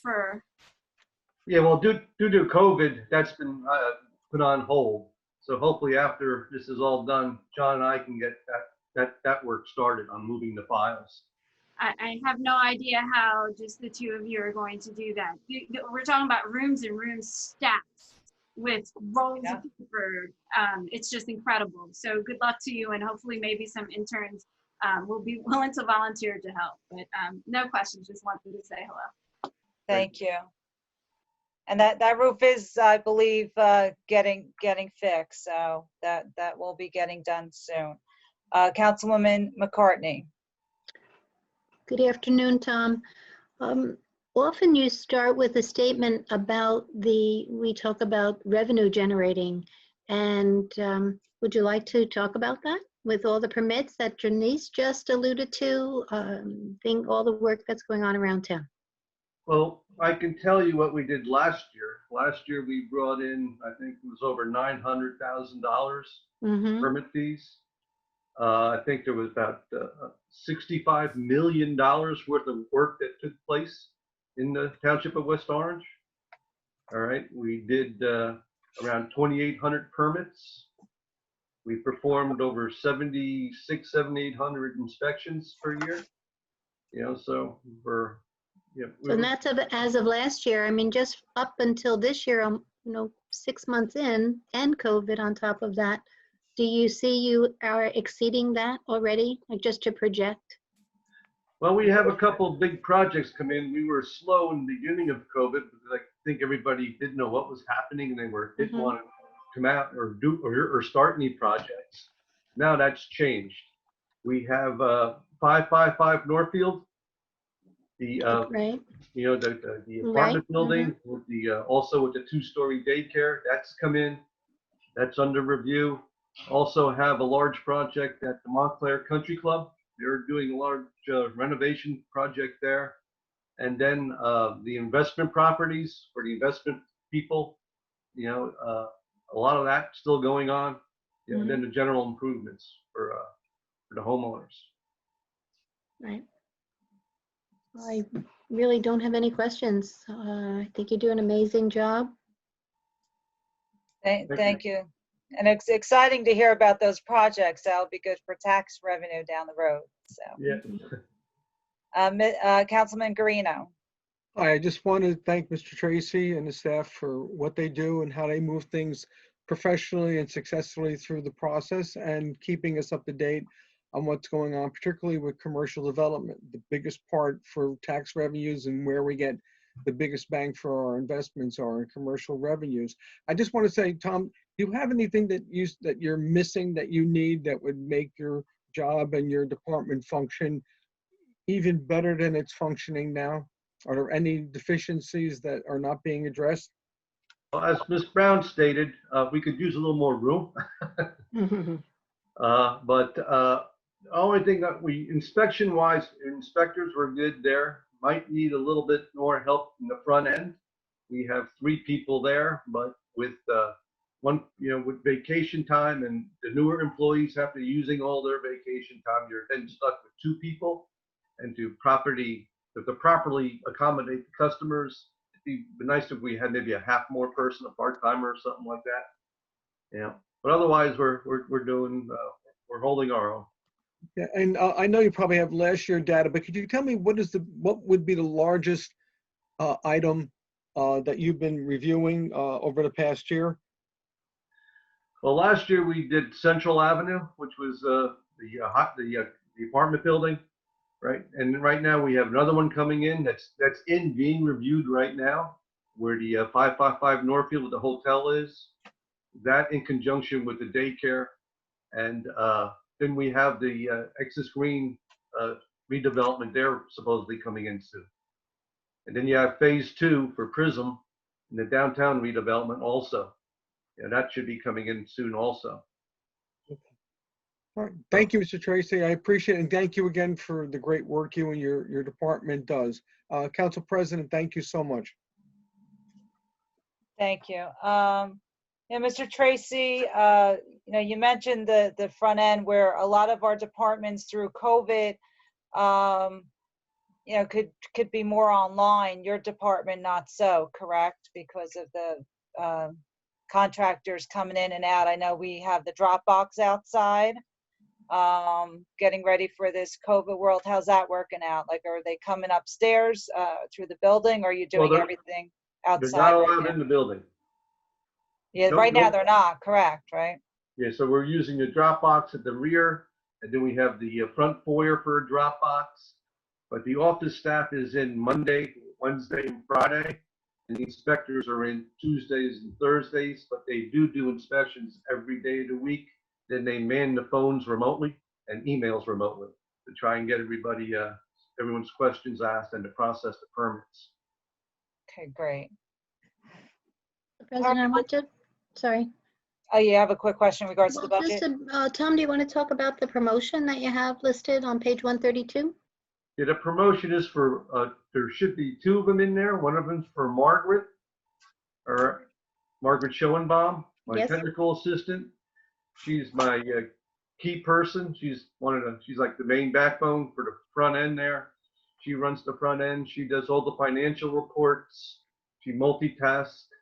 She handles all the scheduling for all the inspectors. And we have 5 to 7 inspectors a day going out doing 8 to 10 inspections per day. And then there's a bump for a part-time electrical inspector. And not only is he the electrical inspector, but he's able to do plan review, which is a plus. So when my electrical inspector's out, he can perform the same duties that he does. And he's also an essential part of our department. So, Mr. Tracy, I'm going to ask you, and again, we don't want to get into a situation where we have to go into close to talk about personnel, but just about the position itself. So this position started out as administrative clerk technical assistant, and now is the request for that because it says new position. So was there someone that retired? You combined two jobs? What went on here that you're asking for such a big increase without getting into personnel? Just the position. She's what's called under the uniform construction code the technical assistant to the construction official. She's my key person. She's also received licensing for that position. That license is not yet required, but the state is looking to make it required because it's such an important position. She also took over the responsibilities since Kronos kicked in. The Kronos for the timesheets. She also manages all that. She also manages all the credit cards and the financial reports. So I guess my question is, so you said the state's going to mandate that position be licensed. If she didn't get licensed, would you have to hire somebody with that license? Is that what you're trying to say? If they go through with this, they would probably give you a little bit of a wiggle room, like probably 6 months to get a license. That's what the state usually does. Okay, but if we required a person, she just happened, she went and got the license, and you it sounds like you're proactive with it. Yes, well, it's education. I'm always pro-education. Okay. Yeah, I think it's important to note on this one as well that she's been given additional responsibilities, with, in essence, becoming the office manager as well. So I think there's more to it than even just that. The licensing aspect is a very important part of it, but she's been given responsibilities as well. So it's a recognition of that. And in order to, obviously, we want to maintain our good staff and make sure that we're compensating them properly, and in this competitive world. So. Okay, thank you. That's all of my questions, Mr. Tracy. Thank you so much. I'm glad you stayed safe and appreciate all your hard work through the crisis.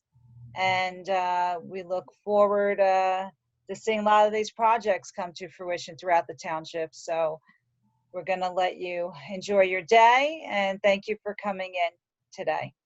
Thank you. Okay, I'll be moving over to an attendee. Your screen will change.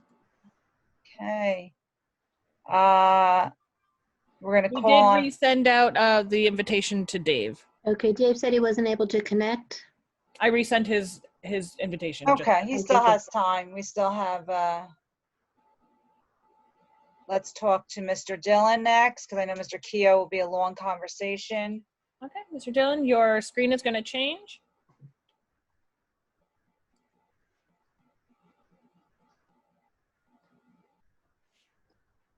And if you can start your video.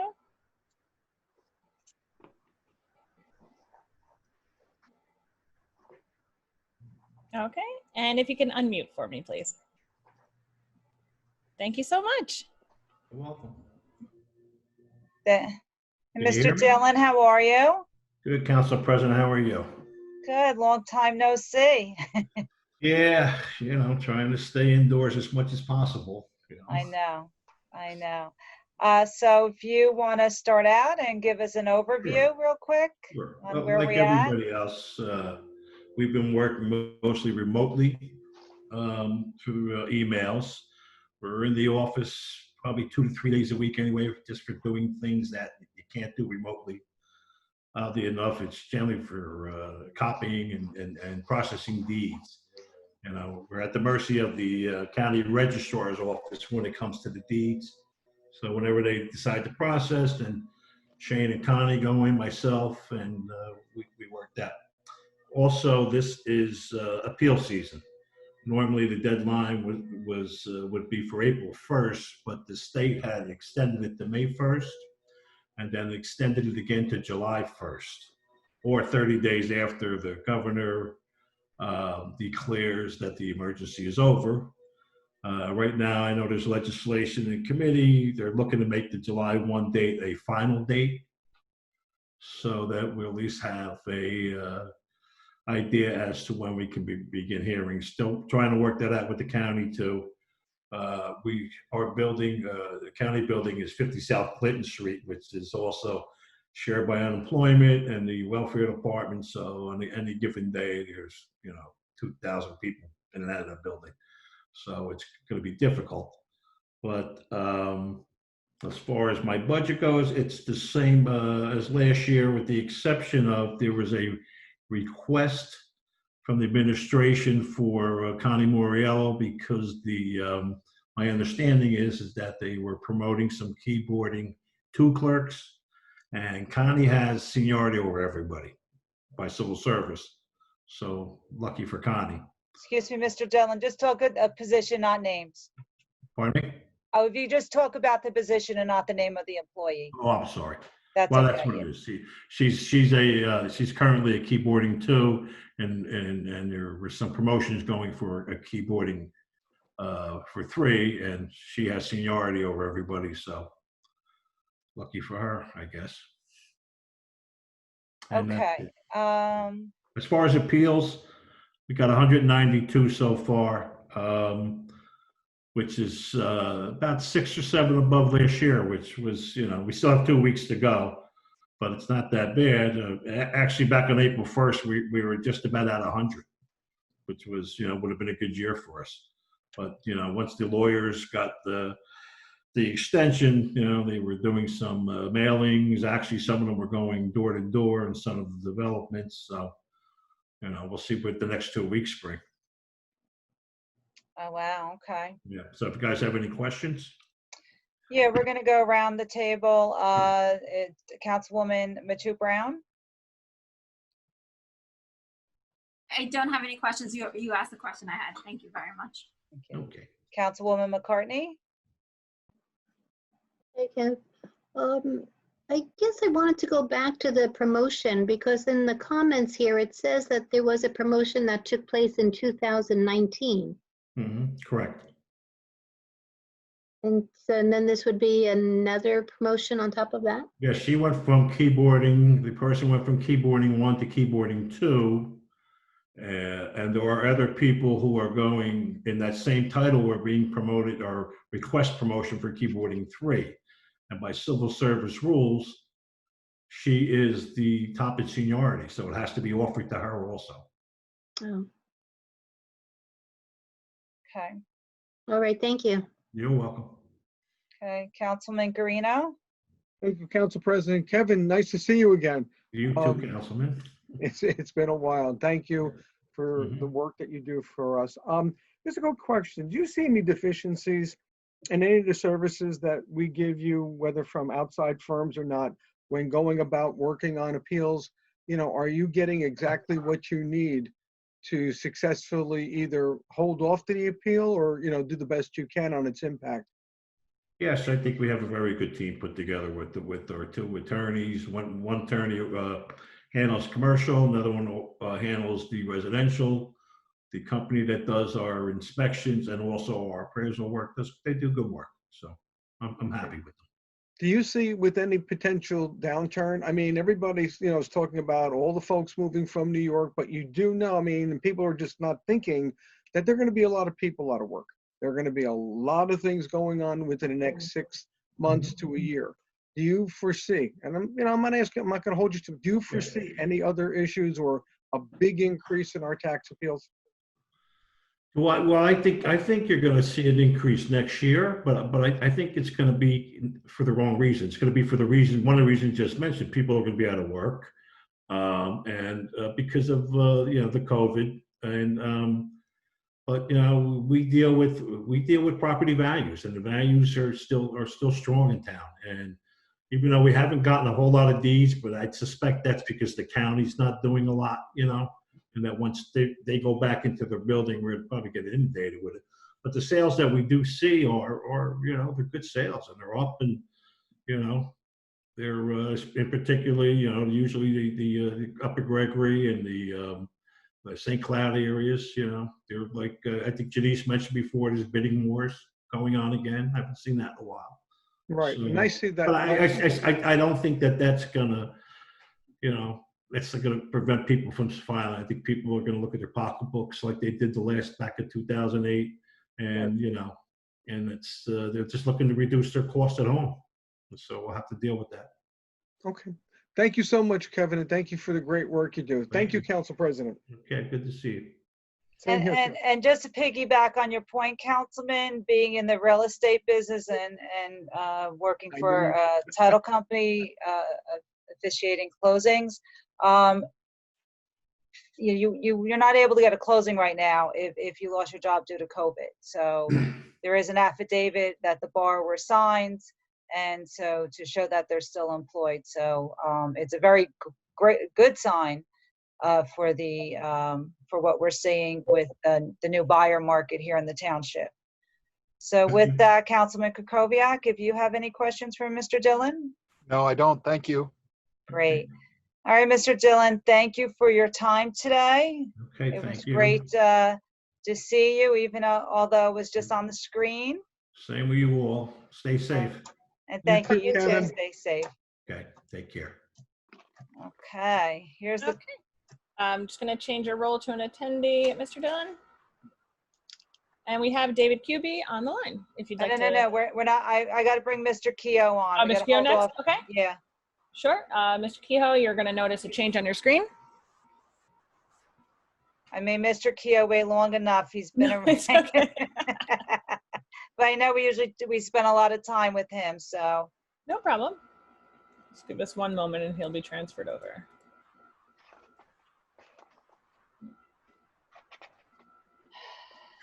There he is. Okay. And if you can just start your video for me, Mr. Keogh. And also, I got you. There you go. Can you hear us? Yep. Great. Thank you. How you doing today, Mr. Keogh? All right. Good. Good to see you. Just for my colleagues, Mr. Keogh's organizational chart is on page 192. We see here a lot of your changes are a lot of your part-time help. A lot of increases are due to minimum wage, correct? Absolutely. Okay. And I'm just going to start with Councilwoman McCartney with her questions for you. I think I jumped around. Bill, give me a minute, wait. That's okay. I know, Mr. Keogh, we're looking forward to having you Tuesday night to talk to us, you and Mr. Johnson, in regards to getting us up and moving this summer with what recreation projects that you have coming to us. So we look forward to that. I know the fireworks has been postponed, not canceled, correct? Yeah, there's like 15 different events that have all been postponed or under consideration for new dates, and we're working on that now. I hope we have it ready by Tuesday, and we're shooting for that, but there's a lot of I know. moving parts still. And maybe give an overview. I'm sorry, I jumped right to Councilwoman McCartney and didn't give you a chance to say your piece about your budget. So why don't you start there? Well, there's not a whole lot of things going on with our budget, but I would like to just take a moment and say to my assistant and the people in my office what a fantastic job they've done. Being declared non-essential and kind of, pulled out of the office the way we were, and then to still be ready to open the pool on Monday has been an amazing effort on their part. So I just want to put that into the record. Thank you. So Bill, on that note, with opening the pool, other private places have to hire additional help for sanitizing and spacing. Does that now become part of their job? Well, so some of the existing staff, the normal staff, is going to have to take on some additional responsibilities, but we've added additional staff as well for the sanitizing angle. Okay. And what is the number now? 500, 600? What is it that do you believe you can accommodate? Well, we could accommodate 600, but that number kind of scared people a little bit. Yeah. Okay. But you got to understand, we had 1,100 memberships last year. We went over 600 4 times. But there are still people that are not ready to come out. We're at 1/3 of where we were last year, so we're not going to go anywhere near 600. So okay. I don't want the public to get all worried about that, but yeah, we had to work off the numbers and the cubic feet and all that kind of stuff and come up with the number, and that was the number. We didn't mean to scare anybody. Okay. The question I had was on page 123, and now I don't even know if this is your budget. John, maybe that's more for you about community services? No, that's me. That is you. Okay, so, we added Luna Stage last year. I see OSPAC is on there. But I also see on line 220, the West Orange Chamber of Commerce was a new initiative last year at zero. That was the Christmas event. That's the Christmas event that we sponsored last year. We did it outside of budget, but we put it into the budget this year. And when you say the Christmas event, you mean the downtown, the trolley holiday tours and things? I'll tell you, I'm Downtown Alliance. I'm a little puzzled. The council approved it by resolution last year. I don't remember what the details of it were. It was just to support their winter activity, their Christmas activities, because with the 4th of July, we ended up because we brought in the food trucks. They were doing fundraisers during the 4th of July, and the mayor promised them that they would find another way to support them. So it was their winter activity, their Christmas activities were supported this past year in the same amount, and therefore we put it into the budget to do it. So John, if that's what I don't know where that money came from, but if that's what it is, then that should be the West Orange Rotary, not the Chamber of Commerce. Yeah, that's because I don't think that's where the confusion is. You got the wrong organization in there. Okay.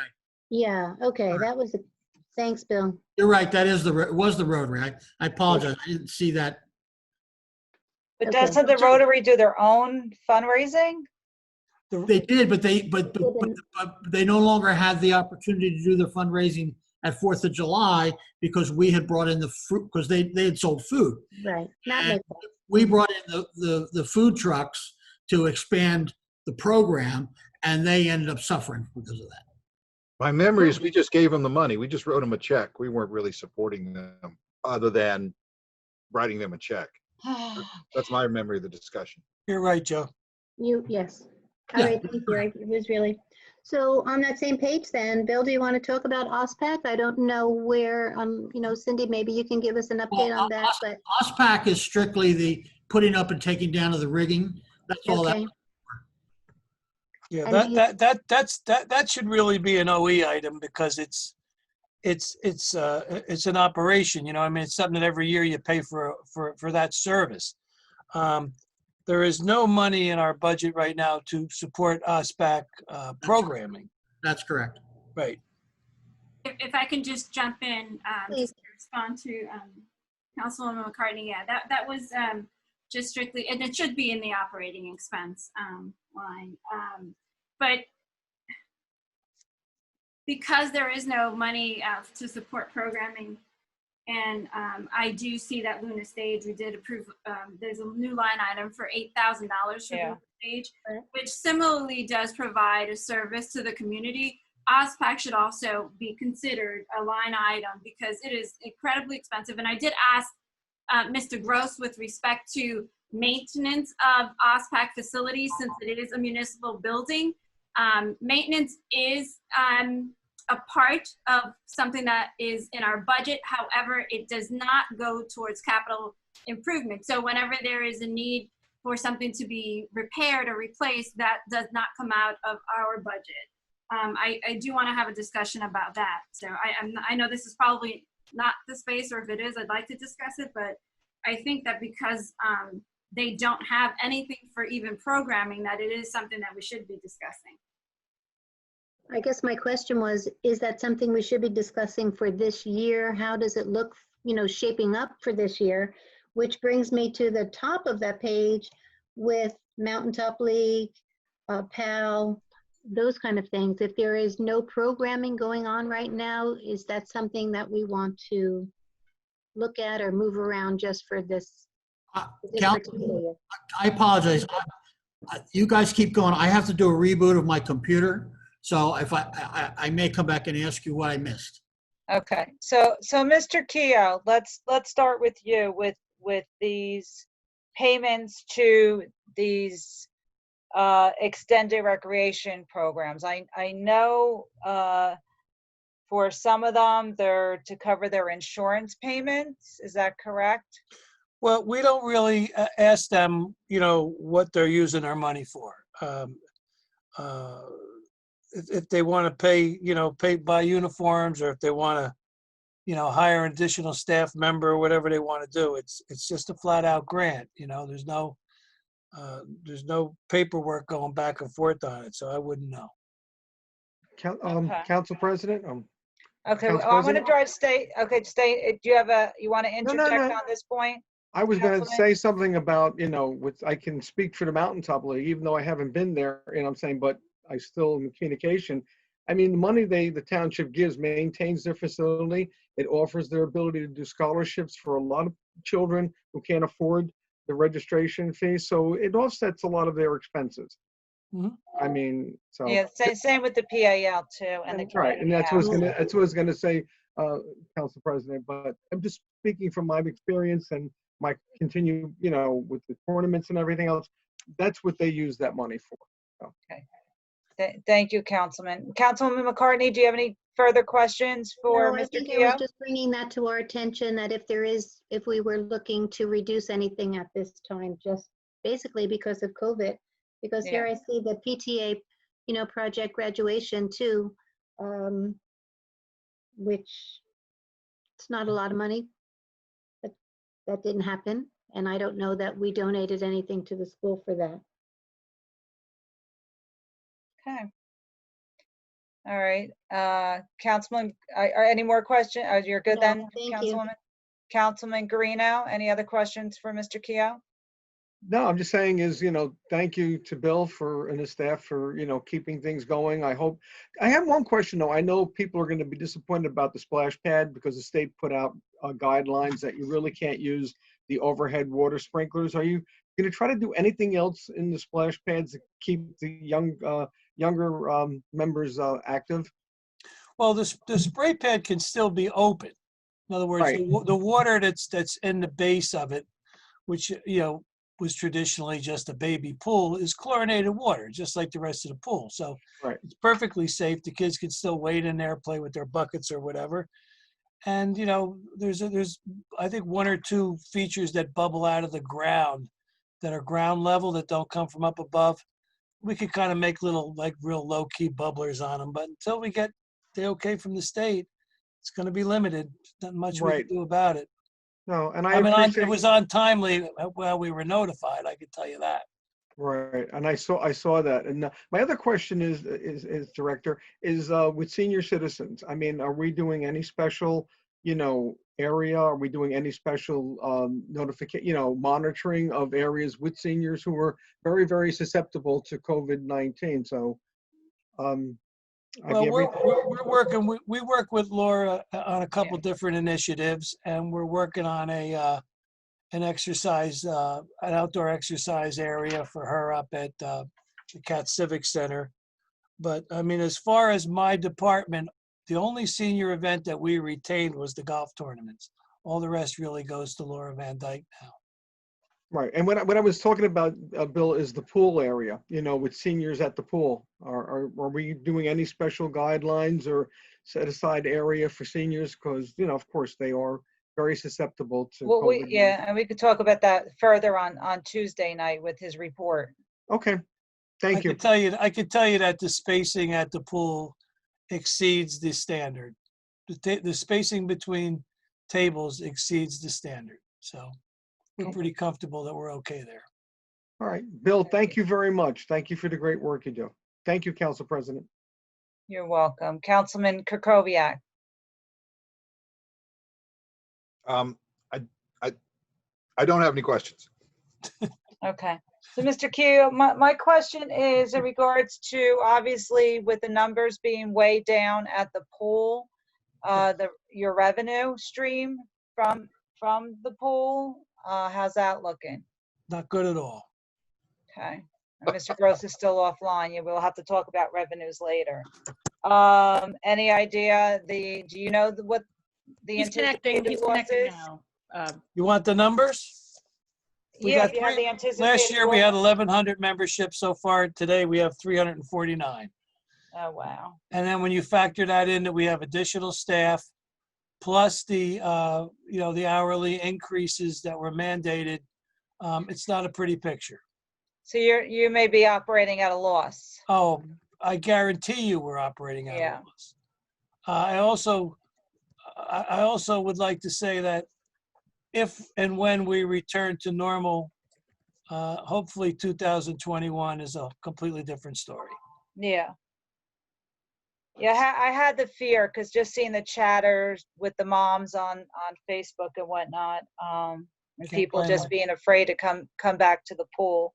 Hopefully membership. Now, will you offer split year?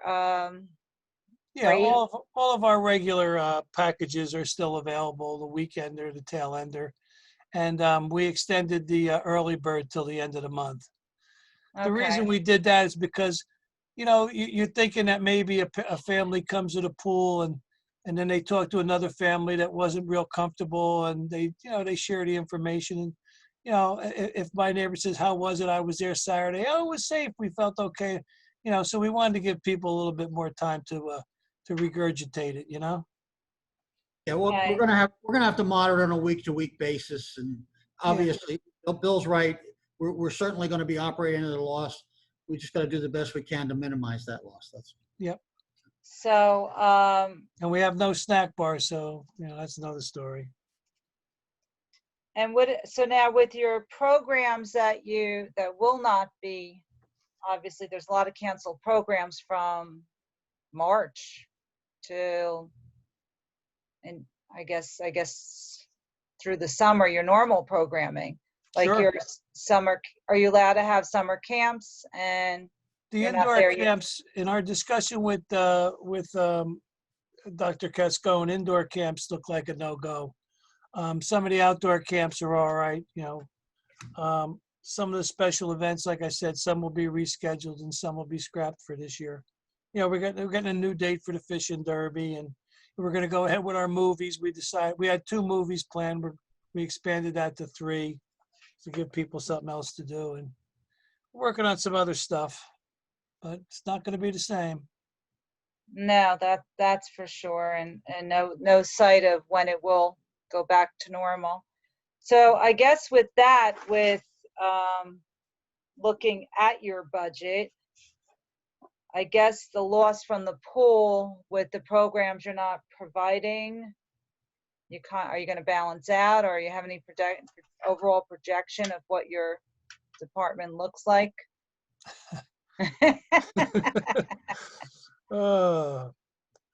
I can think of 1,000 things, but I don't think it's appropriate to say it. Yeah. You know, What a shame. I mean, it's got to be a ton of money. I mean, if you increase payroll, you know, with the hourly and the additional staff, you increase that by, 20%, and your membership goes down by 60%. I mean, probably no different than a restaurant or anything else. I mean, everybody's in the same boat. So then, all right, so we'll have to talk later, because I know you have money for grants that you give out, or I guess the question is, are you, I don't know if you're able to, but I guess we usually don't like to look there, but I'm not sure if that may be the year. Okay. I know they count on it for their operational expenses too, and their revenue stream is depleted as well. Equally damaged, right? Okay. Does anyone have any other questions for Mr. Keough? Council President, I had some questions. Yes, Councilwoman. Thank you. Mr. Keough, on page 123, which is the community service yes, operating expense, for line 201, the community house is 45,000. yes. What is that? Is that inclusive of any funding from the municipal alliance grants, or is that? No, that's separate. What is that include? I guess what is that provided for? Is that for their operating expenses? Yes. Yeah. And the Mountaintop League that's on line 200, is that their baseball, and they have a basketball league as well? Yeah, they have soccer, basketball, baseball, hockey. They got a lot of stuff. The PAL and the Mountaintop League, both of those organizations run programs that if they didn't run, we would run. So they're what are called cooperative programs, and we work hand in hand with them. We have a great working relationship. So, to give Mountaintop and PAL some financial assistance, in my opinion, makes perfect sense. Okay, thank you. And can you tell me what your perspective is? You know what my perspective is on assisting OSPAC in programming as well. Can you share your perspective? Yeah, I think I think that there's no good reason on earth why they're not on this list. I can't imagine. They're a cooperative partner with us. They're the only cooperative partner who's not receiving any money. The myth that people were going to be lining up to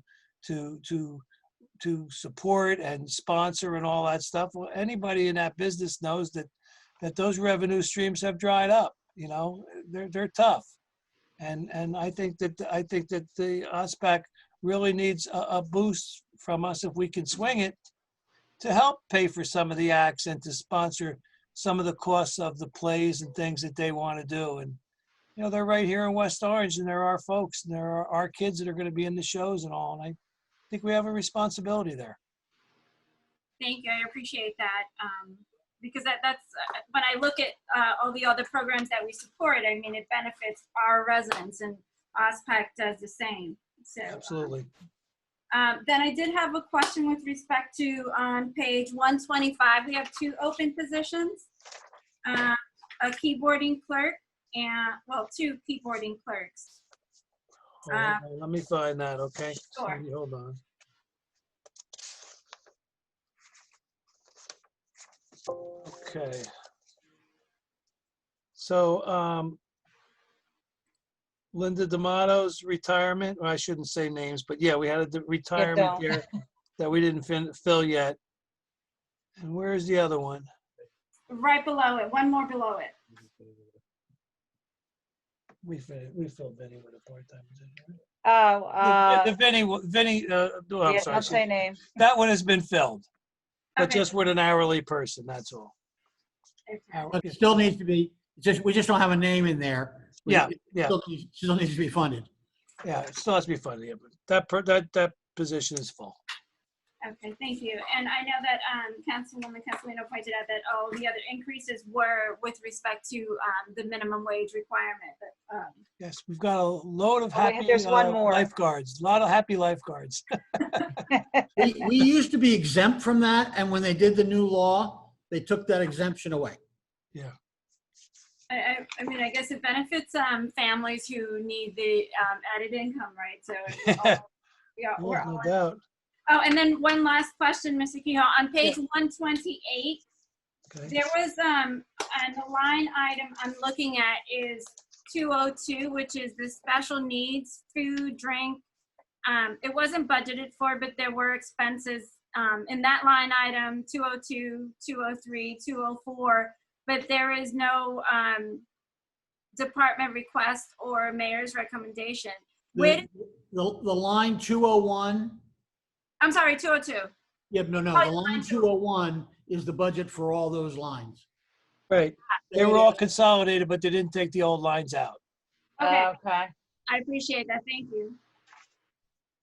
Miss, that's it for me, Council President. Thank you, Councilwoman.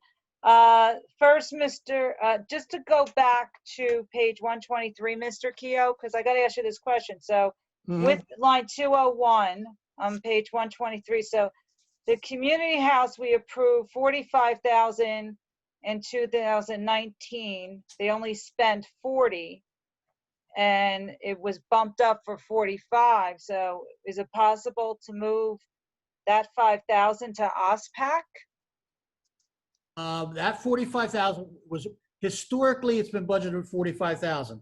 Last year, council decided that it was only going to contribute 40.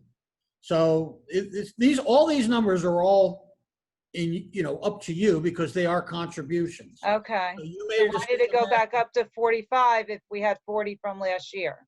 It's, you can do with what you want on it. It was budgeted 45 last year, so it's really entirely your call. Yeah, because I'm going to recommend that we move that to the to OSPAC. Okay, but again, well, we're not voting now, so that's just for later conversation. And also, your recreation assistant, and he took on. You have a request for for your recreation program coordinator, and he moved to be the pool operator as well. So is that additional responsibility this year? That's part and parcel to the request from DPW with their supervisors, because right now one of the supervisors is the pool operator. So if all the supervisors are made equal, then someone has to be the pool operator, and the decision was not to make it one of the supervisors. It would be Edwin is qualified. He has the certifications. He's there. So it was our recommendation that be moved over to him. It is that $5,000 you are spending now with a supervisor. So it's not an additional $5,000. Okay. It's just that the responsibility would be shifted if you approve. So you moved it from one line item to this line item for him. If you approve the equalization of the supervisors, then this would occur. Okay. And we could get into better detail with that as well. Okay. Okay. All right, Mr. Keough, thank you for hanging in there for so many hours. Appreciate it.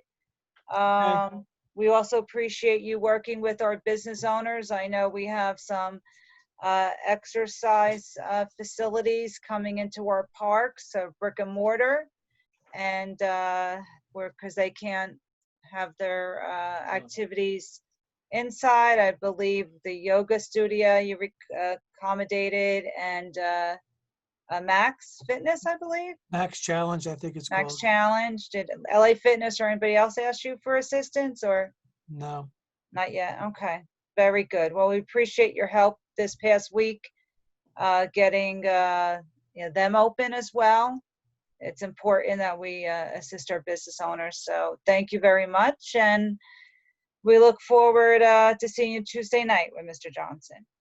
Okay. Thank you. Thank you. Have a great afternoon. Thanks, everybody. Take care. Bye, Bill. Mr. Kehoe, I'm going to change you to an attendee role here. And do you want me to bring on Mr. QB? Yeah, let's bring Mr. QB and then we'll take a 10-minute break after Mr. QB. I know we're running late. Lauren, are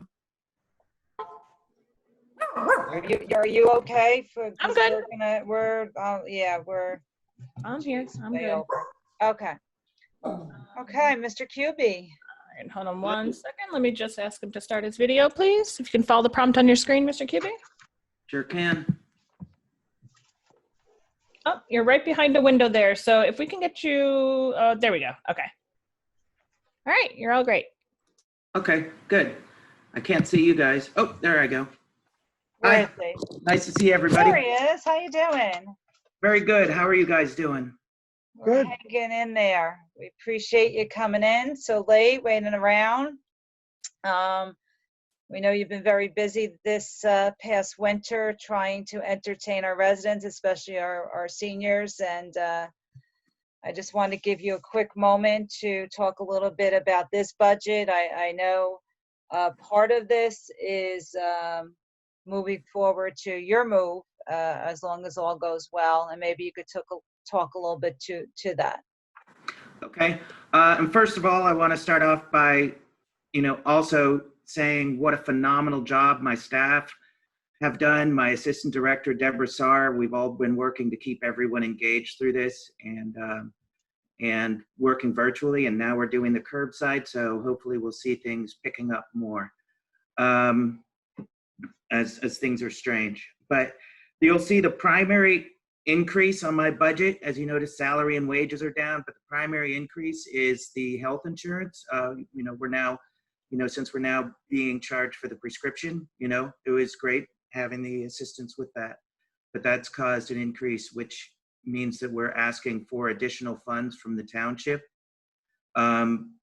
which is just to cover the difference in healthcare costs that we're having to bear, which is for our seniors. Our charges for our seniors are, for example, double what they would be under the state plan, if my calculations were correct. As to we did get the, as to the Construction Bond Act grant for the moving the library, we did get the working with Millennium was great.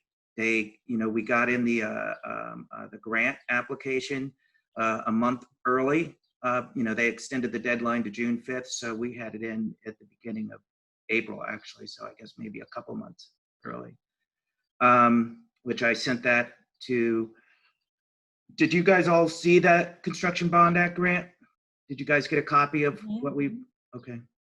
So, and that's really it. I mean, of course, our programming budget, is not going to be expended probably at the same rate this year, because I don't see us being able to have, kind of crowds that would justify having more expensive programmers that would bring in those large crowds, because we obviously don't want to bring in big crowds. So, and also for revenue, we're going to see a decline in revenue. I already reduced my anticipated revenue this year significantly because the consortium that we belong to, Buckle, has instituted a automatic renewal. So that means that books that would be checked out for 2 weeks automatically go to a month. So that's going to have an impact on fines, and we haven't been, and since the shutdown, there haven't been any fines collected. So that's a hit we're taking there. Yeah. Okay. All right, so we're gonna, I'm gonna open it up to my colleagues going around the table. Councilman Guarino, any questions for Mr. QB?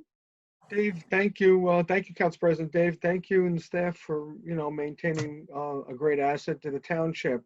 And we appreciate that. I just have a couple questions. In miscellaneous expenses, last year you didn't spend any money or budget any money in marketing, and this year you have a $5,000 expenditure. Can you tell me what that's for? Well, so the issue has been, we were, of course, before all this hit, it's almost, we haven't even thought about it.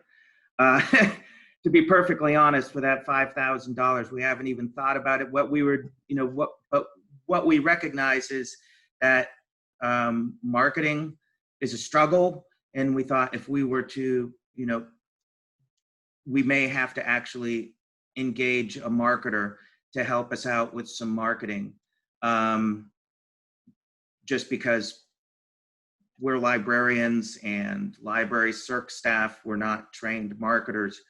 And, we do what we can. Plus I believe we're still the smallest size staff for serving any community of comparable size to West Orange. So there's very few of us and we all wear a lot of hats. So that's what that budget was. Okay, thank you. I have one last question. Last year you had 29,000 in reserves. What happened this year? From the library reserves, you had 29,036. So this year you're not showing any reserves. What line are you looking at? It's on this. We have your separate sheet that you sent us, your itemized budget sheet. Yeah. Oh. Mr. Gross sent us that. So last year I budgeted it as potentially, but this year I'm requesting additional funds from the municipality. If you recall, when you increased, for instance, the reason why you guys had to increase your taxes by 8% was to cover those healthcare costs, whereas our budget went up just over maybe about 2.5%. So, we're not seeing the kind of increases we need to keep up with those escalating healthcare costs. So we're requesting additional funding from the municipality to help us out with that. Okay. With that. One last question. It has nothing really to do with your budget, but I'm glad that you were able to get the grant application in on time, and I know it was a lot of work. Have you planned anything for, say, an if-then? And I'm playing devil's advocate. An if-then. Sorry, have we what? Are you, talking about the grant application from the state library grant, are you like I said, have you any risk analysis of saying things that you've planned to do with that money if you don't get it or do not get the amount that you've requested? Well, we would have to, we have got a really strong application, and that's something else that, I would ask you guys to all reach out to Assemblyman McKeon and Assemblywoman Jacey. The timeline is that it's going to the state librarian July 16th, and I believe it's at the beginning of September that it is going to the legislature. And I know Mr. Trink and I were talking about this, that the space will actually be larger. So, but we haven't developed any analysis, because if we don't get the funding, the library doesn't have the resources to do it on their own. So if the municipality still wants this to go forward, then we would, then that would be something we'd have to discuss depending upon how much we do or don't get. Right. I imagine we're going to get probably very close, as long as the state is, is still doing this, I think that we have probably one of the most competitive, because to have a grant application that not only is expanding space for the municipality, it's moving the library to the very center of town, which is going to make it more accessible for the greatest number of people in town. And it's also a grant application that is going to be, by our participation in it, by moving the library, provides the opportunity for the municipality to have those 65 affordable housing units for seniors. So it's hard for me to imagine that we won't do incredibly well on the grant, but we haven't engaged a risk analysis. We did, those budget numbers were from that we got for the project were from a cost estimator that was hired by our architect, recommended by the architect, and they did cost estimation. All right, thank you, Dave. You're welcome. Thank you, and Council also, President.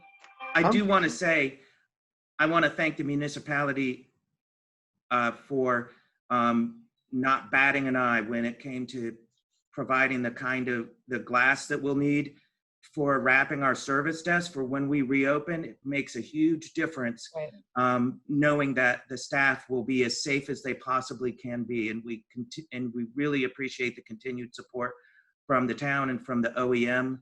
And, I had one staff member say if we hadn't done this, she was actually considering resigning. She's so frightened because of her, her husband's health condition at home. So, so we really appreciate that. I just want to put that out there. And all that glass that is being put in can be, by Essex Glass, can be taken down and reinstalled at the new location. Oh, great. Good. Thank you. Thank you. Welcome. Councilman Kukoviac. Nothing from me, Council President. Thank you. You're welcome. Councilwoman Matu Brown. Thank you, Council President. Hello, Mr. Kubi. Good to see you. You too. Well, thank you very much for joining us. And I did have a couple of questions with respect to your health benefits, because I saw that they're included now by line item in our general central health insurance. I don't know if you have the budget in front of you. It's the No, I didn't. I wasn't aware that I was going to be called on today. Oh, okay, apologies. Well, on line 40 for and I will just read for your benefit since you are here. What page, Councilwoman? Page 40. And the line items for the library health benefits begin on line 50. And bear with me, since Mr. Kubi does not have the benefit of this in front of him, I just want to read off a couple of things. Mr. Kubi, so line 50 in our line item budget is for the library retiree health benefits claims. And that's a new line item, which includes $110,000, $110,000, apologies. Another new line item for library retiree admin health benefits claim, $21,000. Prescription, $40,000, of which to date expended was $73,000. There seems to be a contribution of $172,000 as reimbursement, I believe, to the township. Library employee health benefits claim, also a new line item of $285,042. Yeah. Line item 75 is also a new line item, $38,054. So with respect to the expense that has increased on your end for health benefits, how do you reimburse the township for these costs? We get a bill monthly. Councilwoman, I think I can address that for you. Okay. If you look, we are, as I think I mentioned in your questionnaire, we are the library's insurance company. So we have to pay out paying out claims, and then we anticipate them paying us back. If you look down at line 60. Line 60, Mm-hmm. there's a negative. If you look at the 2020 mayor's recommended budget, there's a repayment of $172,319. If you take the lines above it, that's what it adds up to. So that all nets out to zero. What this does is it actually shows the activity, so that if we were overpaid or underpaid, we'd be able to tell. Plus, we have when you ask, when we look at and want to talk about our self-insurance experience, we're also including the library because we pay their experience. So this gives us a full picture of all of the entities, even though we're getting paid back, and the payback is showed in the budget. Thank you, Mr. Gross. Yeah, I also, like to just express anything that's new and different, so those who are following along can understand the reason for the questioning. So I appreciate that explanation, Mr. Gross. Mr. Kubi, you did mention that, and this is something that I continue to support, is the switch over to the state health benefit plan. you've done your own calculations and feel that they would be more affordable? The prescription plan, I believe you said specifically. Yes, that was the prescription plan is nearly as much as what we would pay for retirees, is nearly as much as what it would cost for prescription with prescription, with the health plan for the state health plan. And we went and I selected the most generous available for the health plan to do my calculations. I appreciate that. Thank you.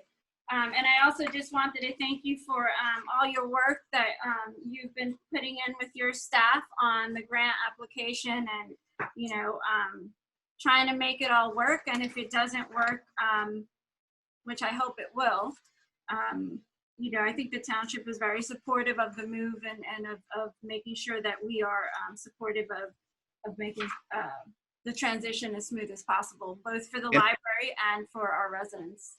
We are very appreciative of all that support from the municipality on the grant. We could not have done it without you.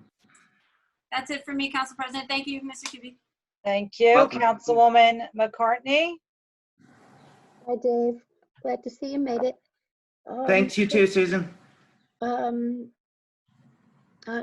let me just start with how pleased I am to see how you continued services for the residents, particularly the senior residents, picking up the books. So as we were delivering lunches and dinners, people were also delivering books. I was in my parking space just the other day picking up the books that I had ordered too. So thank you for all of those. Thank you for all of that. The staff have been amazing. We've kept them engaged throughout, and so that when the time came, because I know that I called up Mayor Parisi and asked him how much time the governor gave between when he said that they would be opening the golf courses that they had to prepare, and it was about 2 days, and so that's exactly what we got. So I was like, well, we better have our ducks in a row and be ready to go. I was in a meeting and they said, well, we've been deliberately not giving specific guidelines. I'm like, well, you should have told us that 3 months ago. I would have done my common sense calculations, and I had a plan in March. So I mean, we've been ready to go. So sorry. Nicely done. So I've been doing the math over here too with the increase in your healthcare. It from 2019 to 2020 is about $65,000, and then I guess when I first saw the budget, I was thinking the request for the 73,000 over the mandatory $350,000, was to offset that, but it's not. Do you want to talk about the $73,000 special request and what you plan on doing with that? Well, that's primarily for the healthcare costs. Plus, we had some increases in programming, but of course, those increases in programming are unlikely to be realized this year. Right. So, if you need to make adjustments down, I'd be happy to work with Mr. Gross. And also, if my calculations on the health insurance are incorrect, I don't know if Mr. Gross is seeing anything in the number up to 435,509, if that's incorrect or not. That was based upon the bills that we received and what we were given. So, okay. Well, no, you just answered my question. I thought it was, that's what I thought it was for. All right. Thank you. You're welcome. Okay. All right, Mr. Kuby. I have my questions answered, and I've been working with you throughout the COVID, so we appreciate all the efforts you and your staff have done. You definitely kept our seniors busy and still are, and even our residents with your online services, and a lot of what we heard today, and your department no different, just reinventing yourself. So we for instance, how one of the ways we responded was we stopped ordering physical materials right at the beginning of this. So, but I had our collection development librarian take the money that she would normally be putting into the books and put half that budget, half of the material book budget, into adding digital content. for ebooks and audiobooks. Plus, we just added Hoopla, which is a service that you pay by download. So I budgeted 10,000. I mean, that doesn't show up on here, but these are just adjustments we've made as we've been going along. But so we keep trying to add more because I anticipate some people will still, even if we're able to open, will still prefer to just stay home. And there's some people that are just too vulnerable to go out. So Right. We're seeing more and more of that. So this additional 73 primarily is going to your health benefits. that is correct. And then if there's anything left over, Mr. Gross will let us know. But if there's, as far as expenditures that you don't, if you are closed or people don't come out for next couple months, have you taken that into consideration into this budget? No, because this budget was pre-COVID. So everything. Oh, yours too. You don't update yours either. Yeah, this is, so I haven't made any updates, and I just have not really been, sure on how to exactly get my head wrapped around it in terms of how the whole impact is gonna play out. I'm just kind of taking it a day at a time. And I assume all your if at the end of the year material, we don't need that additional funds, we're not there. we're not going to be asking for it if we don't need it. But, if it turns out that our budget turns out, fine, great. We're not asking for extra's sake. So, Don't want to dip into the reserves, which we know we'll want to have for the move. well, that was the other thing. So if you don't use this all, I know with the move, and we won't know on that until we get the answer back with the grant. Right. And one thing that we had thought about doing, was, we have a quote for, and I don't know if maybe Mr. Gross could answer this, if this would be a COVID related fund, and it's been great to see the town clerk and the engineer down there taking bid hearings underneath the library. And that's an area that I had thought about getting folding tables and 10 laptops that we would lock down. And, because our Wi-Fi signal is so strong, when I started, we were at 10 megs. We're now up to 1 gigabyte, and we had one free router. And now we have 5 Cisco Meraki's throughout the building. So we actually have a strong enough Wi-Fi that we could set up socially distanced computer stations outside. But then because we thought now we might be reopening in July. I don't know if it would be a good expense, but we were going with 10 because that's something we could imagine being utilized in the future. We were just planning on taking that out of our capital, but if that would be a legitimate COVID. But then we had a board meeting in June, and I withdrew my request for that because they had placed so many restrictions on us in terms of what, they opened other places up for curbside, but not libraries. So it's just been, I don't know, it's been difficult to know exactly what to do. Okay. All right then. So we're not going to vote on this now, your budget. We're going to take a little break and come back and look at everything as a whole this year. So thank you for the information and answering our questions. You're welcome. Thank you.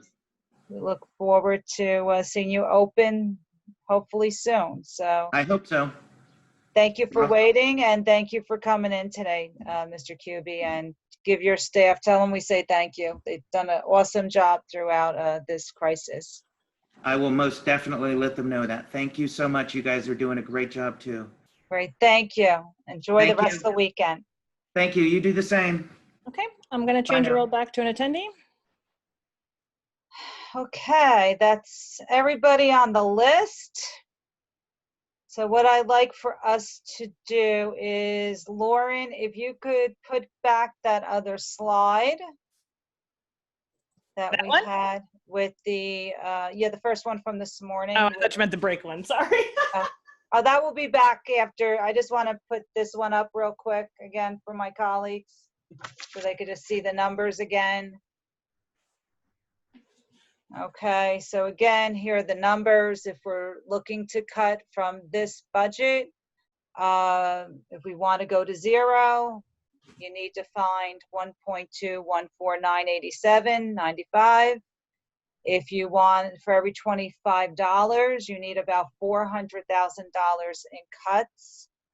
I believe right now, I'm going to strongly recommend that we don't touch the capital improvement. We prove this Tuesday. We could always, after we meet with Mr. Lepore, reduce that if need be.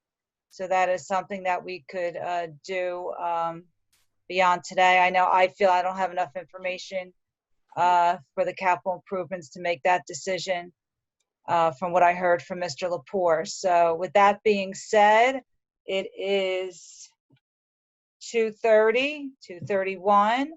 I like to take a 15-minute break. I want my colleagues to look hard at the data, grab something quick to eat, take a little break, and we'll come back online is at 2:45. Lauren, you're good if, you're good for an hour or so? Yep. Okay. Is everybody else okay? Okay.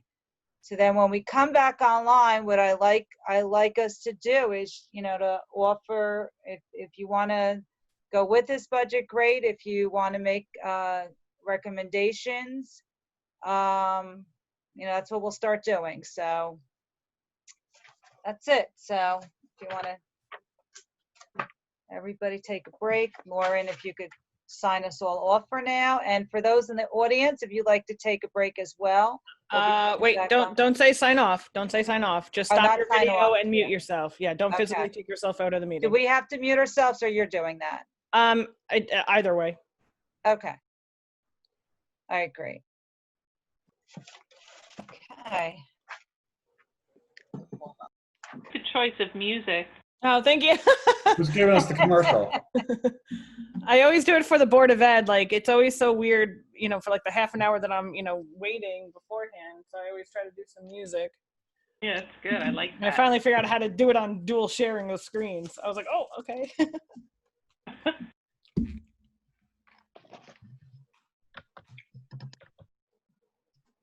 Okay. So here's the fun part. Do you want me to take away where the screen sharing so you guys have bigger space with each other? Yeah, that would be cool. You guys don't need the screen, do you? No, it's gonna be, we could all look at each other. You really want to do that? Council President, Yes, can I just ask a budget question before we get down into the weeds? absolutely. Because I'm not even sure whether this is the right process, but I want to direct this to Mr. Gross. On and off, when we've talked over the years about what happens if we want to change the mayor's recommended budget, I seem to recall that we basically give the bottom line is that even though we could recommend particular line items to be changed or deleted, what basically happens is we give the mayor a number and the mayor decides how he wants to apply that number. Is that basically correct, Mr. Gross? I think you're on mute. I think you're on mute, Mr. Gross. Yeah, I think Mr. Kaiser said before, if we want to increase it, 4 of us need to vote, decrease 3. But are you saying the mayor could reverse it? Now, what the councilman is saying, and he's absolutely correct on that, is let's say there's a line for $500 and you approve that $500 to be spent on batteries. Because that's what your intention is.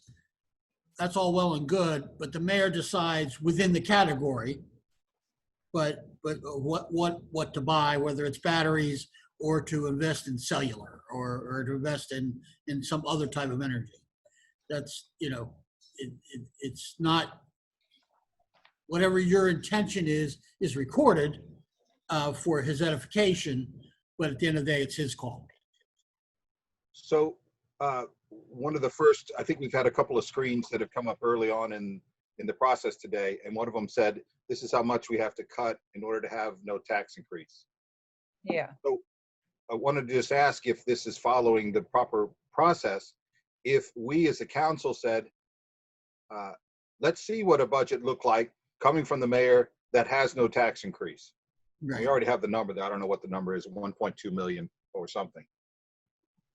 That's not, Give that, I'm sorry, go ahead. could we give that number to the mayor and say, present us with a no tax increase budget?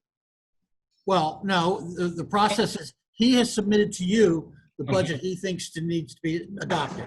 If you think that there should be cuts in it of $1.2 million, that's now your budget, and you're responsible for making that determination.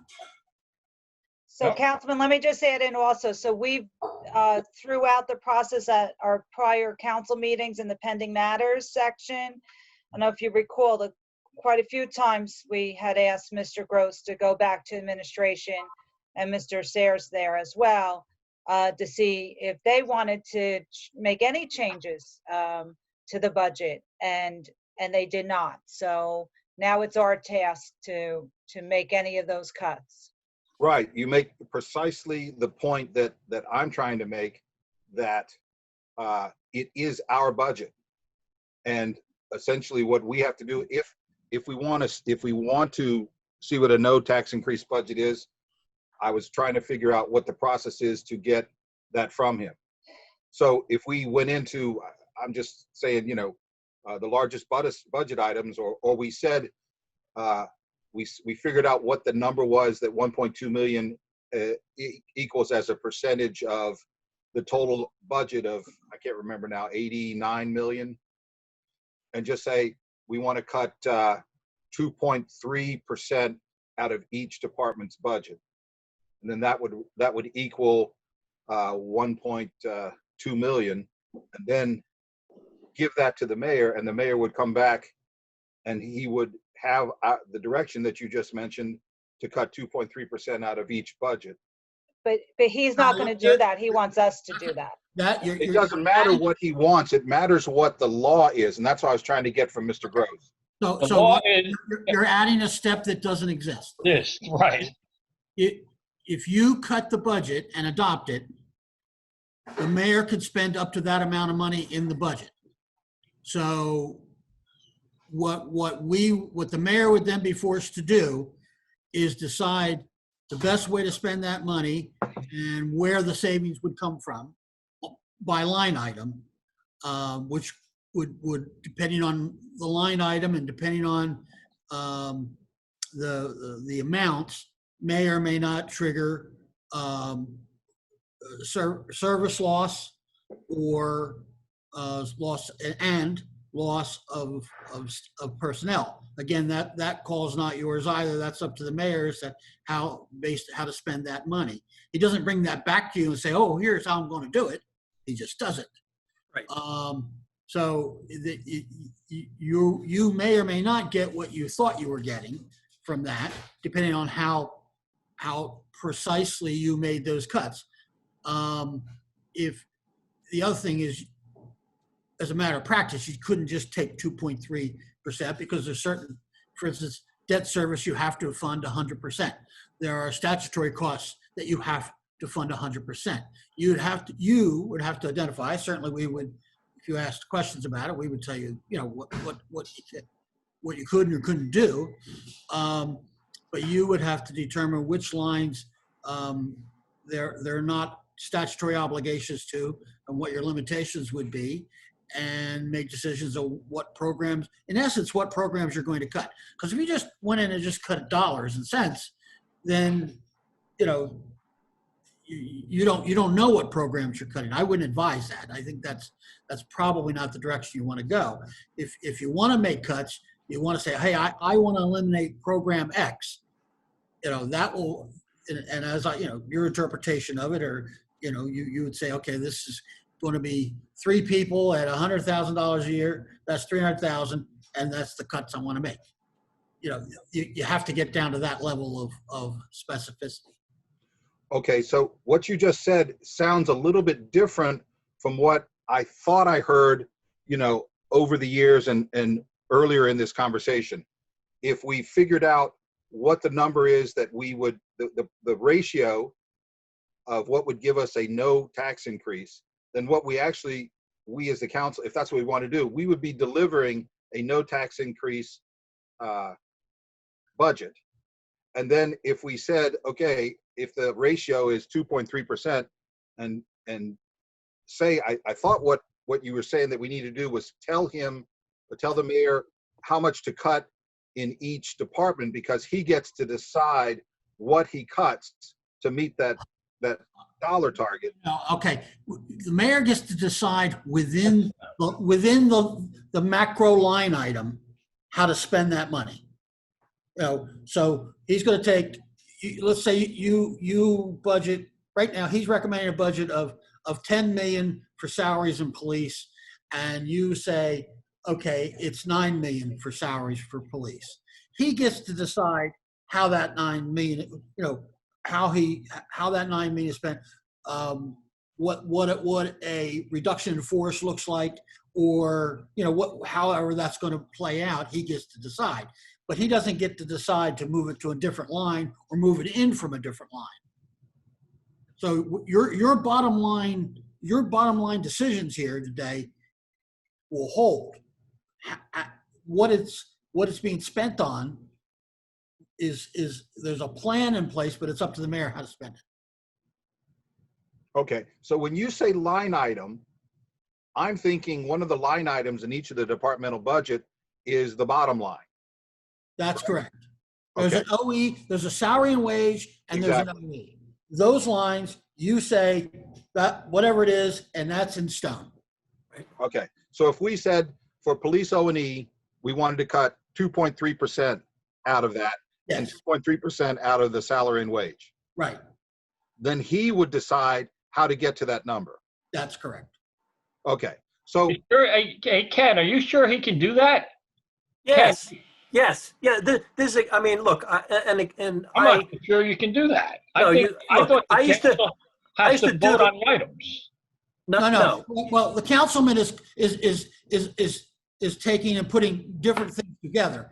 The council has to come to a bottom line on the departments and the line items. Once it's adopted, then it's up to administration to implement that budget, and that's where the mayor decides how to spend that money. Right, and many, many years ago, I was on the budget management staff of the county when I was going to law school at night, and we used to do the county budget. And very often in departmental budget hearings, this is what would happen. I mean, the board of freeholders would say, well, we want to take out $5,000 or $10,000 or a certain percentage from other expenses in, let's say, the prosecutor's office.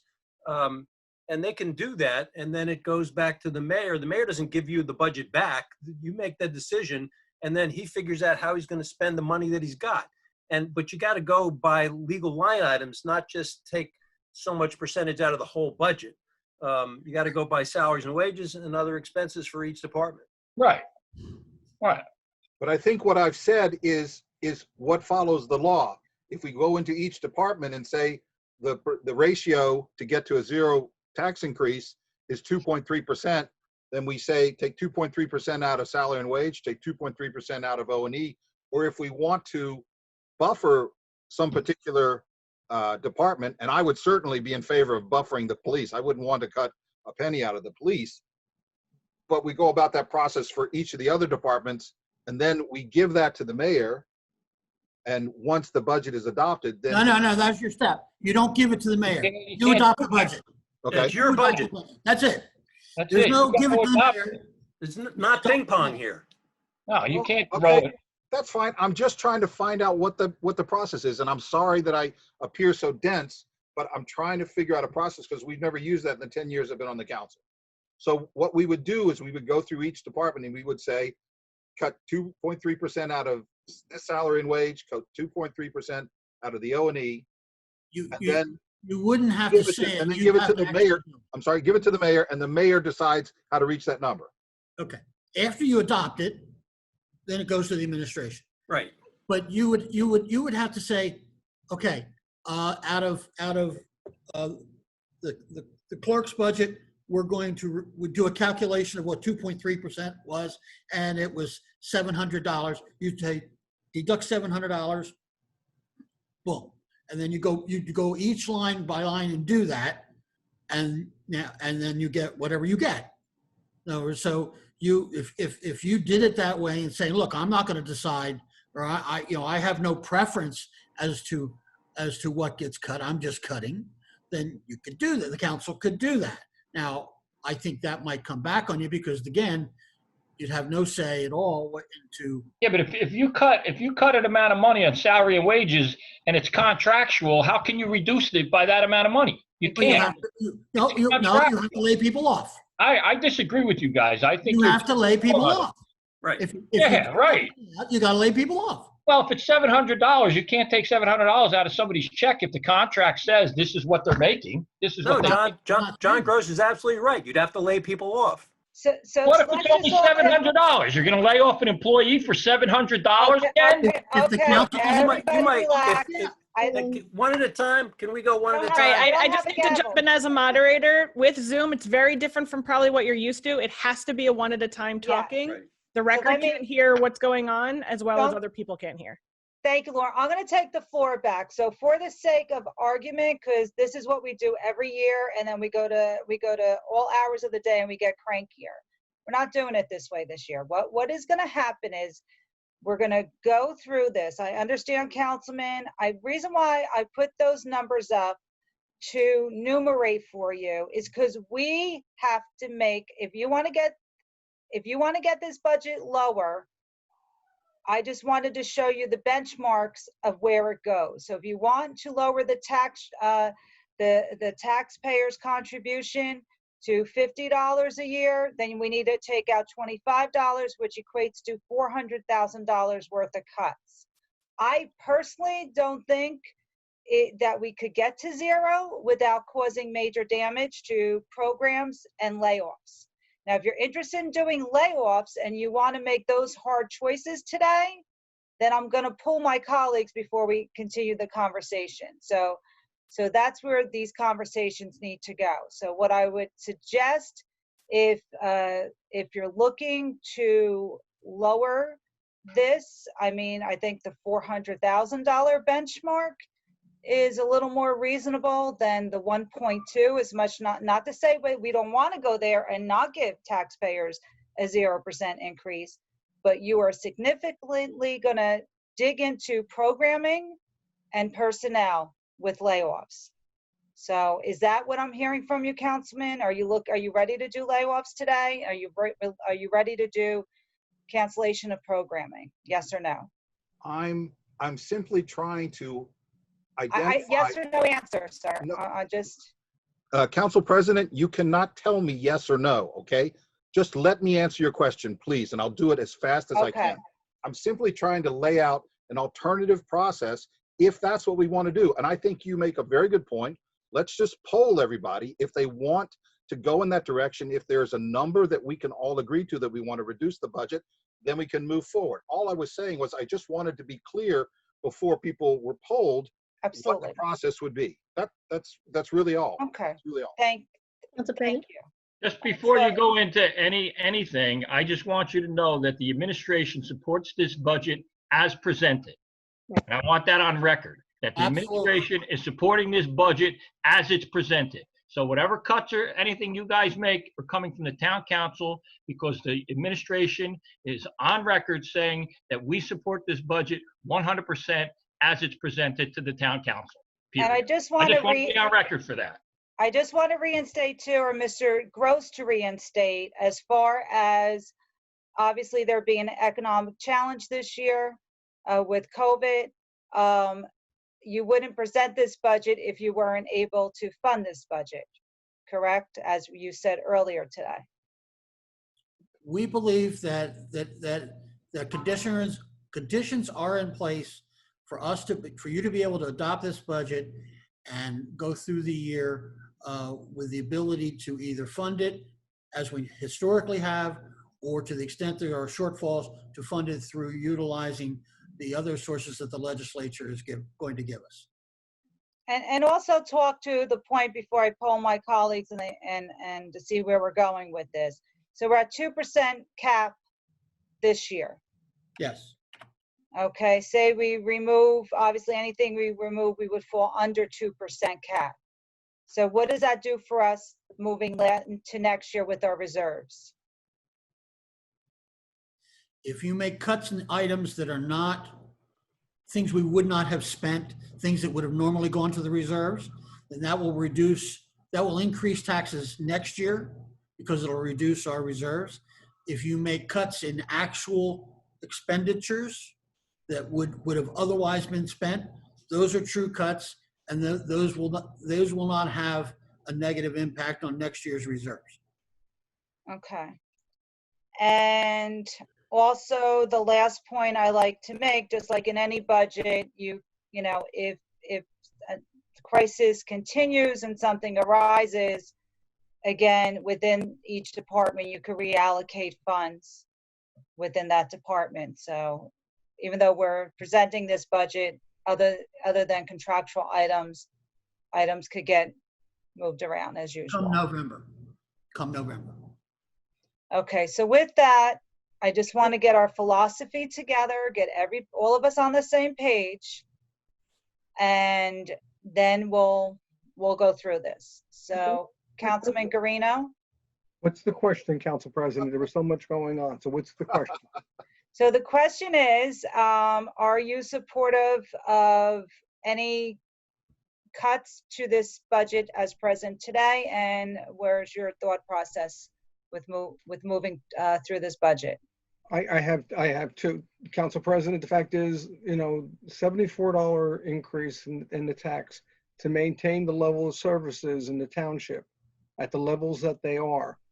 I don't have a problem with that. But if there needs to be a cut, I think it needs to be, you know, as limited as possible without having any effect on the levels of services and our staffing. So that's where I stand.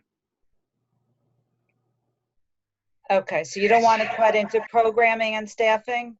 Correct. Okay. Okay, Councilman Krokoviac. Unmute here. Are you muted? Yeah, I've done it twice, and I'm getting good at it. Yeah, and I just, I would certainly be willing to consider these cuts from the perspective of what's happening to taxpayers out there. And I think that this might be a good year to try to deliver as little additional pain as we can. I just wanted to clarify that I'm just taking our budget, which is, I don't know, $89 million, and the $1.2 million that we'd have to cut. It's much more, the percentage cut would be like, I don't know, 1.3%. Mr. Gross is probably better at math in his head, but it wouldn't be, wouldn't be the 2.3% I was throwing out without thinking. It would be, you know, the 1.3% or whatever that number would be. But I would be in favor of reducing the tax increase as much as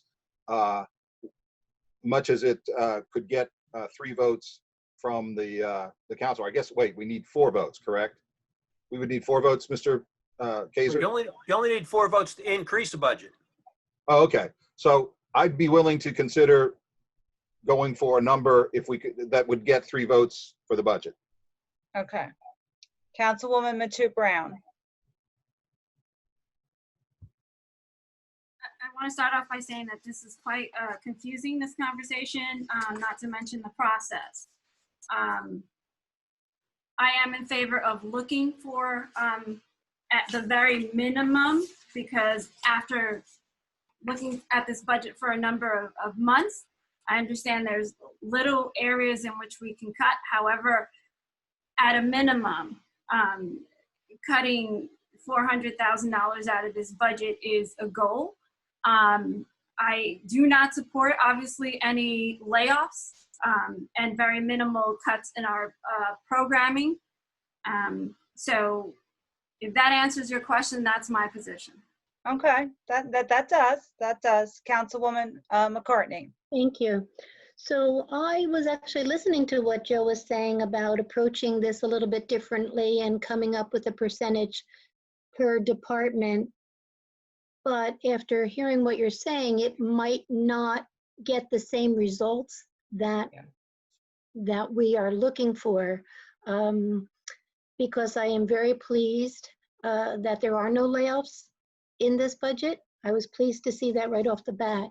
Between my review and the notes that we have today, and there are a few more pages in here that we did not look at.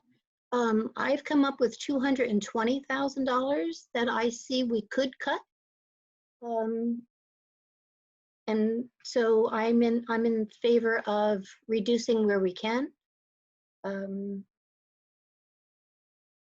Okay, no, that's great. So, and the reason why I'm going through this exercise is for a few reasons. One, we'll go through it, Councilman Kokoda, I appreciate the percentage across the board, but from what I heard from directors, you know, some departments, you know, we're not going to be able to find that there. So just a blanket, I think, it would be an issue for us. I do see some reductions as well. I can hear you, Michelle. You're cutting Michelle, out. yeah, I'm sorry. You're breaking up. Breaking up. Can you hear me better now? Yes. Yes, now I can hear you. Okay, so I do see some reductions as well, whether we could get to 400,000. The reason why I'm enumerating it is because, again, you know, we want to go through the work, and not that we don't want to do the work, but we want to make sure that if we're going to have a significant cut, that it's also going to be a significant relief for the taxpayer as well. So, so we could start the process now where we'll go through the budget. And I just wanted to make those points clear. So what I'm hearing, we're looking, if we can, up to as maybe 400 to get the $25, maybe less. Not that we have to look at particular numbers. So Mr. Gross, if as we go through this, if you could, if we identify some cuts, if you could keep a running toll, and we'll continue this conversation and see where we land. We'll do. So, Councilwoman, I would suggest that maybe you just start with, since it sounds like there are some ideas out there, let ideas come out from the individual members and go from there. so what I like to do is not go line by line, but go section through section and start approving the sections, and again, see where we land. So we would start with the beginning of our book, go by section, because we have to vote on it. You could do that, or you could, to the extent you've identified cuts, vote on those cuts and then approve the budget in whole. Oh, that's true too. That may be easier. so Good idea. All right, so I would address that since I came up with the 220,000 and have already referenced that to John's point. Through the budget though, and we've heard from every department, and this is the difficult part. You know, we try not to get personal during the budget, but now it becomes personal because we're looking at the names and the increases. and don't forget, please do not say names. I won't of say any names, positions. but I'm just saying across the board where I see increases, I understand everyone became very creative during COVID. Everyone did have to step up.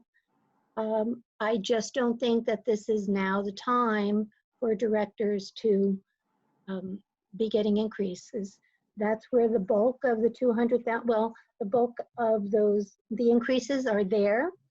I voted last year on the economic development. We heard between Tom Tracy, we heard with Janice talking about all of the development. We already know all of the development happening in town.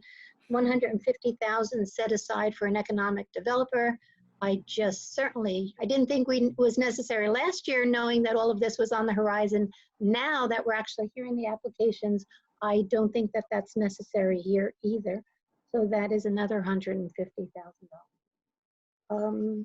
It was really between the directors. I understand a few of their promotions. Can you identify those, not by name, but by the department and the amount? Okay. Wait, excuse me, Councilwoman. Why don't you go through real quick your page?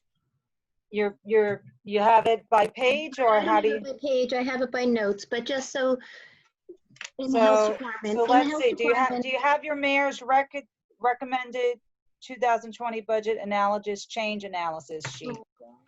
somewhere. Council President, This is Yeah. ridiculous. if she can give us a list, we can get the page numbers and then let you know what that is. Okay. Well, I just easier if we all have the list and she could just say the position.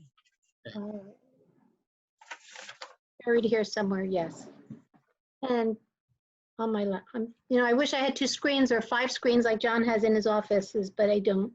You know what, Councilwoman, before you go there, I just want Mr. Gross, because I was just a little bit confused with the supervisors, with the new structure, what you were trying to accomplish. So before we make a blanket statement that, no one would get an increase, I also heard, who took a test. I mean, so what increases should we have to be maybe legally because of the testing and revamping of a department? So can you talk to those first? We have to go through them one by one in order to do that, but let's just talk about the supervisors. Right now, the supervisors there's 3 different levels of pay, and there's just some issues that have arisen because of that. So the mayor felt that the most appropriate thing is to bring everyone up to the same level of pay, and move the pool operator license out of that mix, back over to recreation. So that's why those are tied together. Okay, and what did I think that is long overdue. No, In DPW, I think that is long overdue. So where's that increase on this? Is this all lumped together?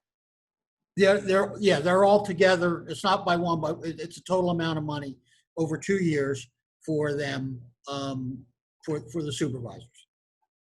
And when you said that they were on 3 different levels, because I know you have, with this organizational chart that we received, that was part of it, making these moves. And so I assume they picked up different responsibilities. Is that one is the pool operator, one is the pool operator. I think the other one is gets something for their sewer work, I believe. So they're listed on the page. Let's see. Okay. So I know this came into place when you restructured. If we're going to review these, can we go through it from the list? Yeah, that's what I like to do. But I just want us to wrap our heads around your objectives. I mean, I know you want us to prove everything, but we also have to prioritize your objectives as well. So I understand, but that's what I'm saying. Can we do it? In other words, that's right back in the middle. We're going back and forth between different things. It's just if we could do the top 49 pages and just do it page by page, and then take out what they want to take out and keep in what they want to keep in. It's the only way to do it. No, you're right, but the reason why I'm doing a macro view of this is because I always feel like we get into the weeds and there's still this macro view that we have to look at the overall budget. And well, the overall, anything outside this 49 pages is exactly the same as it was last year. These 49 pages, thanks to John Gross, he just pulled out everything that changed in this year's budget. So this is everything that's in these 49 pages are the increases in this year's budget. Everything in these 49 pages. That's the increase in the budget. Okay. And isn't the mayor's recommendations, those 2 pages at the beginning of the entire budget? We could just go through those. Those are all in consecutive order and by page number. We could go through those pretty quickly, couldn't we? Just 2 pages. Okay, so Mr. Gross, why don't you start us off then, or Mr. Okay, let me go back to that. There we go. And that also has all of the proposed raises. I just wanted us to get an idea of what we're looking for, as opposed to looking at every single line item. And, you know, we're looking at something substantial. Yeah, well, I think Mr. Sayers makes a good point that one of these two documents is the place to start. Council President, what document are we starting with? That's Mr. Gross. I defer to him. Okay, I'm sorry. So this, we're going to pick the page 1 of the change analysis. Thank you. Page 1 of the change analysis? It's the summary report. The summary report. Is that it's a 2-page report? Yes. Yes. Can I ask a question of Mr. Gross before we start with respect to the equalization of the supervisor's pay? Mr. Gross? I'm sorry? With respect to the equalization of the supervisor's pay, I understand the reasoning. Is this something that will come up then with the director's pay, or are the directors all on equal footing as far as equalization of pay? Or are they different because of required professional licenses? The directors are all different, and you know, that's always a tug and pull, but I don't see that coming up. You know, it's not something that's ever been raised before. It certainly, I don't think it's going to be triggered by what you do with supervisors, because supervisors are collective bargaining agreement. You know, they have their own collective bargaining agreement. So then, to follow up with that, since you said they have their own collective bargaining agreements, aren't we bound by the collective bargaining agreements? We are bound by it, but you can, since it's the entire unit, you can make changes as long as they agree. So then is this in essence reopening or amending a pay scale? Is that what we're doing if we do this? Yes. John, I have a quick question. Thank you. John, the document you're talking about we're going to work off of is the mayor's recommended 220 West Orange budget change analysis? Yes.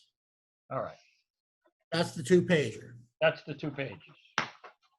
But that doesn't, I don't think this has anything to do with any contractual changes. This has to do with any increase in the contract. Yeah, these are increasing. Right. That's correct. But There's no contractual salaries in here. What Councilwoman is saying is that we're with this particular one with the supervisors, we're dealing with the entire supervisory unit changing their scale. Right. And that's why the number is so big, correct? That's why it's $18,000. Yes. Is there an alternative? Is there an alternative to that doesn't require us to spend $18,000 to equalize them at some lower rate? No, I mean, you can't. Then we got to put them all at the same rate. Yeah, the only way to get them all the same rate is raise them all to the highest rate, because you're not, unless you're going to suggest lowering someone from the pay that they currently have. Right. 5 supervisors. Is the alternative just to not do it? Is the alternative just to not do that and leave it the way it's been? That's an alternative for you to, I mean, if you decide to. That's something you guys got to decide. We're not supporting that, but that's something the council can decide. Yeah. So, well, there's $18,000 right there. Yeah, well, we're supporting the administration. Again, let's try to do this on a more organized basis, because you know, if we can, we don't mind answering questions about anything, but when it comes down to making decisions about what you're going to do, we need to make sure that we get it right and and record it properly. So if we can do that part of it in a basis, that would be better. So let's start from the top and go through it. I think we kind of know where our heads are. We have a Council few President, questions when one we get sec. to certain sections. Sorry to bother you, Council President. John, I don't have a copy of that summary looking in my mail. Can somebody send it to me again? Sure. Thank you. I'm sorry, Council President. I just can't find it. No, that's okay. We want you to, you got to follow along. So, Mr. Gross, I'm gonna ask you to just say the position without the person's name. And I guess we just say yes or no. Or if you want to change the number. John, can you forward me that as well? I have a lot of copies of this budget. Okay, sure. Thanks.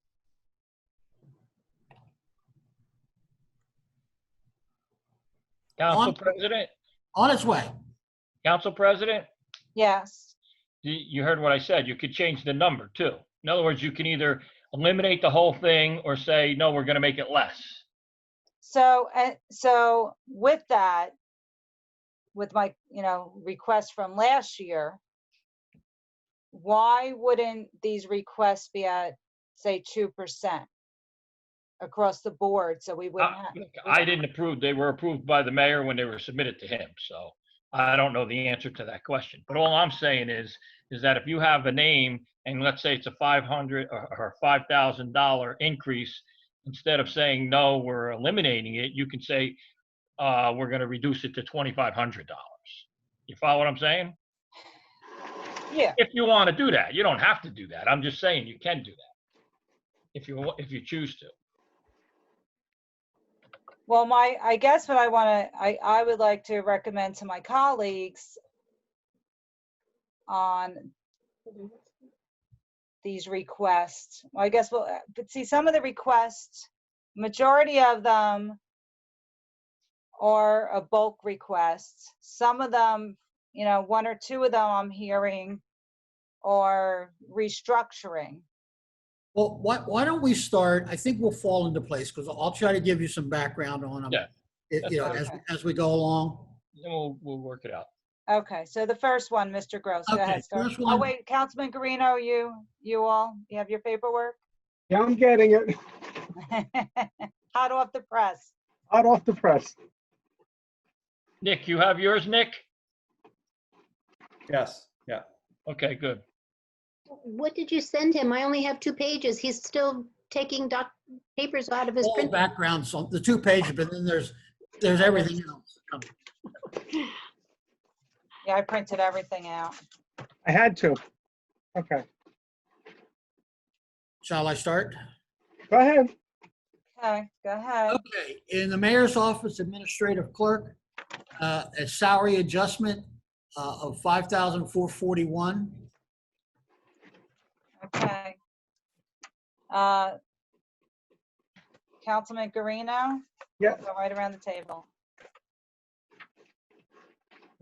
Mayor's office. Yeah, you have a recommendation, yes, or a recommendation, no, or recommendation. 3 choices you have.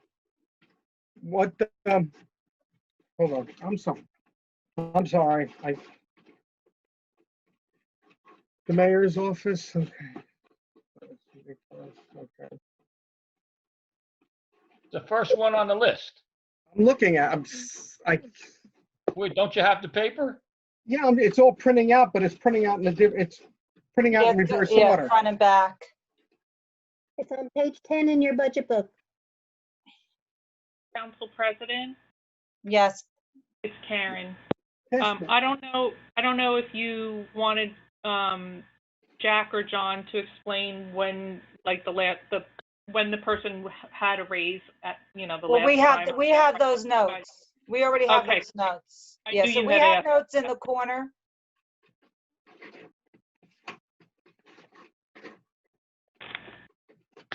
Okay, yeah, I see. All right, I'm looking at the right one now. Okay. Yeah. Thank you.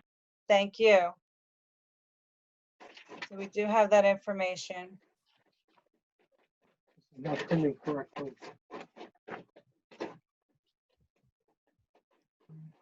All right, Councilman Kukoviac, I'm gonna skip over you. Councilman Kukoviac? Yes, thank you. I don't think this this budget note that indicates 2 increases in pay is complete in terms of the 10 years that I've been on the council. This person, she does a wonderful job, but I think if I went back and went back 6 or 7 years, she's gotten like a 50% increase in her compensation over that time. So I would be in favor of not granting her any of this increase. Okay, thank you. Councilwoman Matute Brown. Under the circumstances that all of our residents are facing, I am a no vote. Okay, Councilwoman McCartney. Again, as I stated before, under the circumstances, same idea, I'm voting no. I can vote now too, Council President. So I have it. I like to make a motion. Would anyone recommend for these kind of situations? We could save time now, a 2% increase for these across the board as opposed to the full amount. Do I have a I'm second sorry, on that? I'm not sure I understand what you're suggesting, Council. So I'm suggesting, so instead of not giving an increase, 2% increase, a 2% increase of the, which is less than the increase here. Not me. I think not at this time. Okay. Okay, the next three are legal. These are the zoning board attorney, the planning Hang board. on one second. Council President, did you vote no on that? I'm gonna vote now. Okay, so that's 5-1. Good, okay. Did I get a chance to, Council President, did I get a chance to vote? Yes. Yeah, you said no. Right, okay, just wanted to make sure. Okay. Okay, so the next three, Mr. Gross, that are lumped together, I wanted to just get the reasoning. I know last year they were looking for an increase. I'm going to give you the reason in all these, if there's something unusual other than just a salary request. And these particular three, the zoning board attorney, planning board attorney, and the public advocate, these are attorneys that work for the township for 30, and historically, since I've been here, and I don't know how long before that, for $3,500 a year. We are suggesting, the mayor is suggesting that is long overdue to be adjusted. And it actually was on the list last year and was turned down for not for merit, but because of the financial situation. In this year, it remained, and to take them from $3,500 to $7,000 for the year. So the rationale is that I don't know why anybody would want the job. They do, but at 3,500, 7,000 still seems low, but it certainly seems better than 3,500. And a question for you, were additional meetings, I know especially with the zoning, there's, and maybe plan additional meetings than year past with all the activity with real estate? If they get special meetings, they get additional pay for that. Okay, they do, okay. Special meeting, but other additional, we'll call additional meetings that they have to go to or that we call them on, there's no billing on that. If they get into litigation, they can bill on an hourly basis for the litigation, but just for serving as the planning board attorney, the board of adjustment, or the public advocate, they get nothing additional. Okay, Council President, if we wanted to discuss, I can't see doubling it at this time either. And I guess we have to change the name there on the planning board attorney. Yeah, the names aren't relevant to the position. Is a position. Okay. I'm not ready to double the amount. If we wanted to negotiate or not negotiate, but decide on an amount, I would consider that, but I am not ready to double that. I was going to recommend a $1,000 increase for each item, each position, because I'm not ready to double it either, but I do recognize the time since all the redevelopment has come into the community and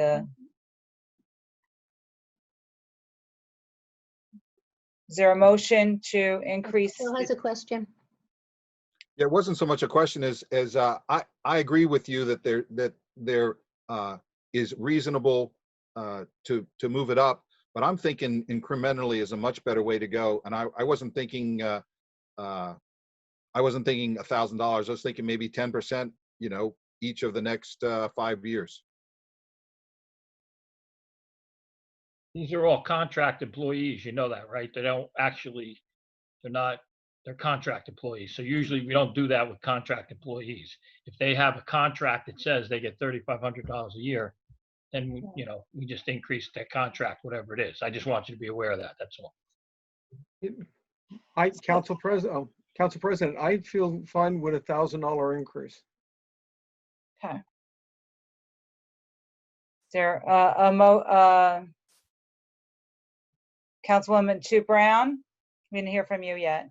Yeah, I just unmuted myself. I realized.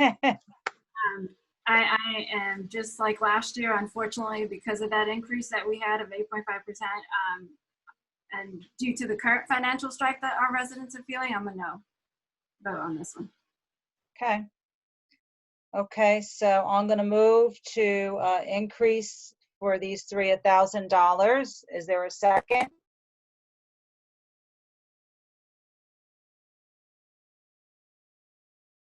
Okay. Is everybody muted or there's no second? The challenges of Zoom. You could say. Well, guys, what are you doing? I'm not. Nobody's seconding. Okay, so then we'll leave it. If you want to discuss 500, not 1,000. Okay, so Councilwoman, are you making a motion for I 500? make a motion for 500. I'll second that. Okay. Councilman Guarino? Yes. Councilman Kukoviac? Yes. Councilwoman Matute Brown? No. Councilwoman McCartney? Yes. And I'm a yes. Sorry, Madam Clerk, I took your job. Okay, so we're going to make that. We're going to move from 3,500 to 4,000 and that's yearly. Just yes. As opposed to the recommended increase of 3,500, we're only going to move $500 for each position. Right. Okay, so with that, that totals. I'm keeping the totals. Okay, so that's 9,000. Okay, go ahead, Mr. Gross. Next one, we have a keyboarding clerk. Next one is a promotion in the court from keyboarding clerk 1 to keyboarding clerk 2. This is a natural progression of this position. Most of them, not all of them, but most of them move up with some rapidity, some quickness. So natural progression, can you just define, like, is that because they entailed more responsibility, or this is just move? They're still getting a increase on the guide? Yes. And generally, it does represent additional responsibility, their growth within the position to where they're taking on additional duties or duties that are more sophisticated than when they first came on board or with that job. So it is definitely someone, for instance, a keyboarding clerk 3 in an office is in a position to make day-to-day decisions about what's going on in the office, as opposed to a keyboarding clerk 1 who basically is there to do whatever they're being instructed to do. And from what we heard from the judge and Ms. Bowers is they had additional staff member added this past year, or was that just a replacement that they had filled? The replacement. Okay. President, I have a question. Yes, Councilwoman. Just for clarification, the special requests are in addition to their salary guide and step scale. Yes. Yeah, we did. That's what I asked. yes. So they will get, all of them will get that, except for the contractual ones we just approved. They were not going to get increased. But the rest of them, unless I'm wrong, Mr. Gross, correct us if I'm, where they wouldn't get increased, please note that to us, okay? But everyone on this list will get an increase, whether we give this additional increase or not, correct? Yes. All these are about extra, above and Yeah. beyond whatever, whatever they would normally get. Okay, okay. But this one is a job title difference, though, isn't it? This is a promotion. Promotion. This is a promotion. So I would make a motion to approve this promotion. Was the promotion already had, or is this a new promotion? It has not occurred yet, if that's what you're asking. I think it was denied last year, the promotion. Yes, it was.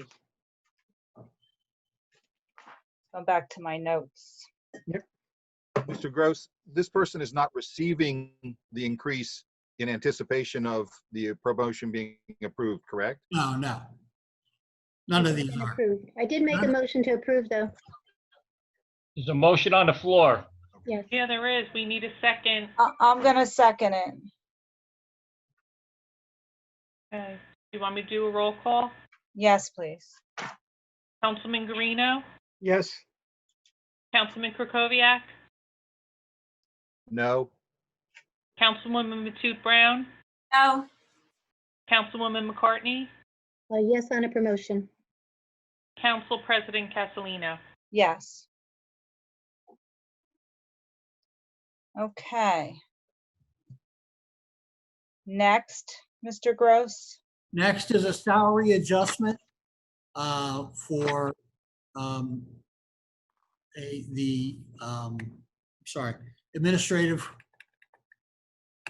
administrative clerk in the administrator's office.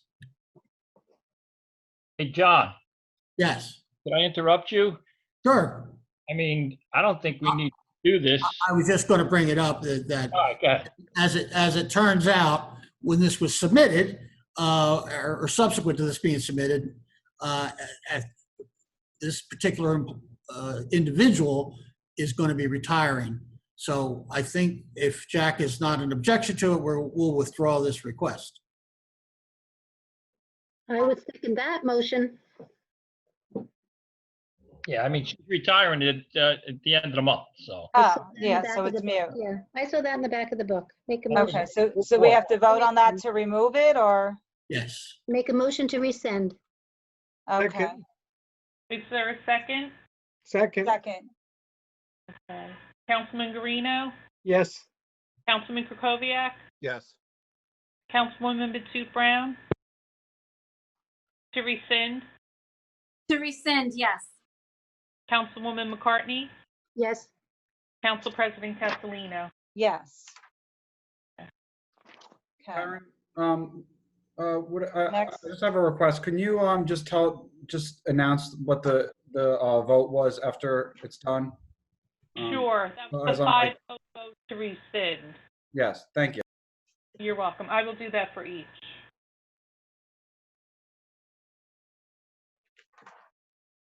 Thank you, Madam Clerk. Mr. Gross, next.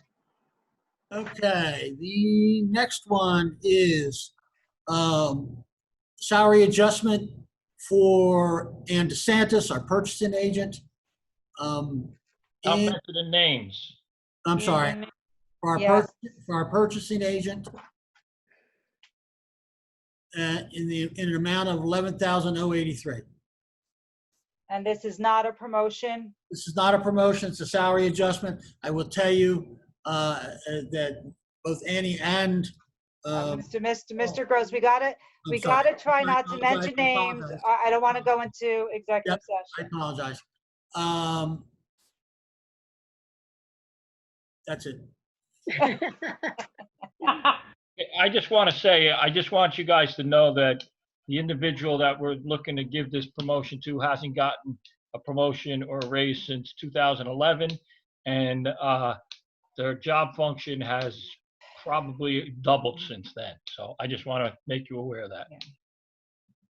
And when you say a raise, so we have to just differentiate, Mr. Gross, as far as the salary ordinance, a salary increase versus whatever the percentage is per year. There are none of these have anything to do with their percentages.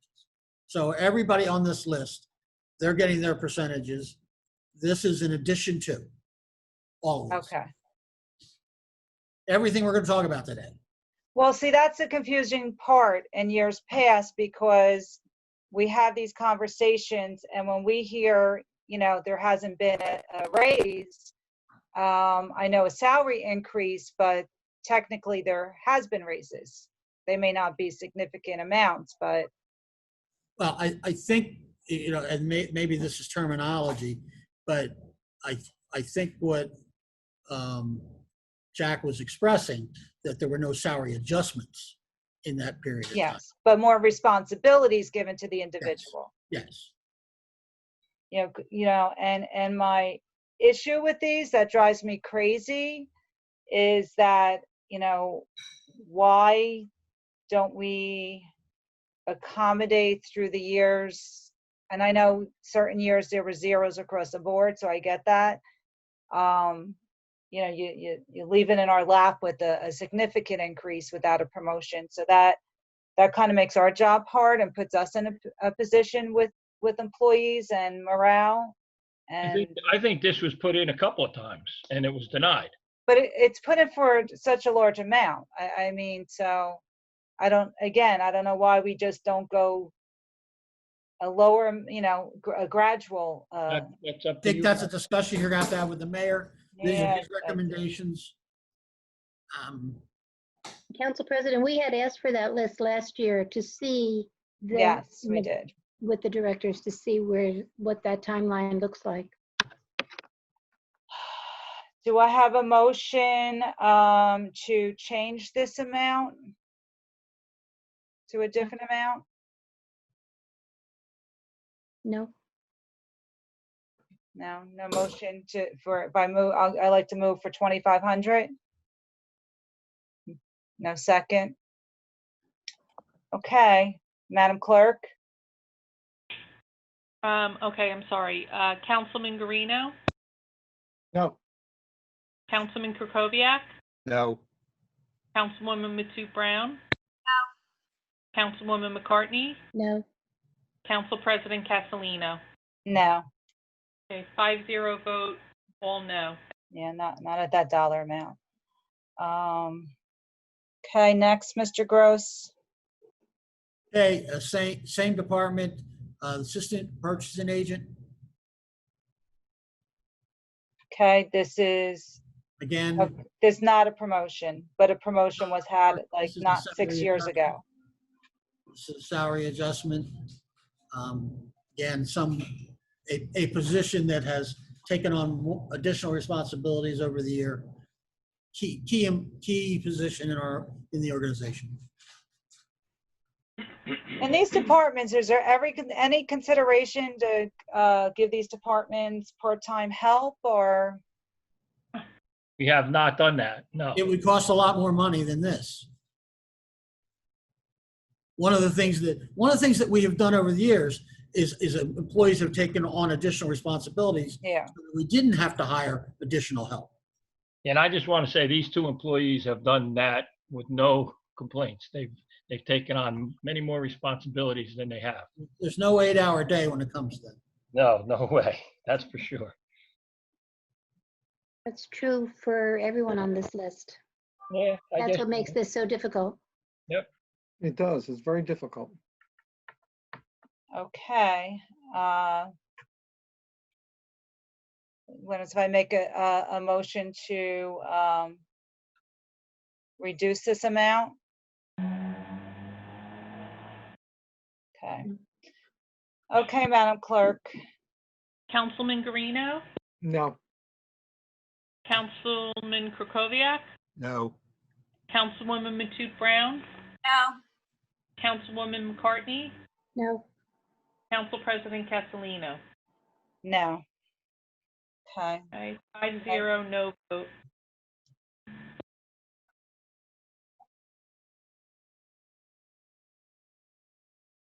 Okay, the next is in the health department as part of IT. Again, an individual was on the list last year as well. Salary adjustment, $10,075. So John, correct me if I'm wrong, but wasn't there an allotment made last year when it was moved to IT? Not for this person. No, not for him. This one was not, this one was inadvertently not on the list. That was 2 years ago when we did that. And it was on last year's list, but they got turned down with, because council turned down almost all of them last year.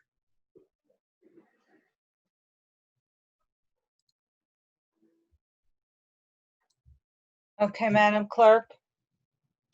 Okay, Councilman Guarino? Excuse me 1 minute though. Let me just, John, just Sorry. explain. I'm looking at the budget book. And there are 2 lines in here, right? The 9,000, 932, and 33, and the 10,000. What page are we looking at? I'm on page 37 in the budget 37. book. Go back to So that. this would be an additional 10,000 on top of the 9. No, I think that was allocated from his Right. salary Health from the other department. department. Yeah, that of his That's current split. salary, we're allocating that to the IT, that difference to the IT department. So a total of 19,000. Is that what you're Well, saying? if this is approved, it would be, we would end up moving 19,000 to the IT department, yes.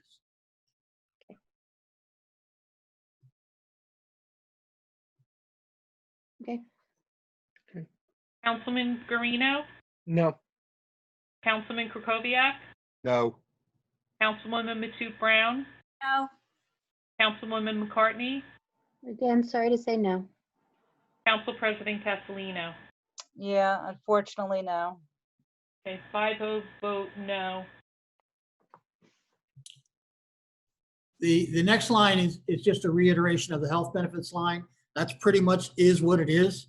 But just obviously there's an increase in about $1 million this year in health benefits.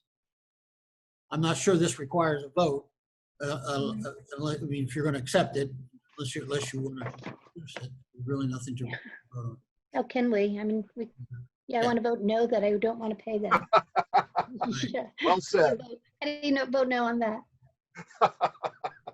Go ahead, try. Go ahead. Okay, Madam Clerk. Which one are we voting on? I'm so sorry. The Code enforcement?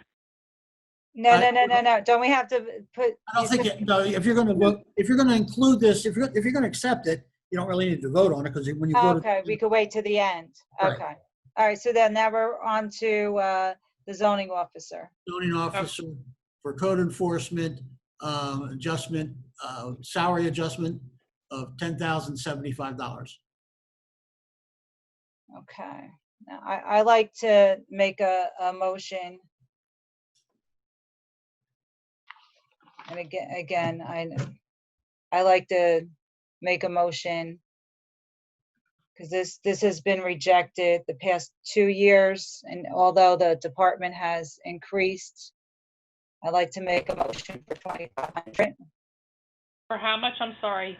2,500. Is there a second? No second, the motion fails. Okay. Councilman Guarino? No. Councilman Krokoviac? No. Councilwoman Matute Brown? No. Councilwoman McCartney? Sorry again to say no. Council President Castellino? For this amount now. 5-0 no.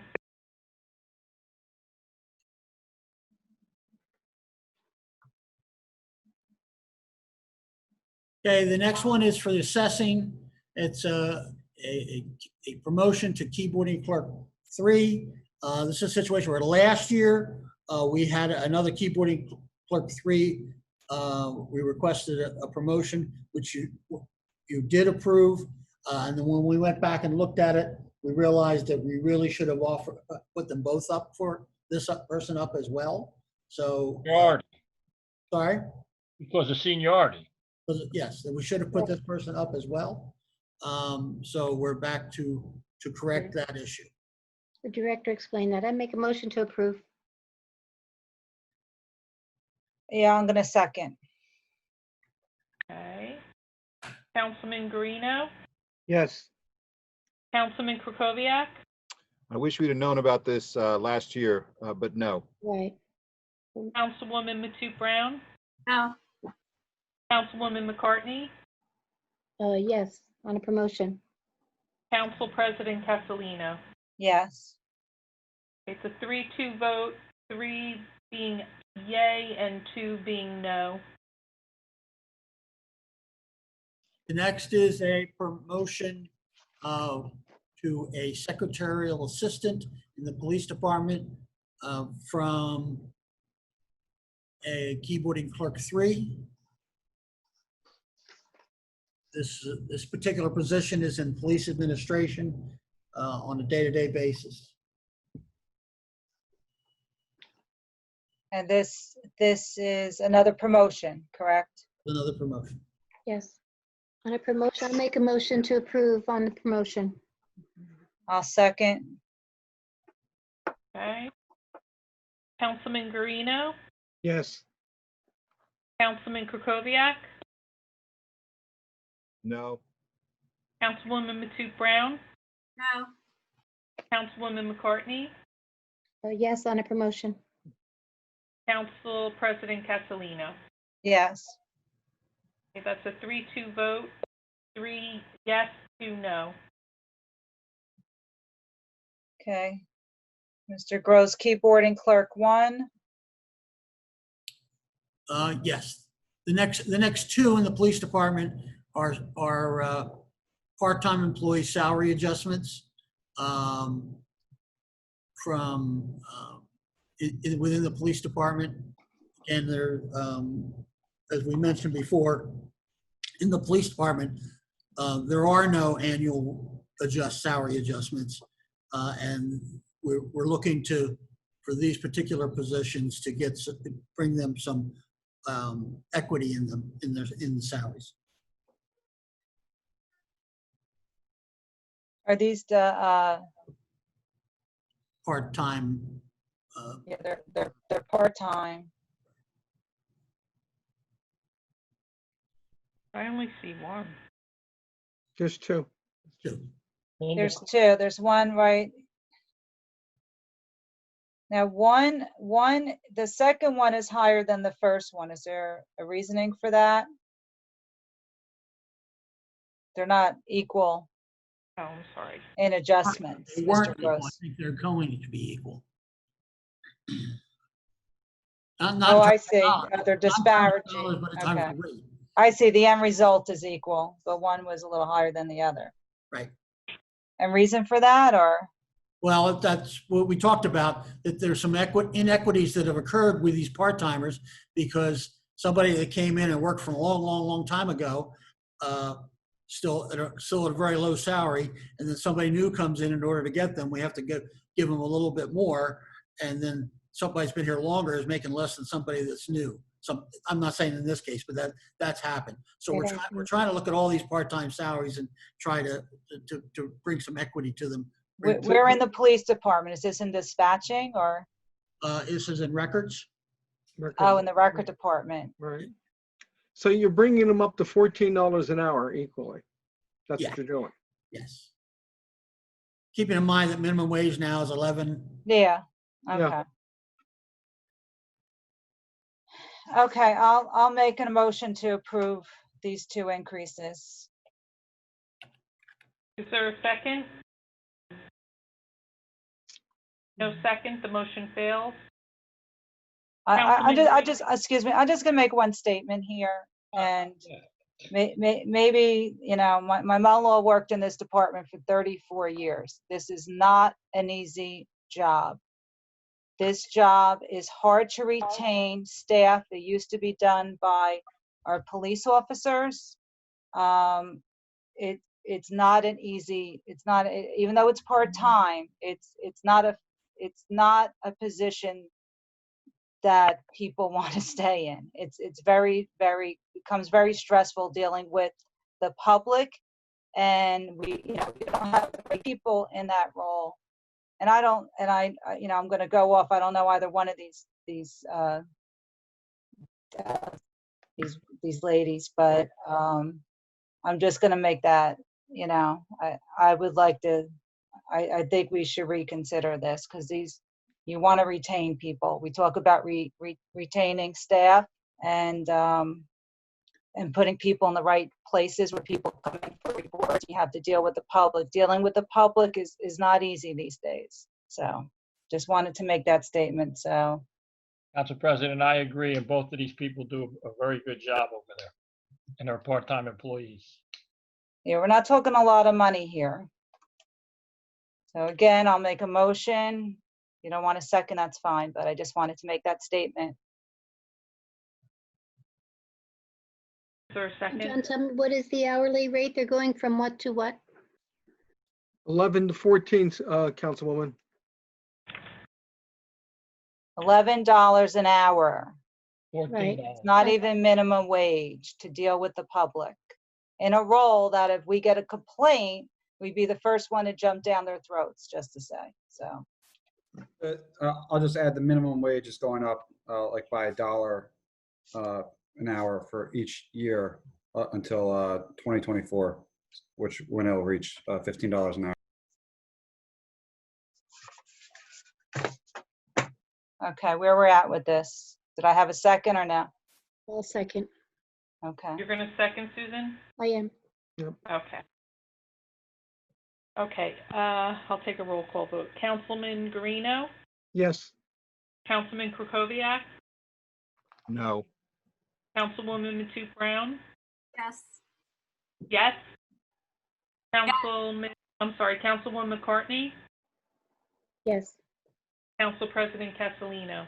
Yes, thank you to my colleagues. Okay, Mr. Gross, next. The next three are simply stated, the changes in OE. There's really, you've already dealt with most of these. It's just more informational at this point. Following that, then we're at the supervisors for DPW, which we've talked about earlier. So this is a restructuring of DPW. If we don't do this, what is the repercussions of what happens here?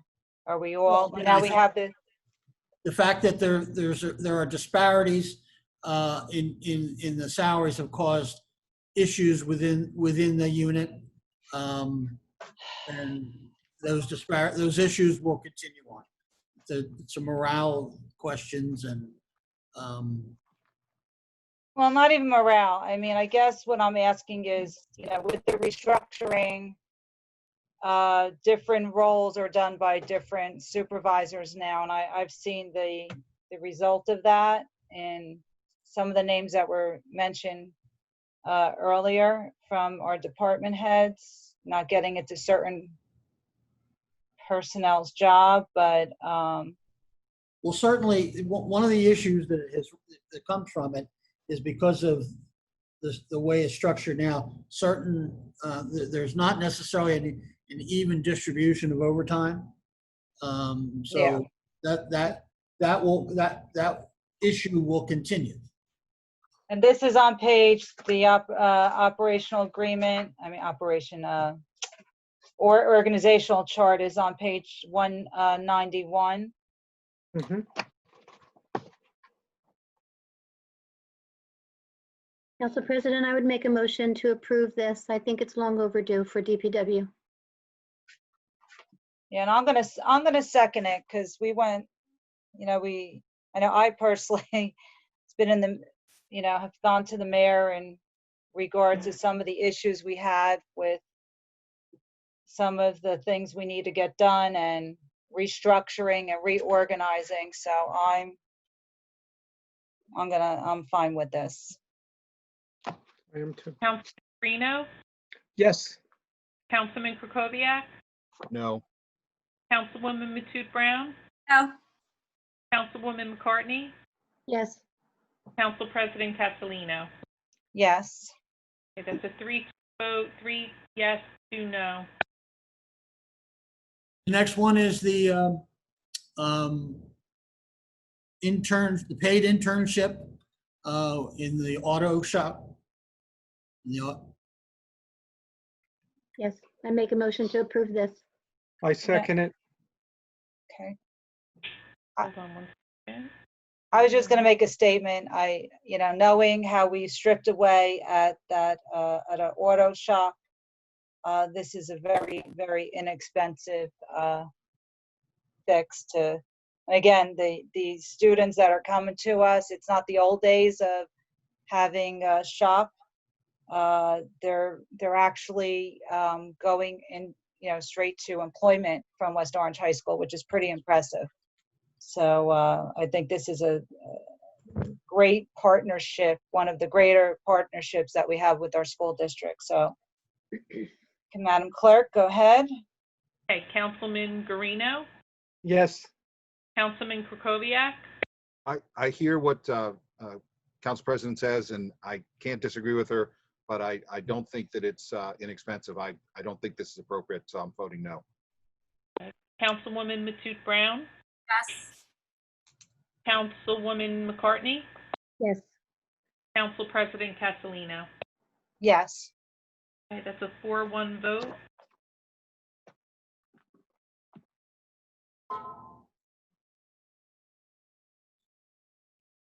Okay, Mr. Gross, next. Okay, hold on just a second.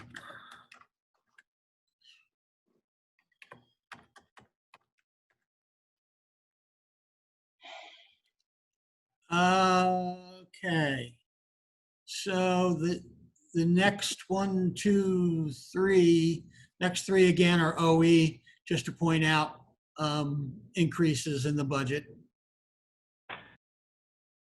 After that, you have the Director of the Health Department, recommendation for a salary adjustment, salary increase of $11,083.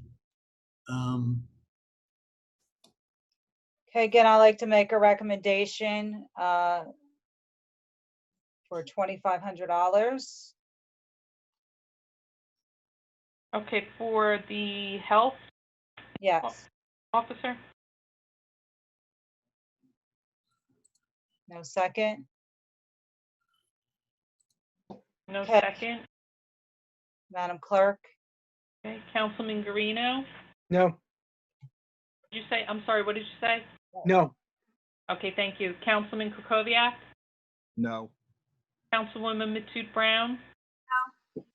Councilwoman McCartney, I'm sorry to have to say no. Council President Castellino. For that amount now. Okay, 5-0 no.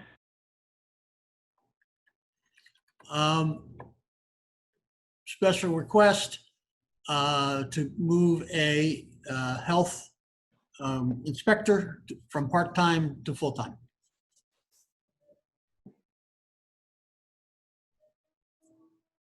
And I thought she spoke about it, the director spoke about it today. Her I needs. would make a motion. I'll make a motion to approve this request. I'm going to second it. Councilman Guarino, Yes. Councilman Krokoviac, No. Councilwoman Matute Brown, No. Councilwoman McCartney, Yes. Council President Castellino. Yes. 3-2 vote, 3A, 2 no.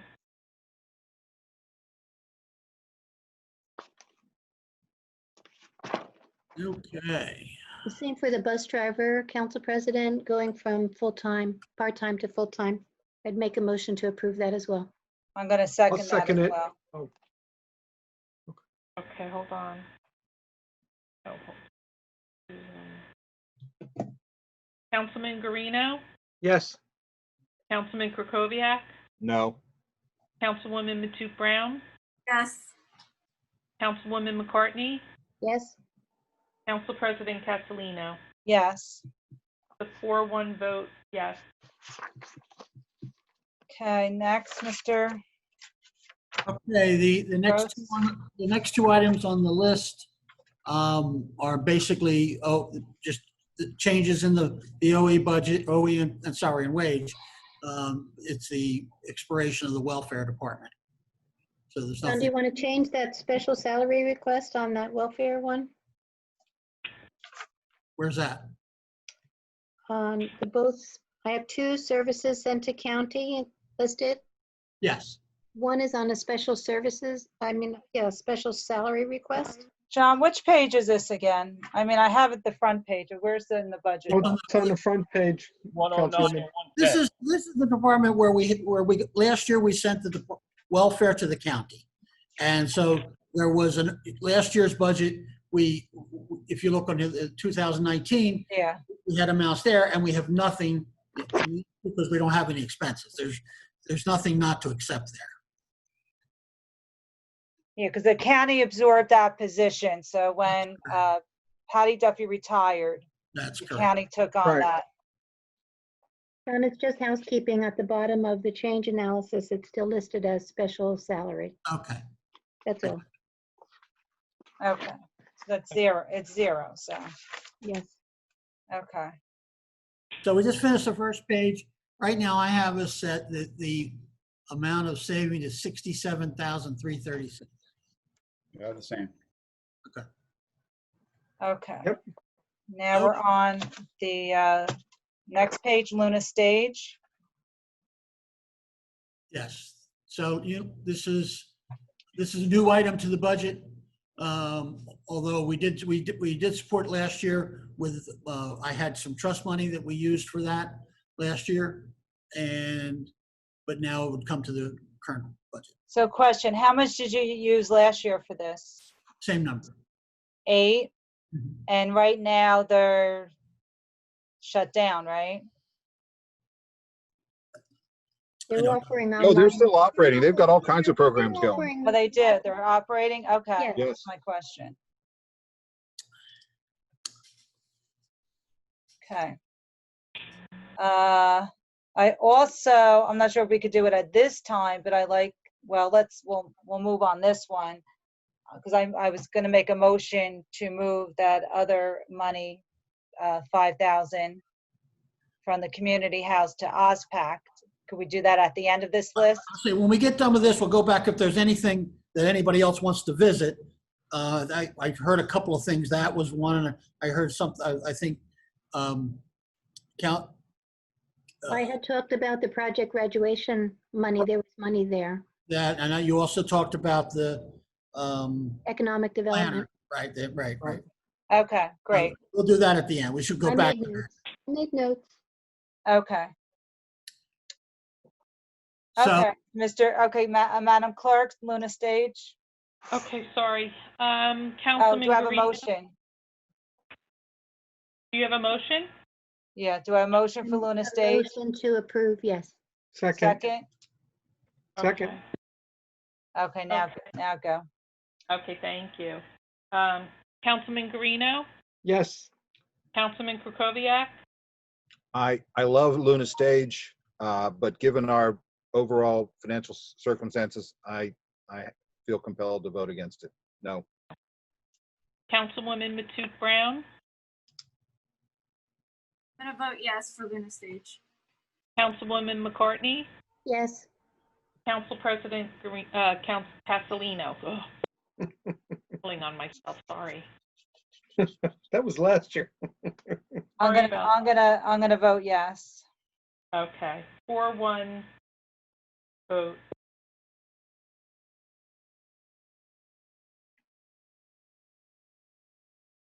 and the next one, I apologize, it's for the money for the Rotary. Oh, yeah. Okay, let me fix that. Councilman Guarino, But nobody's making a motion. Oh, Oh, this is on the Rotary? Yes. I'm still confused by this because if Okay, we're so this was having, because we had the food trucks up there, and usually Rotary has the hot dog wagon.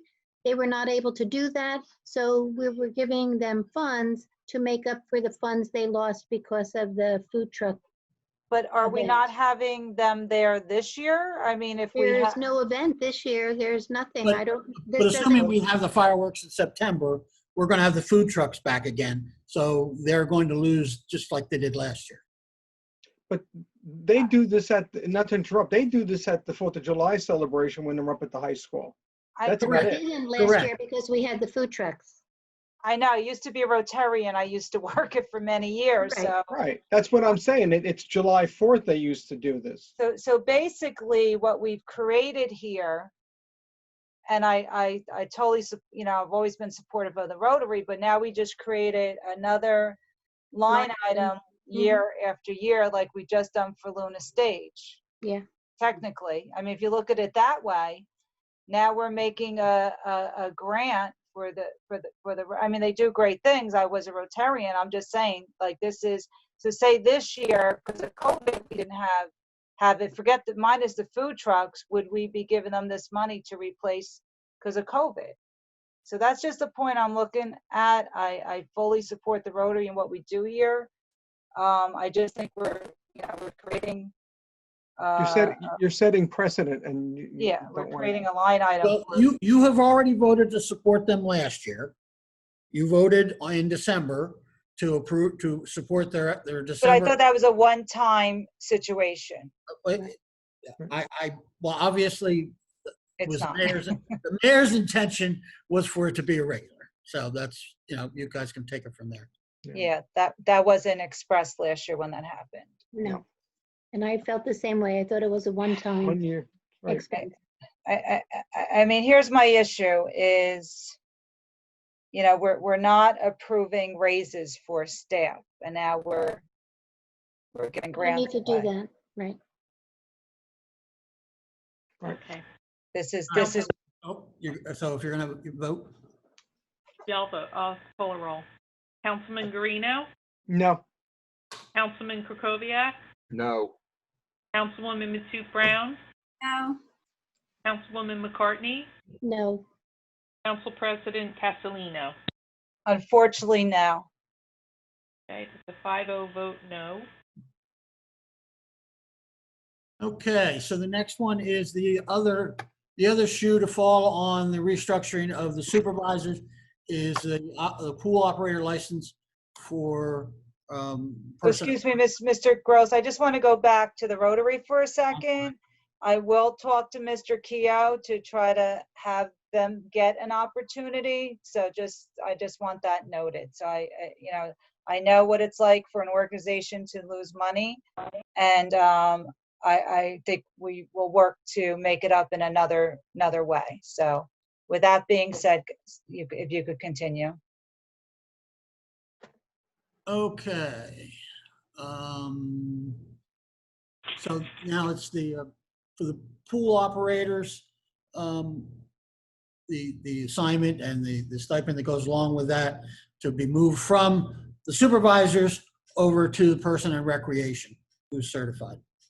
And this is just, it's all part of that. So this is the second part of that whole package? Yes. Okay. I make a motion. On this, or was that, the equalization of the supervisors, is this included in that? This is a Yes, separate this vote. is part of that. Okay. Ken, can I ask a question? Can Ken hear me? Yeah, I can hear you.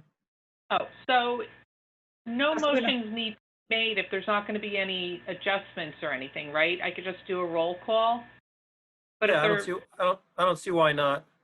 Okay, I just wanted to make sure.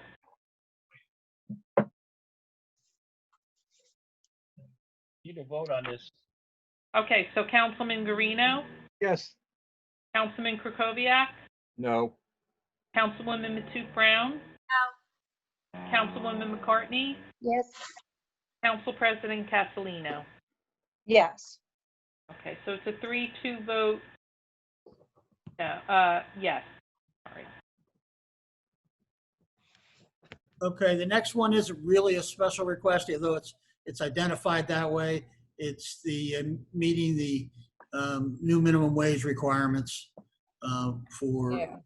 So really, there's nothing to turn down here. That we're required to pay that. The next one is the salary adjustment for the position in the construction department, the technical assistant to the construction official. This is the one that we spoke of earlier, where this individual's actually taken on additional responsibility and is basically managing the offices there now. And we fully John, I have support, sorry. we fully support the recommendation. I have a question on this. This is listed as a special salary request, but listening, when Tom described it, he almost made it sound like it was a promotion to this technical assistant to the construction official.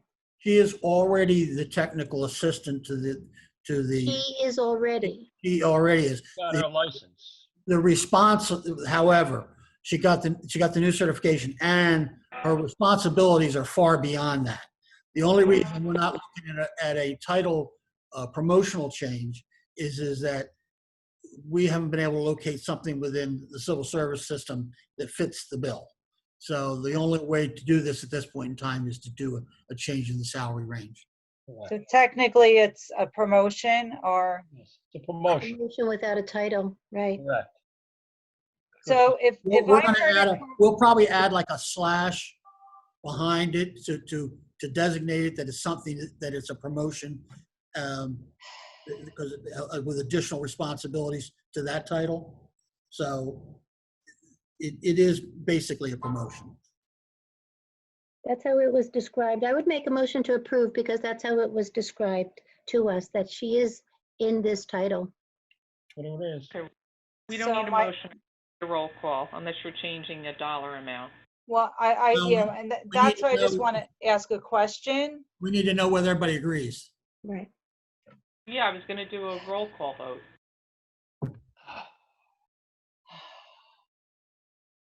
So my question for you is, obviously, this is not a promotion. This person got a license.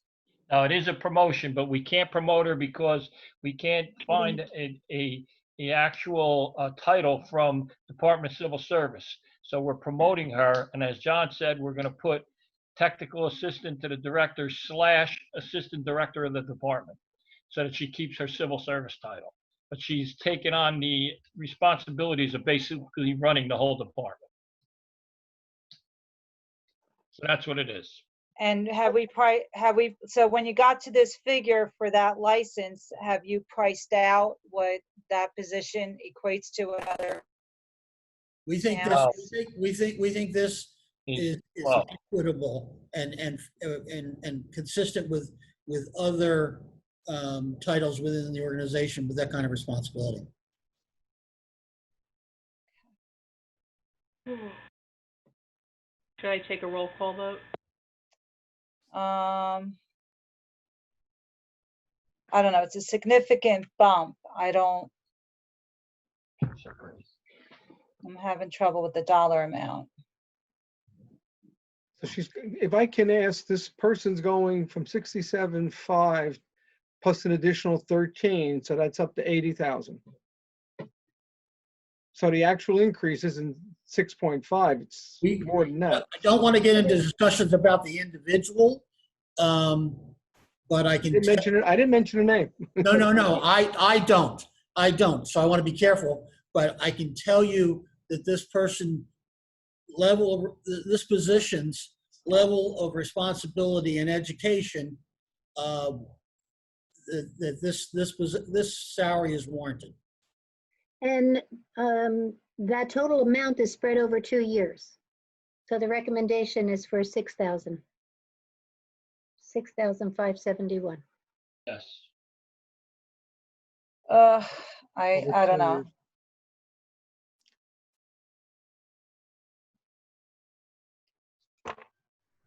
I'd say do half. So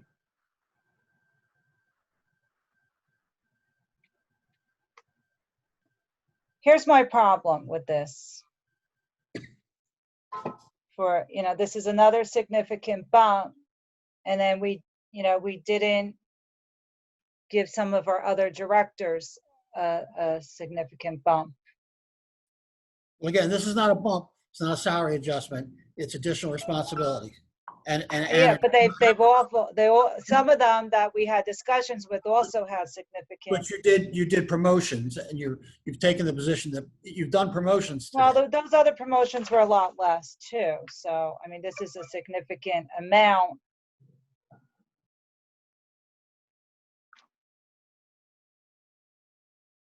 My problem is I just don't know the position. So I know we have to leave it up to the department head.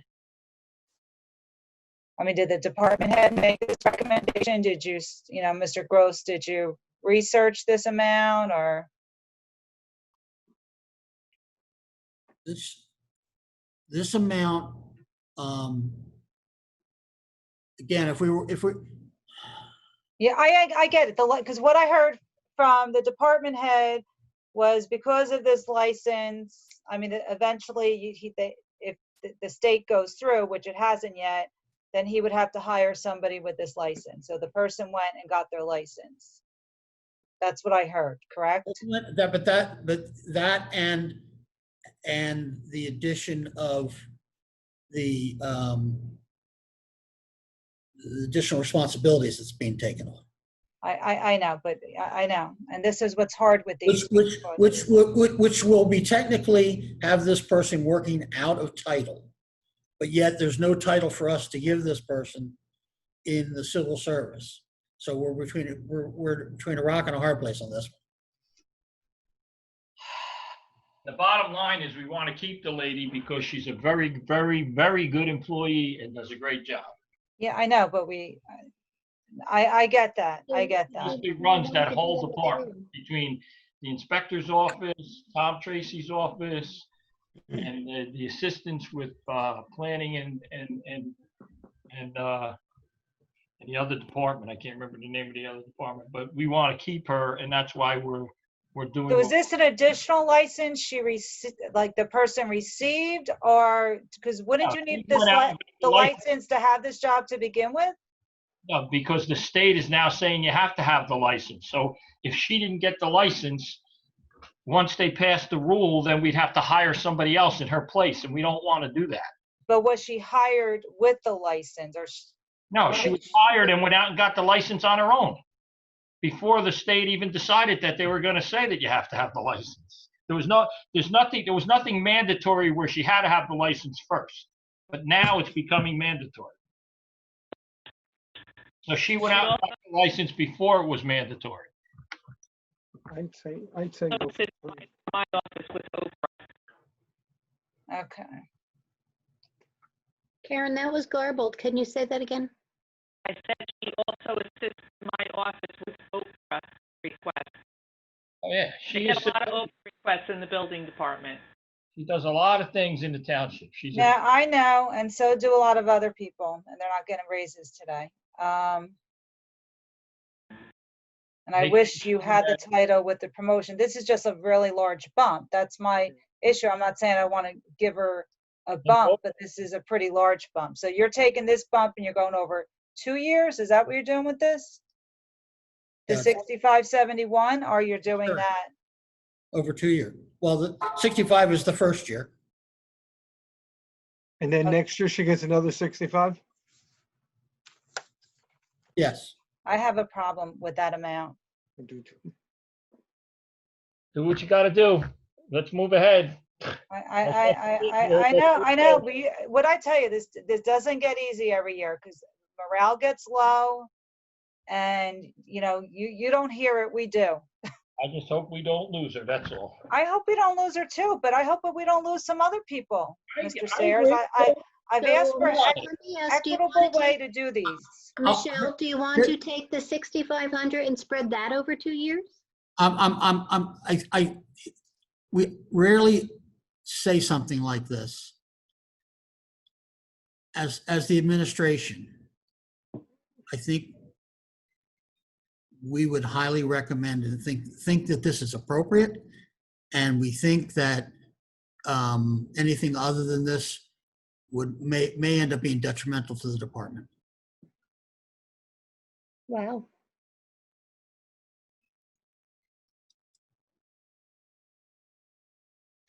I'd say do half. If Tom retires, would she be able to take the position as the director? Or the building official? No, she doesn't have a building official license. Wouldn't be the building official, but you could structure a department which had someone who's not a building official as head of the department. Okay. That could be done.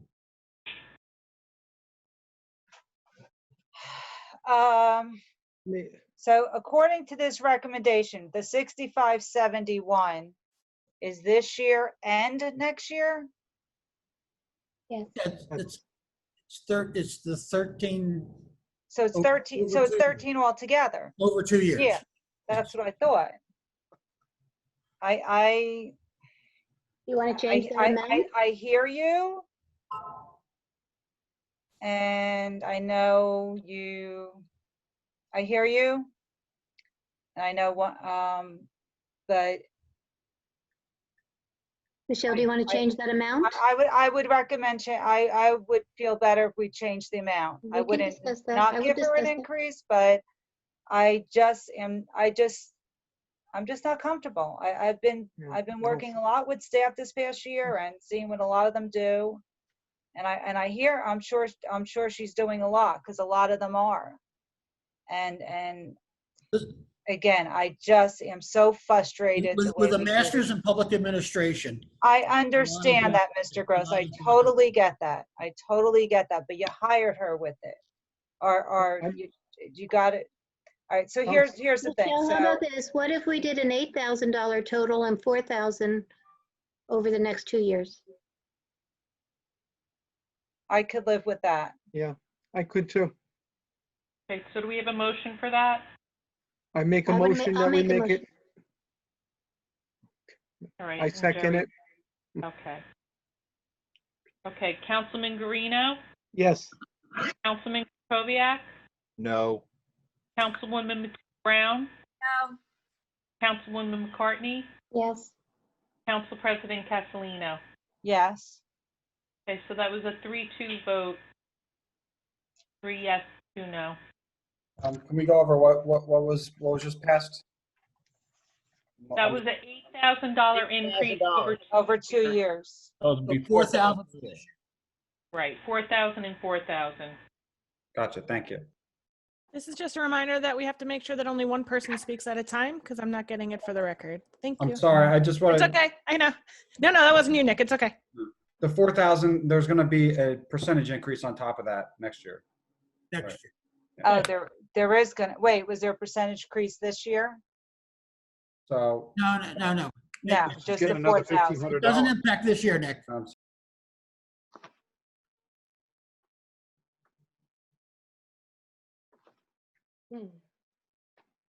right, what's next? Sydney? Oh, no, another construction. Okay, yeah, it's a part-time position, increase in the hourly rate. And he is the only one being recommended for that.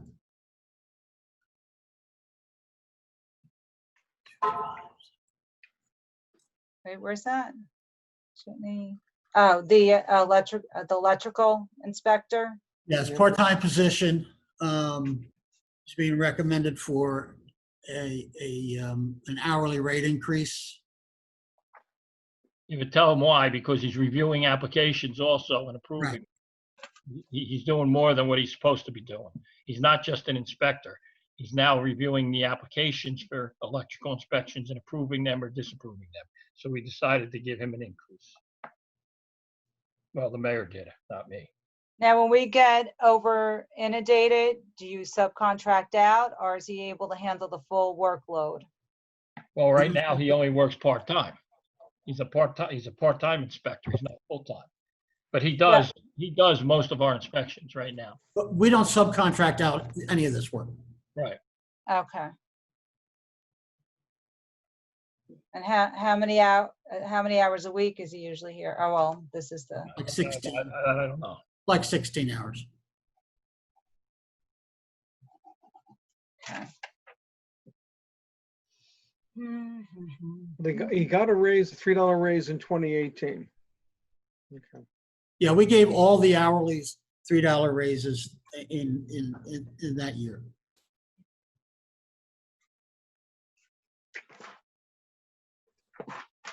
Okay. And is Roll this, call. are you doing this because he's doing the additional review? Is that, like, why is this here? I believe that's the rationale. What does it come to per hour, Mr. Gross? 40. Sorry. 40? Sorry, Council President, it's 40.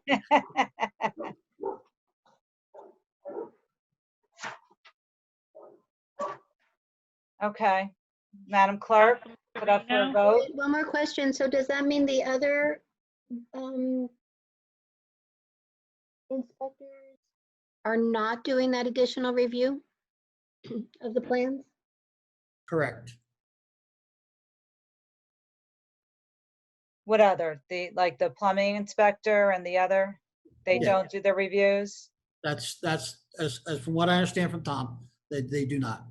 This guy has a different additional license. He is more than an inspector. He's a subcode official. Not for us. We haven't hired him to be a subcode official, but because he's a subcode official, he can do reviews for us that we haven't hired him to do. So this is an additional responsibility that we're giving him. And who was doing the reviews prior? Well, Tom would be doing them, or other subcode officials. So this is taking some work from him then, or helping him. Yep. Okay. And if we don't approve this, will he take on this additional responsibility, or no? He'll just do the inspection. I don't believe that this was do this and I'll get you a higher wage. I think he's doing it, and I think Tom believes he deserves it. Okay, go ahead, Madam Clerk. Councilman Guarino, No. Councilman Krokoviac, No. Councilwoman Matute Brown, No. Councilwoman McCartney, Yes. Council President Castellino. Yeah, on this one I have to say yes, because electricians are extremely expensive. Okay, that was a 2-3 vote, 3 being no. Not good. Gonna lose that guy.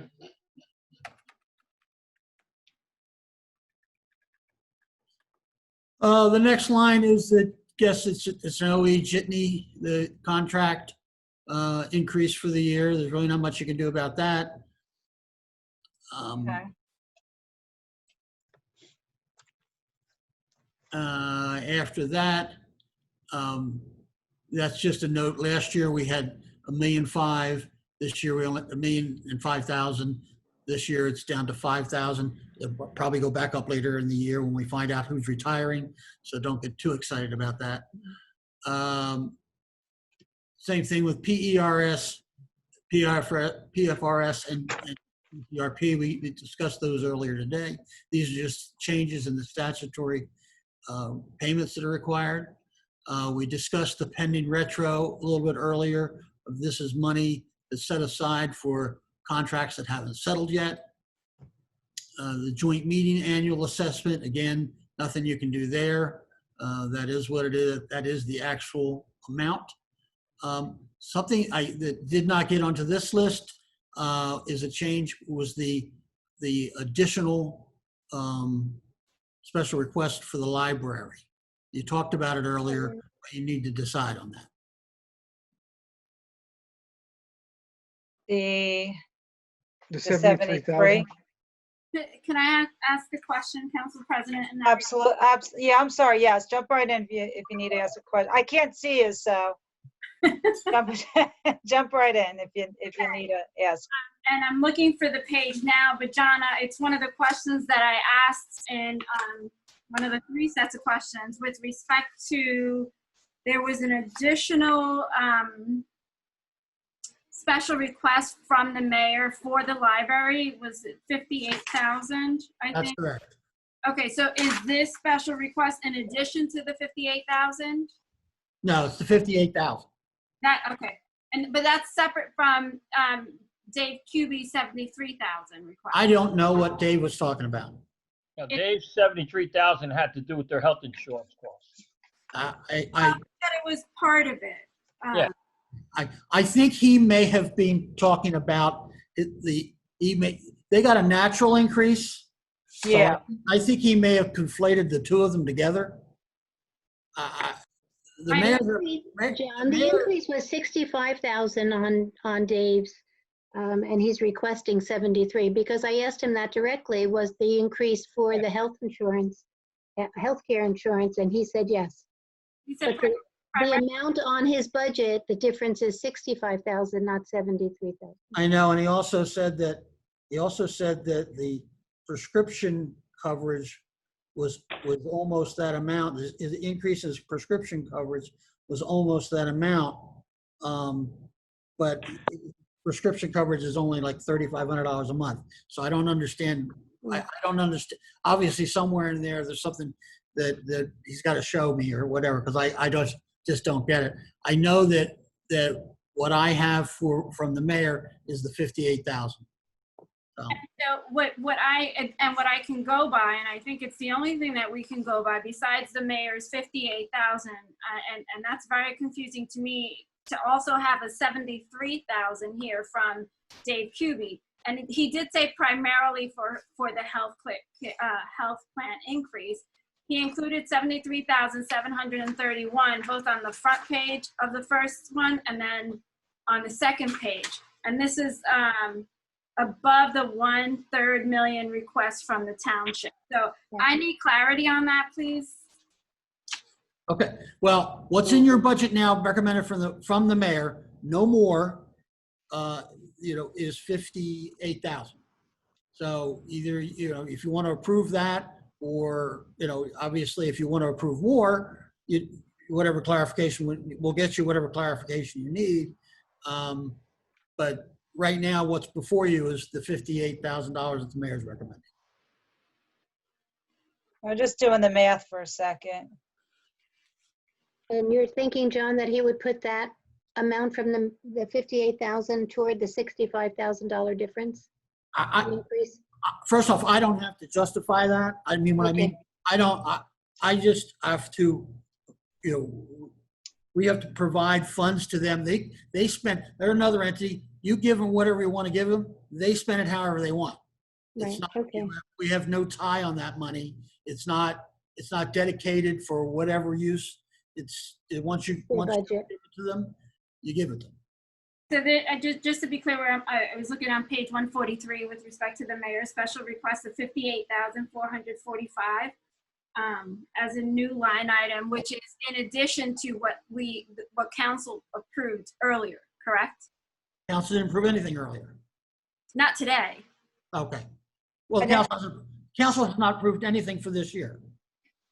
So the library altogether, if you look at both figures, so just going up from what our obligation to them is 48,247.61. That's the third of the mill.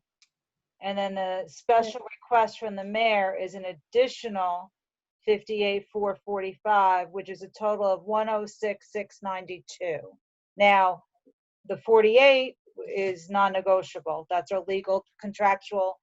I know this 58. So was Dave saying the 58 was going toward? I believe the 58 was going towards the medical, and the 48 he was throwing in his budget. Again, whatever they represent to you, and they, in fairness, once we give it to them, they spend it on whatever you want, whatever they want. So, he also, I think he also mentioned that he reduced how much money he was taking out of his reserves in anticipation of getting additional from us. So in that sense, if you're looking at where it's going to go, one could make the case it's going back into their reserves as well. So that's why I don't think getting hung up on where it's from or where it's going to is we can't guarantee that or can't predict that. Do you want to get him on the phone, bring him back, or, I mean, are you looking to take from that line item, Councilwoman? No, I just wanted to make sure that it was either one or the other and not both, right? Because I'm looking at what is a proposed library budget Yeah. and what is in the mayor's recommendation. So Well, right now, yeah, the mayor's recommendation is the mayor's recommendation, whatever it covers or doesn't. If you're inclined, if he's asking for an additional 70,000 as opposed to 58, and the council's inclined to give it to him, then you can. Yeah, he was looking for 73, we gave him 58. So I think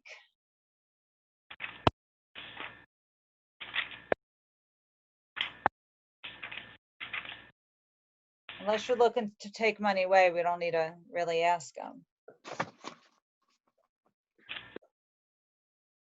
Because he put from above 1/3 mil request, which is 73 on his budget. He asked for 73,731, and the mayor gave him 58,445.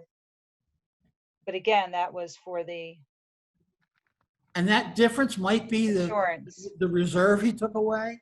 That may be the difference in that, because he, Councilman Guarino asked him about the reserve from last year. I don't remember exactly what that number was that he said. Yeah, I don't have a note on it. That might be the difference, the reserve. I don't know. It could be. Well, that's the question, is whether or not you want to fund their reserve. The reserve was 29,000. There's nothing in there now. Yeah, but as far as for us, for our budget's sake, we're moving 58, not the 73, correct? No. Okay. Well, that's what it is right now. Yeah.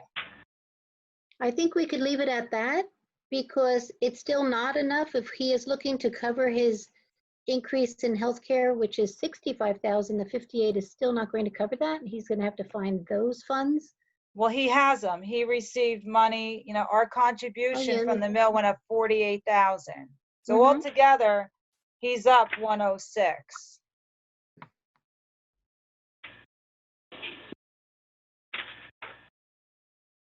Hey, guys, can I ask a question? Yes, Mr. Sayers. We didn't finish this sheet yet, the mayor's recommended stuff? Or did Yeah, we- that's what we're talking about. Where is that? It's not even on. No, as I brought up, that it was inadvertently skipped and not put Yeah. into. Should have been. It's on page 143 of the budget book, Mr. Sayers. No, I just want to make sure that it's all on the sheet and that we actually complete the sheet. Yeah. Right. it was inadvertently left off the sheet. Yes. This is the place where it would have been from a page number perspective. That's why I figured we'd talk about it now. All right. Council President, Okay, I would make a motion to approve the 58,000 that's in the mayor's recommendation. Yes, second. Second. Madam Clerk? Amount, right? Nobody changed any amount? No. No. Okay, so we don't need a motion. All right, so Councilman Guarino? Yes. Councilman Kukoviac? Yes. Councilwoman Matute Brown? Yes. Councilwoman McCartney? Yes. Council President Castellino? Yes. 5-0 vote. The And Mr. next Gross? one is the elimination of the Essex County CDISC shared services. This is something we've been waiting for 8 years and it's still not here. I put it in every year in anticipation that we're going to sign it, and nothing comes from the county. So now I'm taking it out. That will guarantee that tomorrow I'll get it and we'll institute it. But so I decided to take it out and we'll put it back in when we actually get the paperwork on it. Okay. All right. So we need a vote or no? No, I don't need a vote. Okay, next. Capital Improvement Fund. We talked about this earlier. We talk about this. I'd like to make a motion that we just keep this here. We could always reduce it after we have a healthy conversation with Mr. Lepore. Great. Okay. Second? We have a second? Second. Okay. Madam Clerk? Okay, Councilman Guarino? Yes. Councilman Kukoviac? Yes. Councilwoman Matute Brown? Yes. Councilwoman McCartney? Yes. Council President Castellino. Yes. Okay, Mr. Gross, the pool. Yeah, these last two, one are the salary adjustments for the minimum wage, and the other is an adjustment in the FICA taxes for the increased salaries, plus the fact that we've been under budgeting that for a long time. So we've got to back up to where we need it to be. And make a motion to approve. Second. We don't need any motion unless you're changing something. Oh. Councilman Garina, Yes. Councilman Krokoviac, Yes. Councilwoman Matute Brown, Yes. Councilwoman Courtney, Yes. Council President Castellino. Yes. Okay, before we move on to other items of interest, I have us at 75,891.50. Well, No. I have that as well. okay. Okay. So with that, I think we should move to talk about a large unfilled open position. What page is that on, Sue? The economic developer planner? I lost my tab. I'm so sorry, Council President. 22, I think. Can Mr. Gross just repeat that number? I I apologize. think it was 22. No, the number off of the page, not of the page. Oh, I'm sorry. 75,000. 75,000. Nick, help him out. 891.50. 891.50. Thank you. Okay. Not that I can't read. I just have to flip back through 3 or 4 pages to get to this. Well, we're not done yet. Okay, so let's, now we'll just go around with not section by section, but still with recommendations. So Councilwoman McCartney mentioned the economic development planner on page 22, $150,000 position that we haven't yet been able to fill. Working with the mayor prior to COVID, we had found economic developer consultant, whether that person's still going to be available or not. The 150 is way more than enough than what we would need.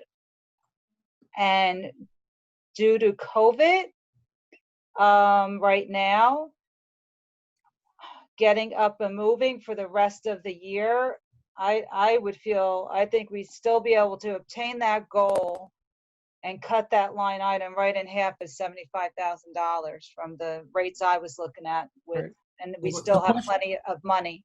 The question I have for you is what's it going to cost in a full year? Even though I know we only have a half a year now, what's it going to cost? Because next year being a challenging year, you want to make sure that you're not from a spending cap point of view, that you don't cut it out and not be able to put it back in. So here's, and to that point, I also want to make sure that we're in a position for next year, because we're going to lose our grant for a senior livabilities coordinator position. So, Council President. Just let me finish my thought, Councilman. So, as far as reducing this, and Mr. Gross, I'm going to ask you, being able to have enough money, because we're going to have to put that position in the budget next year. Even if I mean, the rest of this year, I could see us spending, even to get started from what I was seeing, $35,000 for this year with the consulting fees. Well, how much on an annualized basis are you going to have to spend? I haven't seen any of this paperwork, so I don't know what's being contemplated. Well, I didn't know what the mayor, it all depended on how the mayor wanted to roll it out. So it was an hourly, it was a plan of what we wanted. It was like a menu. Unfortunately, we never got that far. So the numbers weren't astronomical. That's again, if that's the same consultant. That consultant was very reasonable. We would have to go. So I could see, as for today's exercise, reducing that fee down to 100,000. I'd feel comfortable. Council President, Yes, you Councilman. know, in discussion, I've had discussions with a lot of people in the mayor, but I'm saying is, why does it have to be an individual? There are firms out there that we This is get a more. firm. Okay, well, I was, from the comments I'm hearing, you're talking individual. Okay, if it's a firm, then that's fine. Because there are many firms, especially with Montclair and all the other towns use, who got successful, you know, redevelopments and everything else. And these firms have the resources that an individual won't have. So you get more for the dollar. So I would say, you know, I would even go 75,000 on this, Council President, and see how it goes.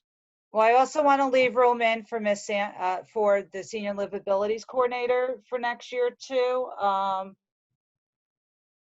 Council President, if I may. Yeah, go ahead, jump in, Council. And I hear what you're saying. I think the Senior Livability Coordinator has been a wonderful addition to our department, and is certainly someone that we want to keep on. I agree with you in that regard. With respect to the economic developer, I just have to say that, you know, one of the things that we hear over and over again, and we know to be true, is that we need to increase our ratables. Depending on the taxes that our homes bring, depending on just simply tax dollars, is not going to be sustainable. And unfortunately, we do not have anyone in our departments that are able to go out with some expertise and find those ratables that best suit our needs.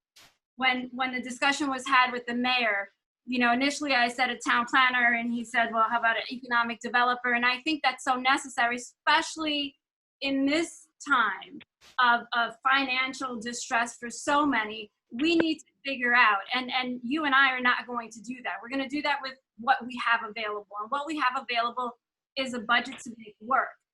I do not feel comfortable removing a position for an economic developer when we need to rely on that expertise. And I understand the Downtown West Orange Alliance is here, but that is not their expertise.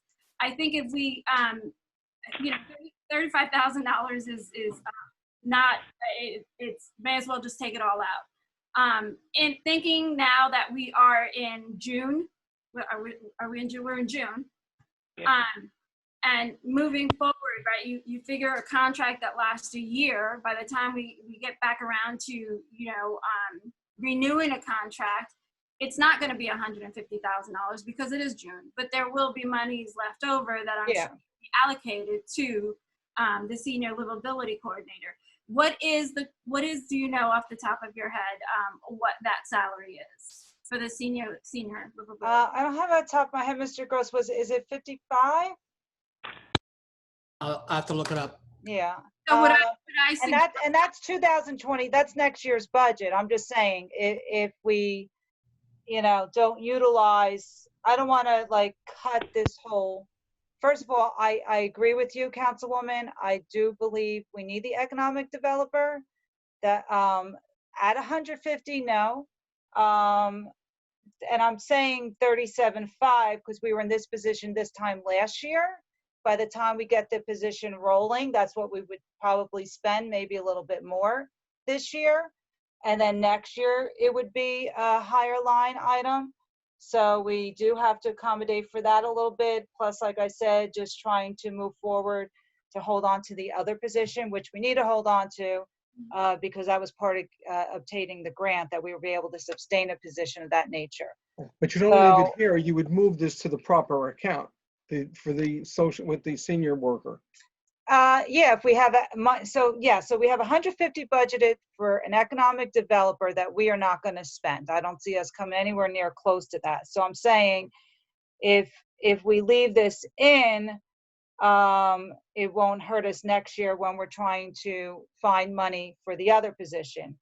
However, can we reduce this year to obtain to cut down as much as we could at this point? So I would feel comfortable trying to achieve both those objectives with making this line item 100,000 this year. 62.4 plus benefits. Okay. Plus Just- benefits. Maybe not. You're talking, it's $100,000 position. Right. Okay. So John, when Patty Duffy retired from that senior coordinator position, there is not an open position in the health department. That whole Laura Van position was Dyke took that eliminated. position. Laura, That whole Laura Van position- Dyke, Laura Van Dyke took her place. This Right. senior livability is an additional position. The Partners for Health grant is paying for that position currently. But that is for this last year and this year. So in 2021, we need to be mindful to retain that position. We're going to have to be prepared for that. So you're saying that the only place that Laura Van Dyke in that position is in that grant. There is no position in the health department for senior coordinator? So Laura, okay, so Laura Not the senior is, coordinator. yeah, it's not for Not the the senior, senior. yeah, it's a separate position. So Laura is our senior services coordinator, and Dorothy is the senior livabilities coordinator. Two separate positions.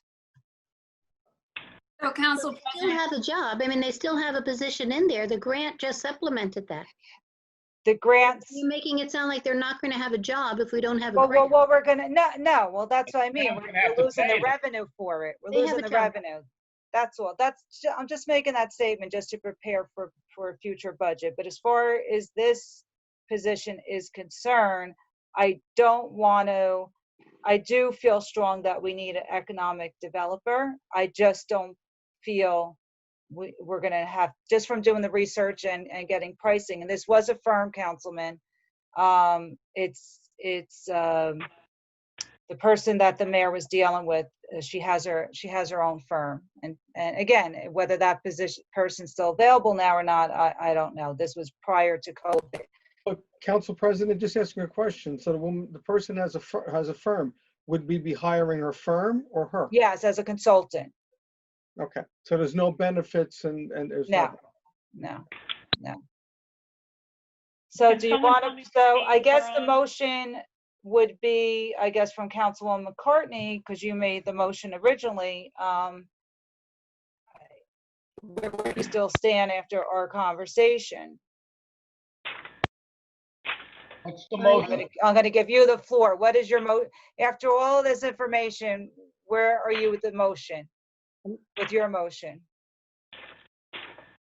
I don't remember making a motion, but I think we were still in a discussion. If you were going to reduce this budget as a consultant, I'm not getting the connection between the 150,000 to hold over and use toward a position. I believe the positions are already in here. If you are going to reduce that economic development position to 37.5, if that's the amount, I would approve that. That's not sustained. That's not even realistic. Well, I'm trying to agree with you, but I don't think we need the position in the first place. So I voted no on the position last year.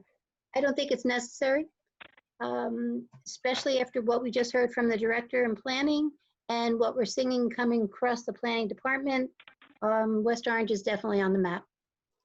So, okay, so you're making a motion to reduce that line item to 37.5. That's your motion? I would do that. Does anyone? Madam President, I'm second sorry, that? I'm not sure if you can see Councilman Krokoviac is raising his hand. Okay. Councilman If you Krokoviac. don't mind, I started talking about this, several years ago. I pictured it as somebody who would come in and be a full-time planner with economic development experience. We've been talking about this for a year and a half, 2 years. The council as a whole has still not seen anything about what this person is going to do, what their qualifications are. And in the interim, we have gone into a deep economic decline. So I'm not an economic decline, but we're having a lot of In the middle problems of a with our pandemic. cash flow. I'm no longer in favor of doing this. So I just wanted to flag that. no longer in favor of the position? That's correct. Okay, okay. And it's also clear that the mayor does not want this person to be the planner. He wants the other part-time person to be the planner. So I don't think it's worth the money. Okay. Okay. Okay, so we have a motion on the floor. Did we get a second on that motion? for the 30 at 37, that position at 37.5. Yes. Is there a second? There is no second, so that motion fails. Council President, Yes. I would like to make a motion to make this position for 75,000 because I feel that we do need the input from a separate set of eyes to the township, especially to help the Downtown Alliance and all the other areas and development in our town. We need somebody with economic, but we don't need a full-time employee. You have firms like Urban Planners. Urban Planners did a fantastic job and increased the tax ratables in Montclair, a neighboring town. So there's no reason, and I'm not saying use them, I'm just saying is these firms have the resources without us hiring a full-time employee with benefits stuff. And we can, like you had said before, menu. You can go through and say, okay, what can we do in this area to increase our ratables? What can we do here? What do we need to do?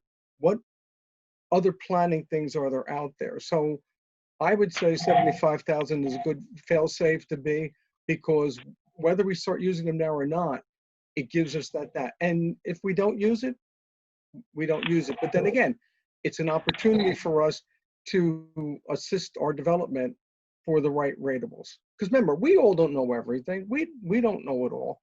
And we don't have the ability, we don't need a full-time person. But you use these firms like every other township is doing, and you can't deny the success that towns like Montclair have had with their ratables.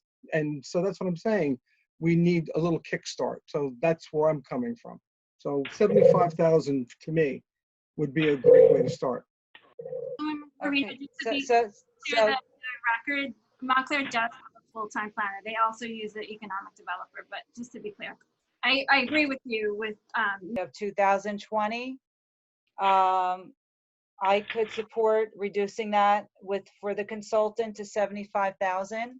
I think if we need more, we could look at it the following year. Are you good with that as well? Can I ask the if since Mr. Gross has been in the capacity of, you know, town administrator and mayor even, in his experience, Mr. Gross, in your experience, is that something that you see as competitive and comparable to what someone or a consultant in that field would be attracted to? Full-time consultant was going to cost you 150,000. So you can extract it from there. You know, part-time consult, if 150 or more, but say 150 is for a full-time person. For half-time, you know, I think 75 works. And I think most of those people work by the hour, so you can prorate it based on time. So just my conversation, and Councilwoman McCartney had also talked to the one consultant that that I had spoken with, and to the mayor, going over our needs and knowing, doing her homework about West Orange. She did not feel that this was a full-time position in regards of what she could accomplish in bringing some much needed economic development into the community. So I think by reducing it this year to 75 will enable us to get started. And if it moves to more, I don't think it'd be much more, will be such an issue to increase the budget for next year. Because look what we did here. We were at 37.5 and went up to 150. So we didn't even spend the 37.5 and it's already, you know, a year later, and with COVID. So I would recommend, I know Councilman Guarino recommended 75. I think I like to second that. I think that's a safe place to be if you're looking to take money out of this budget. That, again, we didn't give raises to people. So I think we need to be a little prudent on what actually we can get accomplished versus, what may not get accomplished. That's fair. Okay, Okay. Madam Clerk. So the recommendation is $75,000, or the motion. No? Councilman Guarino? Yes. Councilman Krokoviac? No. Councilwoman Matute Brown? Yes. Councilwoman McCartney? No. Council President Castellino? Yes. It's 3-2 vote, 3 yes, 2 no. Okay. I'm going to see Council McCartney. I'm going to leave it with you. You had made a list earlier. Did we check out all the boxes on your list? I believe we have. The only other thing that was outstanding was discussion on OSPAC. Okay, so Let me like just to. check. Mhm. Okay, great, thank you. So going back to that page with recreation, oh shoot, I lost my tab. So I'd like to make the motion to take that 5,000 from the community house and move Second. it to OSPAC. Second. Hold on a second. Councilman President, Joe is also, Councilman Krokoviac. Go is ahead, raising go his ahead, hand. Councilman. Thank you. I did not recall the reduction from 45,000 to 40,000 last year. Can anybody remember why we did that? I believe that was part of your recommendation when we wanted to reduce the, these organizations. And then we decided to, I think we chiseled a little bit from the PAL, a little bit from the mountaintop. So we took a little piece from them last year. I don't know how the 5,000 got back to the community house. No. That's not what happened. No, What it's not. happened, when you adopted the budget, you adopted it at full. But when it came time to pass it with the to the resolutions, at a council meeting, you had a discussion. You decided that you were going to cut the amount, or that you wanted to you wanted to see why perhaps it could be cut. And I think the community house actually came back and asked for 40. They asked for 40. Yeah, and because they had income last year. They had a lot of income. I know they didn't have it this year, but they're also not utilizing the facility also. It happened after budget. It happened after budget. Yeah. Hold So, on, but I hold know on. this winter they did get the basketball in throughout They do. March. Council President, I got Mr. Kaiser.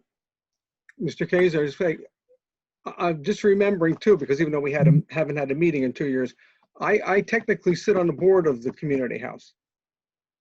But I'm voting to take money away from them. But should I just abstain, recuse myself from the whole thing?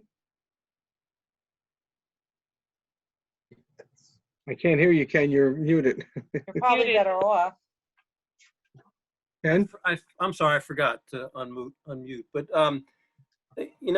I suspect it's not really a conflict, but the safest thing to do is to recuse yourself. And if it Okay. doesn't, Then I take back my motion and everything else and recuse myself. Because I second the motion. If I could follow, You'll need a vote of 4 on the OSPAC question.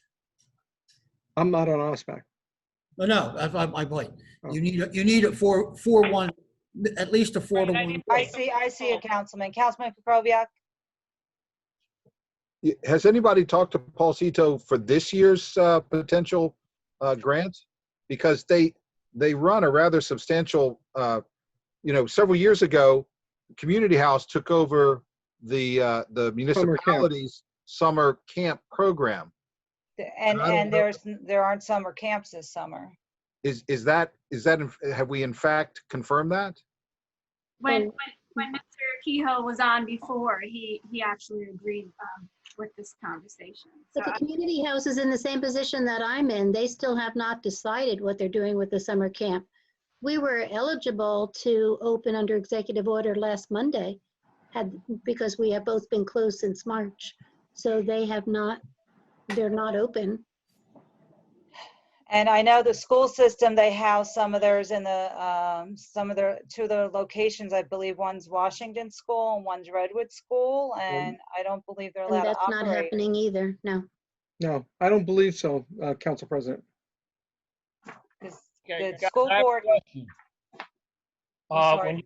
When you look at the budget here, it shows the community house in for 45,000 and OSPAC in for 5. So are you saying reduce the community house to 40 to give the 5 to OSPAC? Yes. No. Additional 5. Additional 5. Additional 5. So that would make OSPAC at 10. No, Yeah. aspect, 5 of that is operational. That's taking up Yeah. and down the equipment, the rigs. I just want to make sure I got it right, that's all. Yeah. But I was under the impression, Jack, of what you just said. We're taking 5 from Community House to make OSPAC 10. I would like it to be more, but if we do more, then we are increasing the budget. Right. Unless you take from somebody else. 5 from the community house and giving it to OSPAC for. Yeah.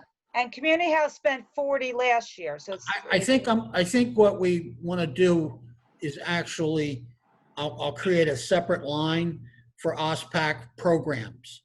Okay. So that we don't get mixed up over time with that and the rigging. So we keep the rigging separate. All right. Let me ask a question. Can I ask a question? But just the thing is, suppose later on that you spoke to one of the other organizations and you say, would you give up some money? And they said, yes. Could we always just go back and adjust? Well, first off, you're not spending the money right now. You're only you're not. No. You're only allocating it. So anything that happens before you adopt, you can always amend. After you adopt, you still don't have to spend it. Okay. Because that's what happened last year. Right. It was adopted, appropriated, but you spent less because you worked it out. Okay. John, wasn't there $300,000 in the budget last year for that truss and lighting? I remember seeing that last year. That was capital, right? Oh, No, yeah. but we never had 300,000. We put 100,000 last year for the sound system, which we're working on now with them. So This is strictly for programming. Right. So we'll set up a separate line for the programming on this, but you still have to pass. You need a vote. You need 4 votes. Yes, I'd like to make the motion to move the 5,000. I already have a motion on the. Okay. I already have a motion on the floor to take 5,000 from the community house and give it to OSPAC. Second. No, yes, and I got Cindy's second. So now I'm going to do a roll call vote. Councilman Guarino? Recuse. Oh, thank you. Councilman Krokoviac? No. Councilwoman Matute Brown? Yes. Councilwoman McCartney? Yes, and I'd like it to be more. Council President Castellino? Yes. Okay, 4-0 yes and 1 recusal. No, I voted no. Yeah, he voted no, Oh, so it I'm doesn't. sorry. So, It's a long day. So sorry. Thank you, Joe. You're gonna have to split those into two votes. One That was for, that was only to take the 5,000 from Community House and give it to OSPAC.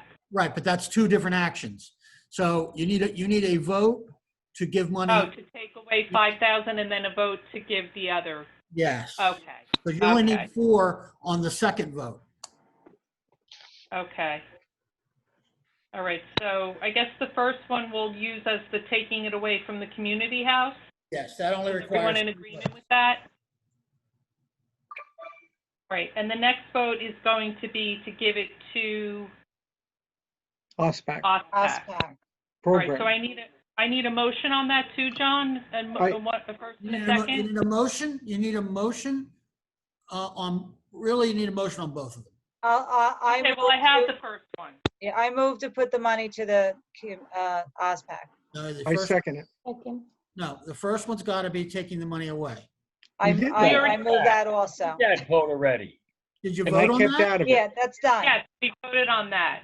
Oh. 3-1 and then a recusal. I know it's confusing. So I move to give it to OSPAC. I second it, which I No, can do now. I thought you, Oh, you can do, okay. Yeah, I can now. Let's go Yeah, I back know in the you pot. Councilman Guarino, Yes. Councilman Krokoviac, No. Councilwoman Matute Brown, Yes. Councilwoman McCartney, Yes. Council President Castellino. Yes. So that's a 4-1 vote. Okay. Okay. Councilwoman McCartney, was that it on your list? Oh, yes, reviewing it, Oh, yes. that's right. We did your list. That was my list. Okay. Councilman Guarino, do you have any other recommendations? Not at this time, Council President. Councilman Kukoviac? Yes, thank you, Council President. Once again, I'd like to just see if there's any interest in my colleagues for trying to, I guess, reduce the amount of the costs to the township of the jitney bus system. Mr. Gross just circulated an updated version of his analysis. It's still showing it's just over $500,000 a year for the service. Given our financial straits, I just wanted to see if anybody wanted to look at potentially, reducing that by charging a fee, sort of a user fee, to the people who use it. Just to be clear, before you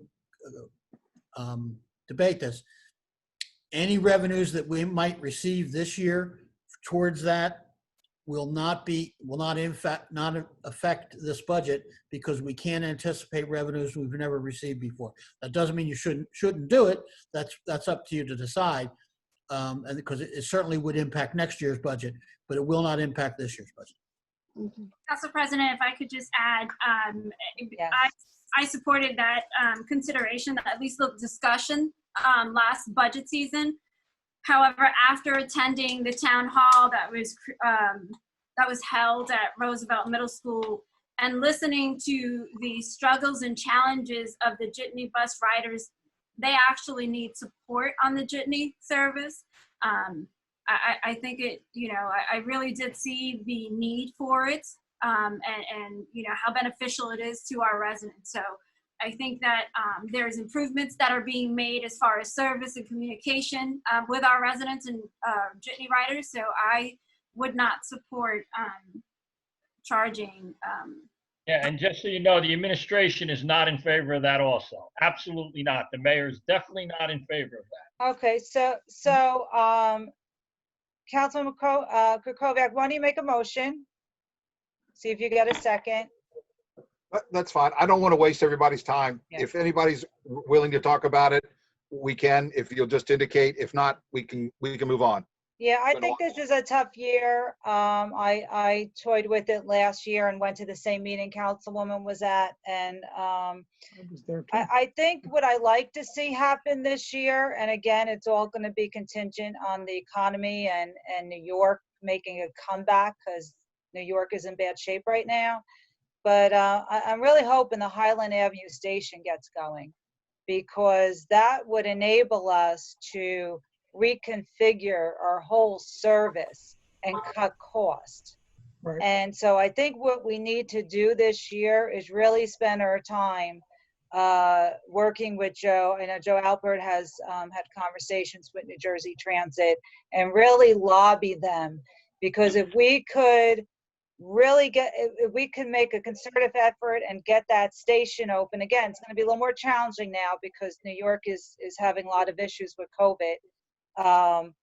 And even my son, I mean, he's on he's working from home indefinitely, so he doesn't even have a date to go back yet. So ridership is low right now, and so Mr. Gross, with the reduction in ridership, we're saving some money right now on the service, from what I heard earlier. I'm sorry, say that again? So because we reduced the routes right now, currently we're automatically in reduction this year, for, not that I want to take away from the line item, but from COVID with the jitney service. There is some savings that we're getting now, yes. Okay, so I think we should leave it for now. and really start advocating and working on New Jersey Transit for the Highland Avenue station and revisit this.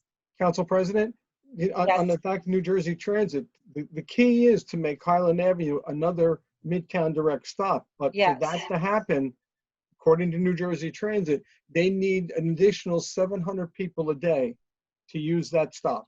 Yeah. So that's what we have to work on, more people going there and using it, and that becomes another Midtown direct stop. Yeah. And unfortunately, right now, that's going to be challenging because of the state of COVID. So hopefully, as New York starts to open, hopefully we'll have a better like I opportunity. said, not to beat anything, but you know what, like the other Councilwoman Matute Brown said, we have to also be considerate of our residents, you know, to do what things are going to be. Sure. And this is one benefit we give back to the residents too, for what they pay. And so I'm glad that we're going to keep it this way. Thank you. And Councilman Kukoviac, do you have any other recommendations? No.